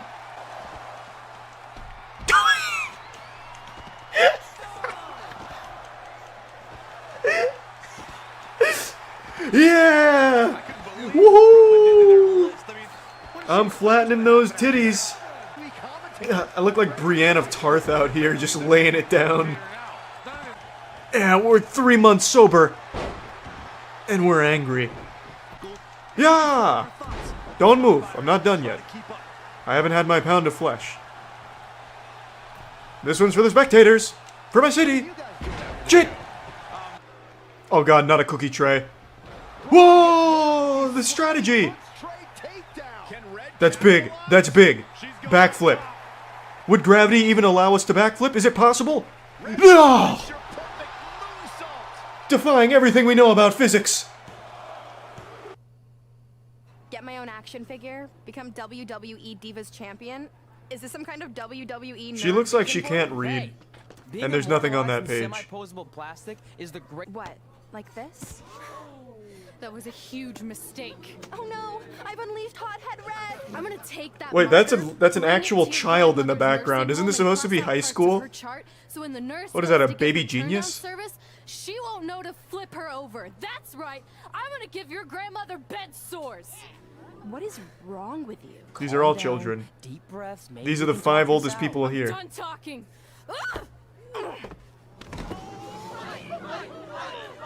This is what happens. That kid is floating. He's not even on his chair. Who is that, 11? No! Now her face matches her nickname. Nobody in the background here, none of these kids are enjoying this. They're on my side. They all feel bad. Just stoic expressions across the board. What the fuck is going on? Just a shitty game in 2019. That could. I'm not gonna do any of those things anyway. It's an anti-gravity backpack. What? You poor shits don't have an anti-gravity backpack? You must get bullied at school. On the internet. What, do you actually wear it? I bet a bunch of Pathetic. those are repeat views. See? This is what I'm talking about. I can't even open my locker. What's your combination? Just smash it in your hands, Karen. I think. Those meaty claws. A lot tougher than they look. I'm surprised he gets bullied. He's got a jetpack at school. That's a cool looking guy. That's a really cool looking guy. He's definitely selling drugs to children. Keep the reward points. Sir, you're too small to be driving a vehicle. Trip to someplace warm, and you're... I think it's about time 2K finally stops making story modes. I take that back though, because I enjoy the beautiful awfulness of them, like NBA 2K's story mode, some of the worst shit in the world. This is up there for sure. We're finally So I can doing appreciate it. them, but Our very objectively first they are list so fucking item. awful. I don't know why they Train do at it. the dungeon. Way to go before we can be mentioned in the same sentence as those legends. Hey, close the window. My hair's blowing around. And the dungeon No, is I'm a kidding. It great does that place no to matter what start. for some reason. I still can't believe your parents. Well, here we go. God, the world's worst looking trick-or-treaters. Hey there. I bet you're here for breakfast.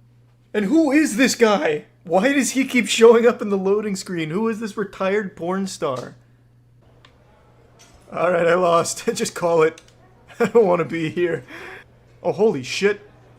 Little cunnilingus, and we pop it down. Also, fuck your partner. You appear in WWE like 3 times?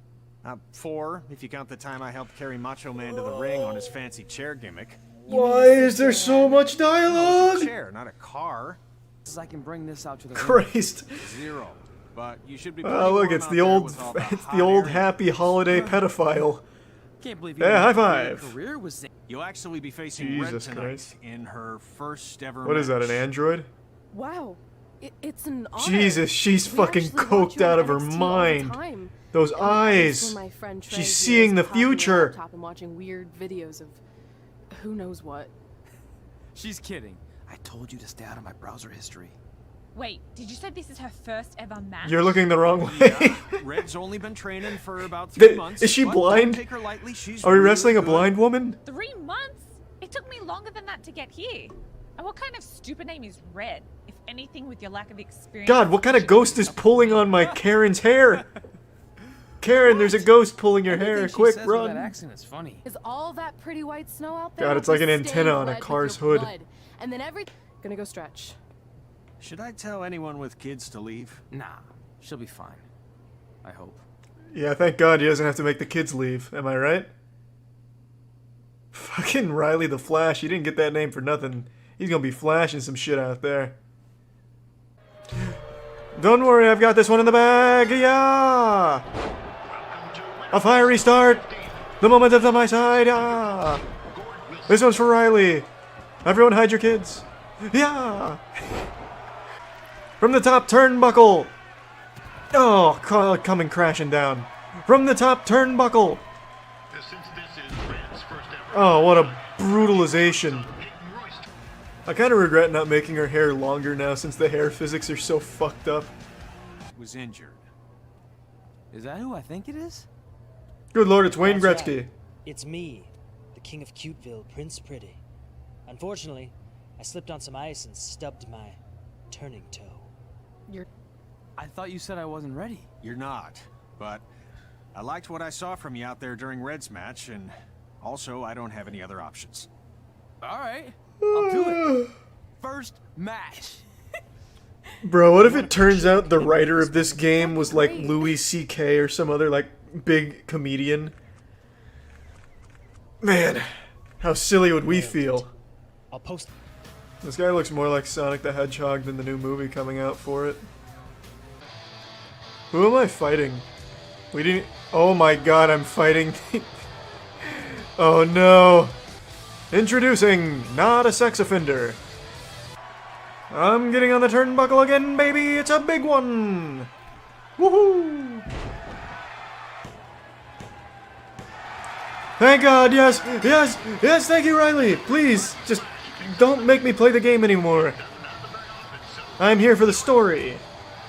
Since I was a child, I always said two things.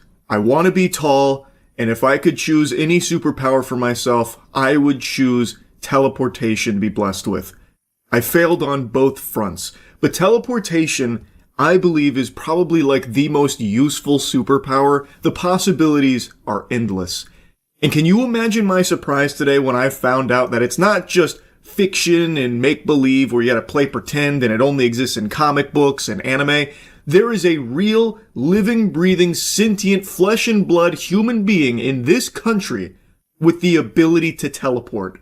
His name is Greg Phillips, and he is a top official at FEMA. The very first time you were teleported, it was scary in a way. I mean, you don't really know, okay, is this evil? Is this good? What is this? Let me stop you right there. Teleportation could never be evil. That is a divine gift right there. So this is Greg Phillips. He is a very high-level, powerful figure at FEMA who is on a podcast talking about his experience with teleportation. It's happened to him on more than one occasion. I'm unsure who the host is, but she looks like a reptilian doing her best to pretend like she's interested in the conversation. Now, Greg Phillips, though, has got some really strong claims here that give me a lot of hope for the future of our species. If he can teleport, why not me? What do I do with this? How do I deal with it? I was on the phone. Oh my God, what's happening? And I was landed, and landed about 40 miles away in a ditch outside of a Baptist church in a little tiny town just where you cross over the border. And it was an incredibly frightening moment. So this is his origin story. To me, this sounds like when the superhero first starts to awaken their abilities and they're unsure how to utilize it. Kind of like Invincible, when he throws the bag of trash into fucking orbit by accident. This is Greg Phillips starting to master his gifts here of teleportation. So he's talking about how he was driving, then his car got lifted and teleported into a ditch 40 miles away, and it was frightening him. As it would for anyone. The way he's describing it makes it sound like he's lagging in fucking Grand Theft Auto Online. He didn't know what was happening, but he knew he was teleporting around. However, he says that it's no fun. That's crazy to me, Greg. You're fucking teleporting, bro. That's like the most fun thing that can happen. To experience yourself in your car, flying through the air. Teleporting is no fun. It's no fun because you don't really know what you're doing. You don't really understand it. I was with my boys one time and I was telling I was going to go to Waffle House and get Waffle House. And I ended up at a Waffle House. This is in Georgia. And I ended up at a Waffle House like 50 miles away from where I was. They said, "Where are you?" I said, "A Waffle House." They said, "Waffle House where?" I said, "That's not possible. You just left here like a moment ago." But it was possible. It was real. He's teleporting to Waffle Houses now. This man is unstoppable. Now, far be it from me to try and poke holes in the experience here of Greg Phillips. His story is exhilarating. His evidence is watertight, about as good as it gets. But if I may toss out a little bit of a game theory here, what are the odds that he was with his boys and he was blackout drunk and was driven to a Waffle House and then couldn't remember how he got there and just ended up with the conclusion he must have teleported? Or I guess he said that he was in his car going to a Waffle House and then teleported there. I guess maybe it's possible he was blackout drunk and then fucking drunk drove himself to a Waffle House. I was like, oh my God, I've done it! Teleportation! Which would be extremely degenerate behavior. I just feel like the fast travel he unlocked to Waffle House is just a little suspicious because Waffle House is the spot drunk people go to. Like, it's moths to a flame. So the fact that he's teleporting to a Waffle House, feel like there was a lot of alcohol involved and he's just forgetting how the journey went. But I'm not the fun police, and I don't know for sure. Maybe Buddy really has been teleporting all over the map. Going to a Waffle House, ending up in a ditch, in your mother's bedroom for a little reverse cowgirl action. Perhaps he truly has achieved the gift of teleportation. And I think him being a director at FEMA now, with these kind of abilities in his back pocket, is a grand slam for America. Because imagine him being able to weave his teleportation into the FEMA protocol like he's fucking Nightcrawler going around saving all of us. You know, as natural disasters striking somewhere in this country, he can just say, all right, let's teleport them out. I'm going in. And then he'll go in, teleport us to a fucking Waffle House to safety.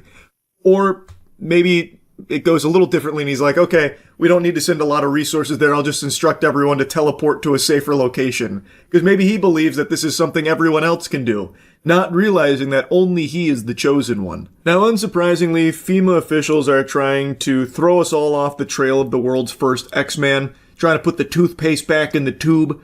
This is so silly, it's barely worth acknowledging. DHS, FEMA, and Mr. Phillips are focused on the critical mission of emergency management and ensuring the safety of the American people. Many of the comments cited are taken out of context or represent personal, informal, jovial, or somewhat spiritual discussions made in the context of barely surviving cancer in a private capacity prior to his current role.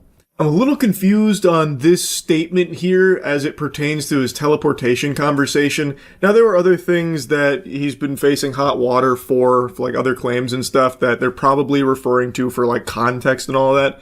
But some of them are directly about teleportation, which he was just, from what I can tell, talking about on its own as like an experience that he's had on multiple occasions of teleporting.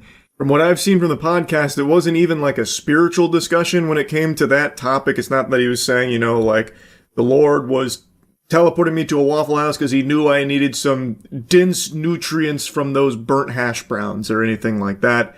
And also, I don't think it was about like his cancer battle or anything either, which, you know, I think is a terrible thing. So happy to hear that he's cancer free these days, but I don't think it played any role in this conversation about teleportation. So I think that that's them just trying to rely on people not watching the segment for themselves. I also agree that it is very silly, but I think it should be worth discussing because this guy has a very powerful role at FEMA, which is an organization whose work is life or death for a lot of people in this country. And now you have this guy going on about teleporting. Like, who's to say, you know, as disaster strikes, he doesn't just get whisked away to a fucking Waffle House again. And he starts stomping his feet. Oh, dagnabbit, not again. Back at Waffle House. I keep getting fucking spirited away over here. I think it's a very important conversation to have because he has admitted to not mastering these abilities. He can't control them. So when we need him most, he might just teleport again. And who's to say he stops at only 50 miles away? Maybe next time he teleports 100 miles away, or even 200 miles away. Maybe he goes off-world, interstellar teleportation. I think it is something that we need to really start considering. And honestly, I think studying as well. I wish he wouldn't just keep the secrets of teleportation to himself. He's teased us about how it's happened to him and how frightening it is, but I want to fucking teleport, Greg.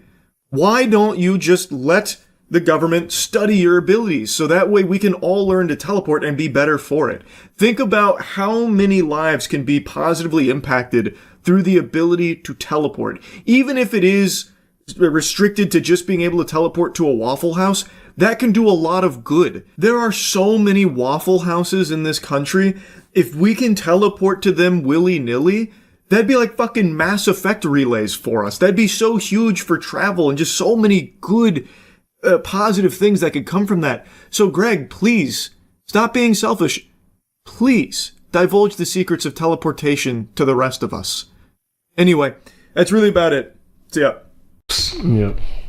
Hey, it's Popeye's Hot. It's a Hot Ones collab, right? It is. Okay, so it's probably gonna be very spicy. I've stopped believing in capsaicin though, so I probably won't feel it. Good job. We haven't done spicy stuff since the TOC video where it killed me. I met God that day.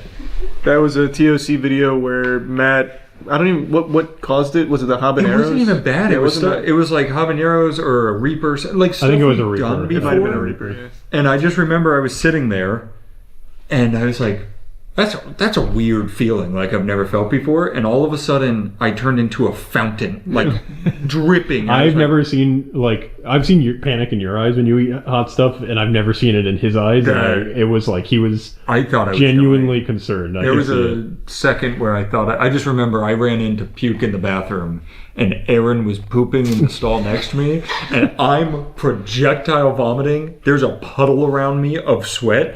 And it's like, I've done it for a full minute, and then it's silent, and he goes, "You okay, big guy?" I just was like, no. Speaking of, we're posting on the other channel again. Go check it out. It's really good stuff. Mm-hmm.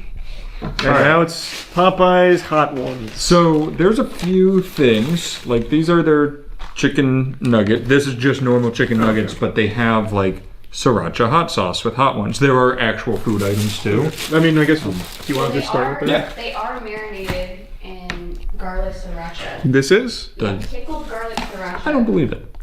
Oh yeah, you can see it in there. Oh. There's like an order, like we start less hot to hottest. Or This has got to be the least hot. hot. Okay. Okay. Oh yeah. This is actually like, this is level 3 out of 10. This is like tasty.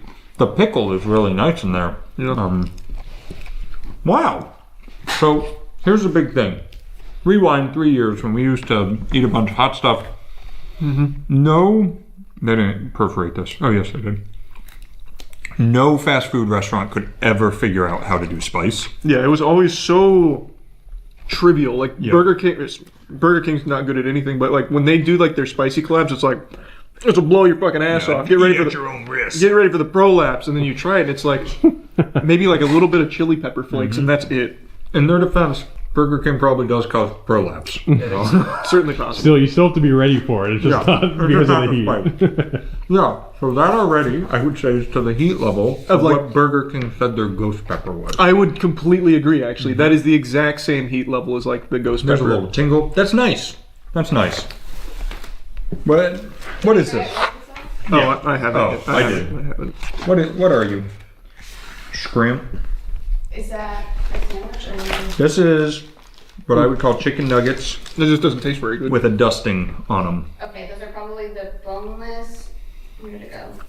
Okay, the boneless Dare and Dab ghost wings. Oh. Ghost wings already. Do you want me? What else do we have? Okay, so on the menu there's That's pretty good. smoking logo chicken sandwich, and that's considered to be spicy. There's the bone-in and boneless Dare and Dab ghost wings. And then there's okay, and then the other two sandwiches is just their regular and then their normal spicy. Okay. So one of these is spicy. One has yellow sauce, one has mayo. Popeyes, you gotta mark your stuff better. I would also say, It's on the bag, it should tell you what it is. as far as collabs go, this is the most robust. Yeah. I appreciate that. It's normally like, hey, new season of Wednesday came out. If you go to the window, we'll say Wednesday to you. And you're like, okay. We'll stay open on Wednesday. This is their normal spicy sandwich. You want to start there? Sure. I don't know if I've ever had their spicy one. And this says classic, but Yeah, so I would just wanted to see, like, that's what a normal one tastes like. That's what their It spicy tastes like. the chicken looks good. Like, it looks like a good Popeyes sandwich. has a really good chicken sandwich. When we did our chicken tier list fast food chicken, were they were like top 1 or 2, right? Mm-hmm. No. We did a chicken sandwich exclusive tier list. Yeah. They were like top 1 or 2. Yeah. Their chicken, like their actual chicken tenders, fucking terrible. Like actually terrible. The tenders were like bottom. Oh, that's crazy. Wasn't it just mostly? It wasn't even chicken. It was like mostly just the crust of it. Yeah, it was like the outline of a chicken tender with no chicken. It was so bad. It was This really is bad. good spicy sandwich. Yep. I'm really confused though, like I have been for the entirety of this video so far. This one has yellow sauce on it. This one has mayo. What's the difference? That one is not spicy at all. So that is just their normal. This is just for I was us. trying to show you I guys, see. like, We're just gonna have Yeah, we need a baseline. Baseline. Get you. I get you. That's how you do real science. Yeah, which we're known for. Women in STEM. They do a good chicken sandwich, man. And here's the thing. I'm going to peel back the curtain for you. We're not always the most professional. This has been in the fridge for a little while. And it's still good. Yeah. It's still crispy. That's a good sandwich. It is. We got to bring the food videos back because I'm just hungry. Yeah, I haven't eaten yet. This is good for me. What's this? Well, just you wait. Hell yeah. I'm pulling out the other stuff. We've got The Last Step. Yeah. What is it? They just straight up have The Last Stab Apollo. Oh. The Last Stab Ranch. So we're going to get to those last. Yikes. Okay. Well, it's a good thing I stopped believing in capsaicin. Yeah, it will not like the affect you at all. boogeyman. Here's Nothing about it Buttermilk can Ranch. get you. Also, super spicy. Buttermilk, it hits. Yeah. Oh, yeah. Oh, yeah. I've been told. And then we're going to get into the family of 9 chicken butts. Whoa, that is a lot of chicken. Yeah, so some of them are boneless and some of them are boneless. I think this is boneless, Okay. right? Yeah. So give me spice levels for all the stuff here, so we can see what's Yeah, what. this one definitely has some kind of spice on it. What is this? Their spice on those is considered to be hot. Okay. Ghost pepper dry rub. Oh. There you go. Fuck me, man. We are so What? fucking bad. Look, 31 never looked so Here, good. this is your panic button. Oh, good. Dip it in the Last Step Ranch. I suggest they go fuck themselves. Oh, wow. That's a good wing. I was gonna say it. That's a really good wing. This is ghost pepper rub? There's no way. Mm-mm. Can rub that on my balls. Yeah.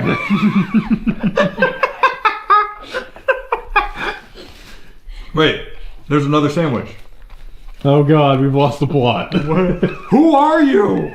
Yeah, I don't taste any like. Yeah, there's no spice on that. That one says classic. That's, I think, But that's got sauce. Oh. All right.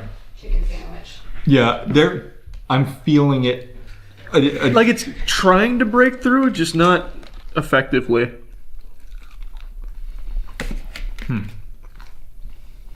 Is it just not a lot of like dry rub on it, or? It just must not be enough. Yeah, I think they just forgot to Was there a rub it. piece that's Well, like then try it in the ranch then.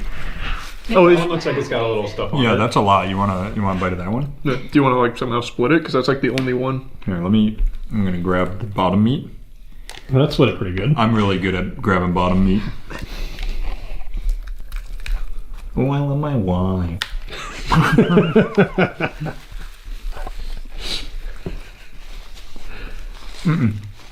Yeah, No, it's just like straight up not hot. I will tell you though, that's good chicken. It is like I haven't had their bone-in wings. I don't think that's I don't like think very I ever good. have either. That's really, really yummy. I'm gonna eat some of that. All right. Okay, so that in front of you, that is their hot one sandwich. It's the smokin' rojo chicken sandwich. First bite. So it's Los Calientes rojo sauce on it. Okay. So this is probably This is mid-level. considered- Yeah, spicy. That one's got a kick. That's like the first one. It's like, oh, I kind of like it. It's kind of spicy. Tastes good though. I like that Very sauce. tasty. Very like adobo. Ooh. That one's a little harder. Not by much though. Like I can still tolerate it because I don't believe in spice anymore. This is like when you stop believing in superstition. Then you did things for scientific purposes. Like I'm swallowing all of it too. I'm really proud of you. Yeah, because I'm more scared of you than you are of it. Yeah, I came to realize that capsaicin preys on fear, which is why it hit me so hard. And now that I've stopped, can't do it anymore. Wow. It's got nothing left. Is that why you're opening the? Oh no, it's just I just wanted to. Ranch look at is it. yummy. Yep, just want to look at it. That is, I really like the sauce on that. You can get over that. It's like an adobo chili. I really like the word adobo too. Nice. So far, it's all tasty. Like it's Yeah. not super painful. It's just tasty. Well, that's what Sean's known for. Sean. Sean. Sean Evans. Sean, we've been trying to reach out. It's been a long time that we've been trying to talk to you, and you just don't answer us. I'm gonna send you an email next week, Sean. Yeah, it's getting embarrassing for us. Like, not for you, but really Sean, for us. blink twice if your managers won't let you come make a video with us. Yeah, here's the thing. Next episode with Gordon Ramsay, God, whoever it is, just give us a message. Let us know that you like us and management doesn't. Can you toss me that sandwich again? Yeah. I actually really like that sandwich. Is this the good one? I think that's classic, and this is spicy. I think they're both good. can't This one's mayo, this one's yellow sauce. We don't know what the yellow sauce is though, right? I don't think so. Do they not give us any French fries? That's on the spicy one or the classic one? Oh no. Matt said classic. It says 2 fries regular. They're not in here.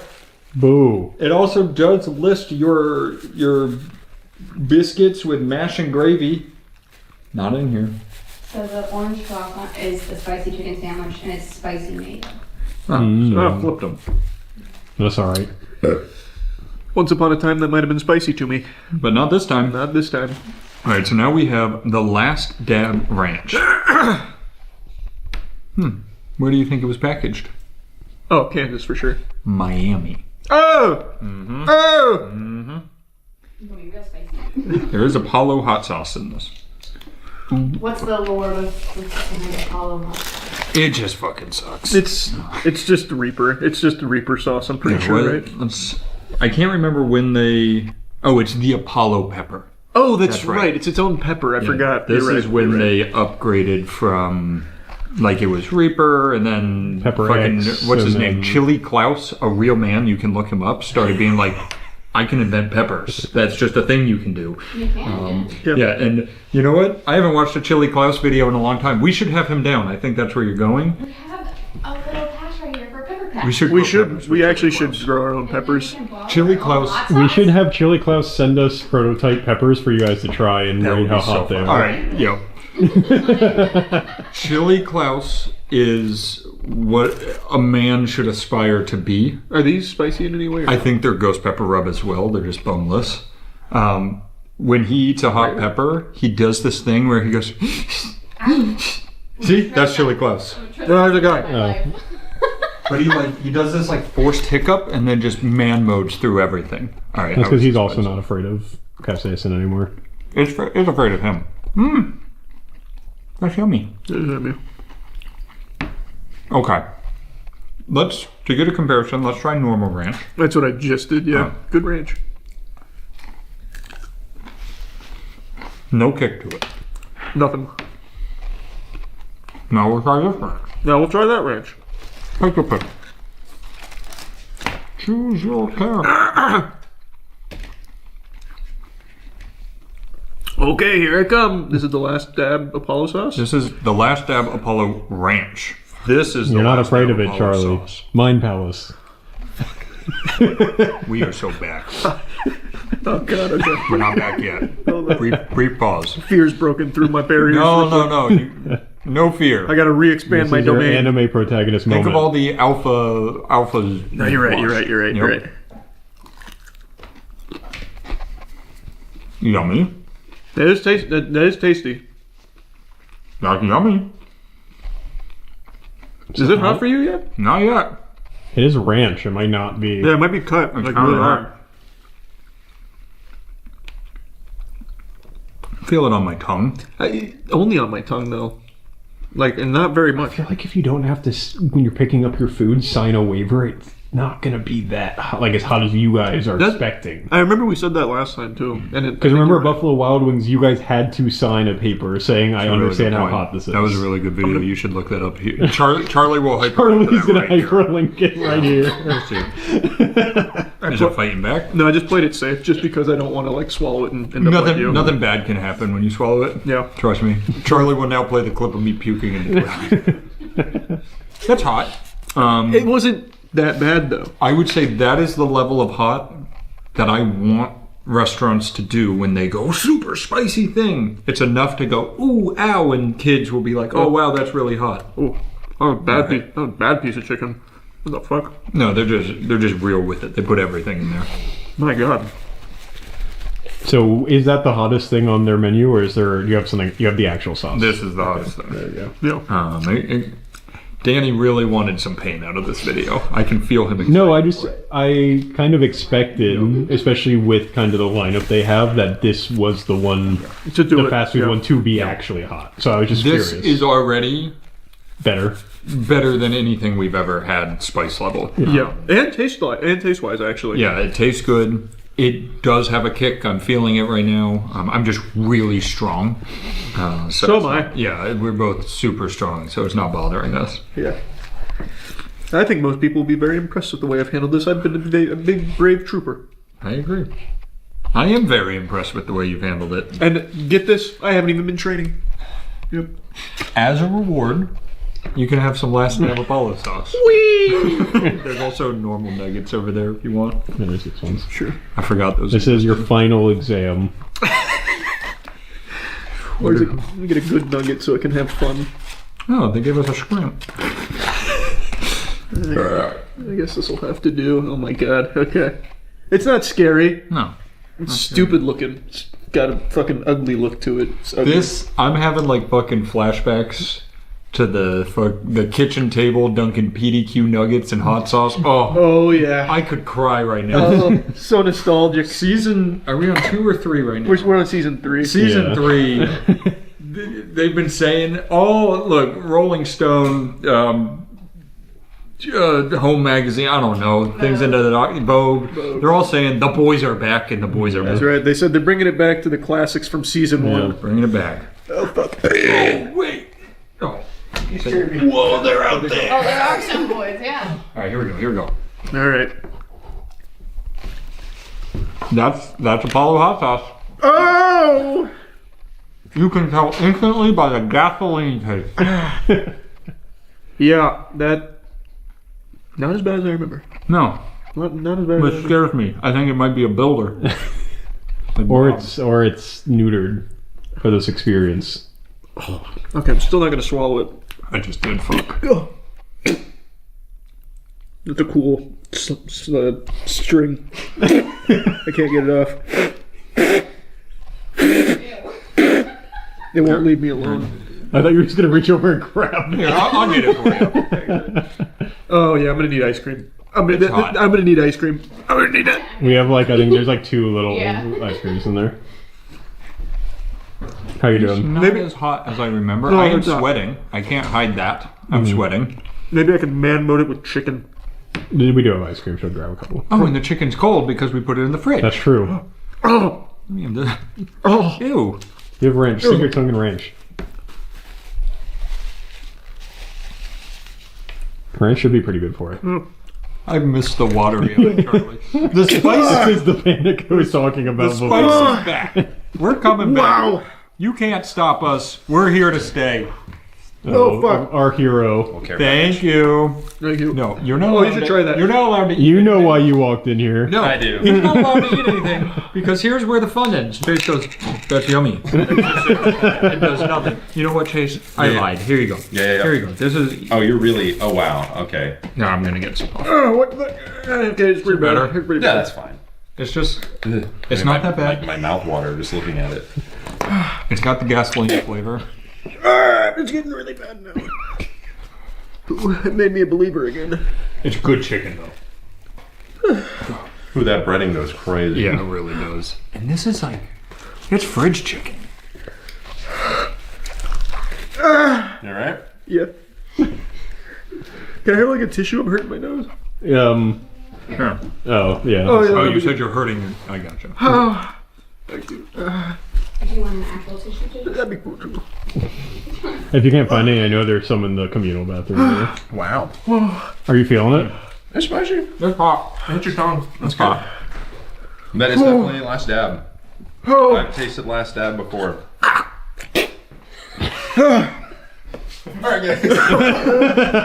Hey, bye, Chase. Bye. Oh, fuck.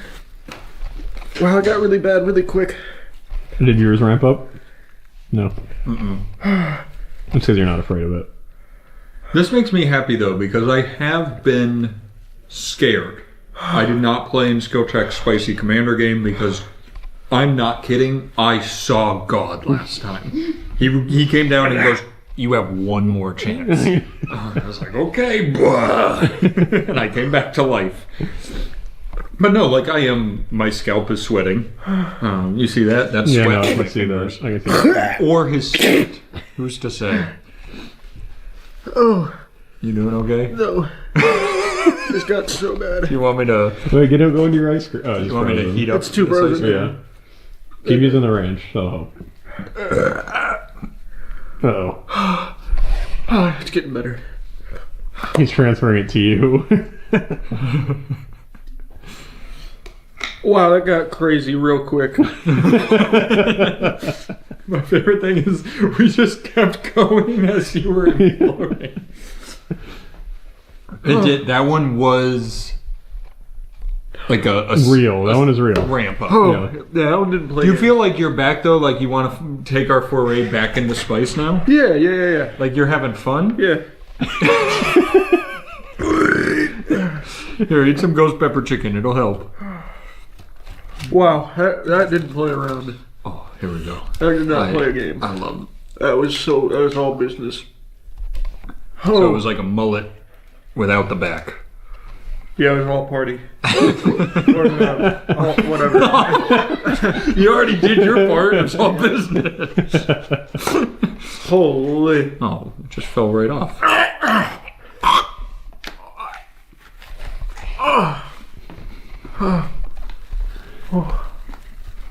You think people have missed this? That's real bad. That was bad. Woo! Coming Have you down. really found the spiciest thing for you to try though? I know we did Dr. Benorian. That is still stands above the rest. Whatever happened that day, like I've never seen you two be less sane than in that moment. Have never felt, well, that's a lie when I saw God. I've never felt closer to death. No, you guys Just were like, awful. that Do you was, think there's something hotter out there? I surely hope not. I don't think so. That was it was just like a taste. They need to see God again. Yeah, like Chelsea said, leave the comments. Yeah. That, we've talked about it before. That is when our friendship became a forged in fire bond. Yeah, like sharing milk, spitting it up together was just, you can't unbond after that. Yeah, that was something special. Yeah. That's My mouth feels numb. You're talking like it's numb. Yeah, it feels really numb. Are you? Am I what? Never mind. Am I what? Are you okay? Yeah. Oh. Okay, I think I'm good. That's no ice cream, by the way. That is no ice cream. That's true. I was Both no are ice. frozen. I was no ice cream. Big Both man. have been open so to be thrown out, but you didn't touch any of them. Big. I was going to give you a high five, but I don't think I want to touch your hands. I get that. I understand that. I handled that really well. That was a fiery burp. That was a good one. The PTSD of that gasoline taste, though, the second it touched my tongue, I'm just like, oh. Huh. Maybe Matt will eat the ice cream. I'm going to be driving home and have to pull over and shit my pants. Yeah, no, I would say as far as a collab goes, this blows the others out of the water. Yeah. I agree. I'm going to, not that we're ranking things, everybody send this to Sean. 8 out of 10 with an asterisk. This gets a 10 out of 10. Popeye's corporate. Sean can get you a 10 out of 10. If you just talk to us. Send us a message. Please. Oh man, that was... everything was very manageable, and then the Apollo sauce, it really was... Yeah, that's brutal. just straight up the hot sauce. It was, yeah. I thought they'd water it down like Danny said, because there's no waiver or anything. And they did not. They don't fuck around. They did not. There's 10-year-olds out there eating that We stuff. could sue them. We probably... In fact, Sean... Sean, we could not sue. Popeye's corporate. Sean can stop this. Wow. No, that was good. That was good. Also, just Popeye's is good. They make good chicken. Yeah. I'm always impressed with Popeye's chicken, except their tenders. Yeah, just take the tenders off the menu. It's real easy. Anything else? Not that I can think of. That was a nice, full amount of food. It was. That was good. Incredible. That was very good. Well, thanks. Wait, that was a 6-piece wing. No way. Yeah, we only got a 6-piece. They gave us 62. That's because they left. Was buy one, get one. Gotcha. Sorry, I didn't mean to put that on video. Wow. That's the end of the video now. You happy? Man, my lips are still on fire. Holy. Piotr Zarek. I'm saying the name out loud immediately at the start of this video so that way I don't forget how to pronounce his name. I'm sure I'm going to fumble it later on, but at the very least you can say I got it right once. Anyway, he has made such a colossal fool of himself that he has torched not only his reputation, but that of his company as well. Piotr Zizerik. No, that Piotr Zizerik. It's crazy how quickly I already forgot how to say his name. Guber is a Polish CEO and multimillionaire. He is the CEO of a company called Drogbrook. And I think I pronounced that incorrectly as well because I made that sound like a Warhammer 40k weapon. And right now he's like one of the most hated people on the planet for a clip that just went Insano style.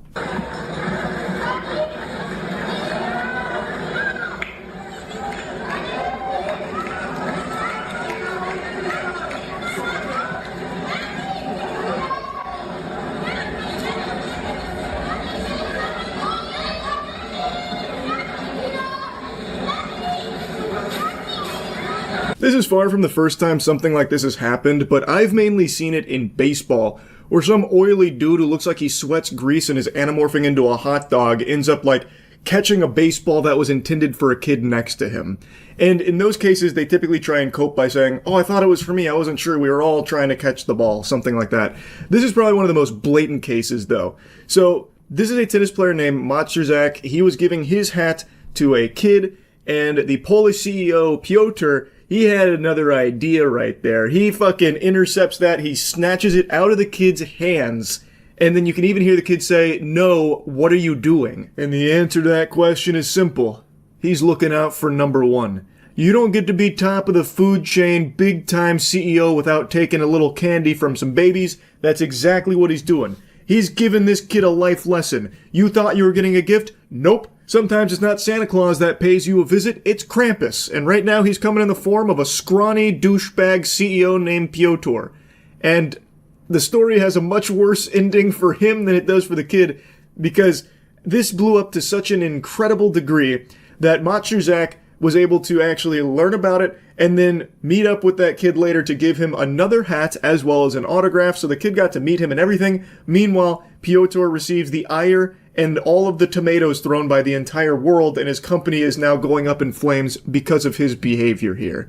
But at least he has that hat that he took out of a kid's hands, I guess. That can go over the fireplace mantle, I suppose. Now, I feel like I should put this in here somewhere because it's receiving so much steam.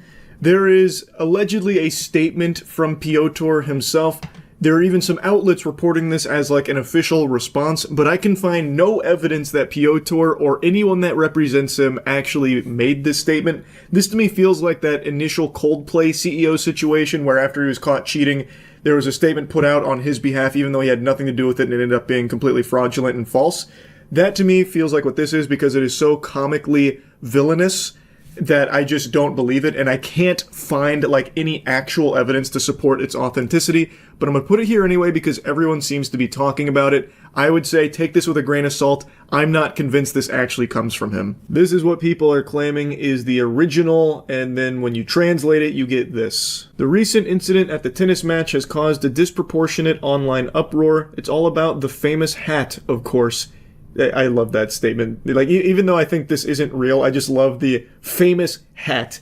As if it's like the #1 soda drink hat from SpongeBob with Smitty Jensen, whatever his name was. Yes, I took it. Yes, I did it quickly. But as I've always said, life is first come, first served. I understand that some people might not like it, but please let's not make a global scandal out of the hat. It's just a hat. If you were faster, you would have it. Regarding online hate, I remind you that insulting a public figure is subject to legal liability. All offensive comments, slander, and insinuations will be analyzed for the possibility of taking the matter to court. In the end, chin up, hats off, less venom, more sportsmanship. Like I said, I don't actually believe this comes from Piotr or anyone who represents him. I think it's just a bunch of fish paste here. It's too over the top. And someone like Piotr, a multi-millionaire CEO, would absolutely have a lawyer or a PR firm put out a statement on his behalf that definitely wouldn't have, yes, I did it, and yes, I did it quickly. If you were faster, you wouldn't have lost it. If you're not first, you're last. Though that would be a crazy twist if this is actually real, and that's the statement they made. Adult reflexes are faster. I was just... evolution chose me to be the recipient of that hat. If that kid was meant to have it, well then he should have acted quicker. Grow up, nerd. Could have been your hat if you were half the man as me. Like, I would be very shocked to learn that this is real. I really think it's just way too over the top. And it seems like it is meant to be in your face and, like, eye-catching and incendiary. I imagine another, like, motivator for something like this isn't just to, like, you know, take the piss. It's probably to further, like, ruin the reputation of the person. So people will make, like, really inflammatory pieces like this, like with the Coldplay CEO. So that way people get even more upset. And a surefire way of doing that is threatening legal action against people that speak out against him. That is, like, the number one sign that it's probably fake. While legal action is something a lot of these, like, rich fucking out-of-touch zombies in suits do, I can't imagine, and I certainly haven't seen many cases of them coming out and being like, if you say anything mean about me, you're being sued.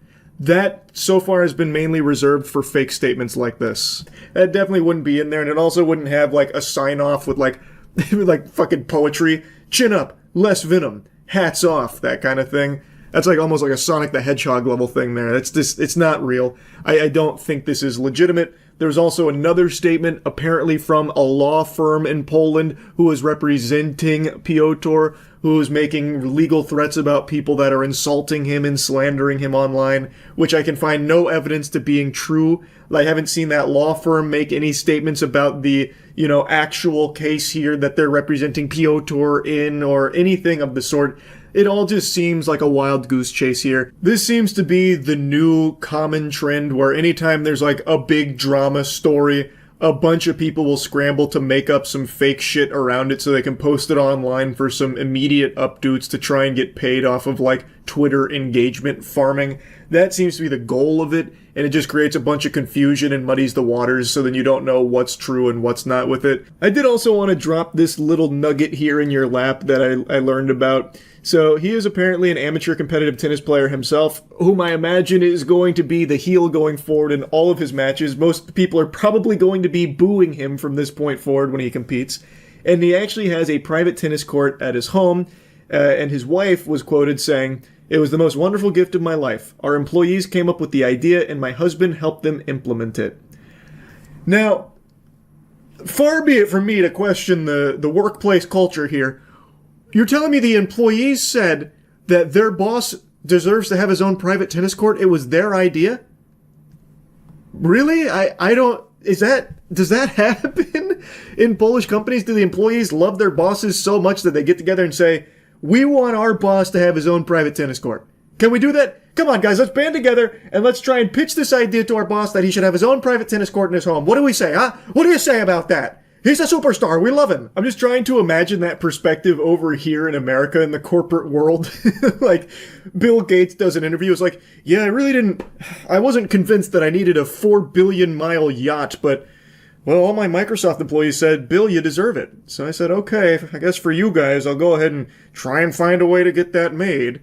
I don't know, it just feels so weird to me, that statement. I mean, maybe the employees really do love him and they all banded together to try and help him with the private tennis court as like a good idea. I don't know. He doesn't really seem like a guy that's easy to love.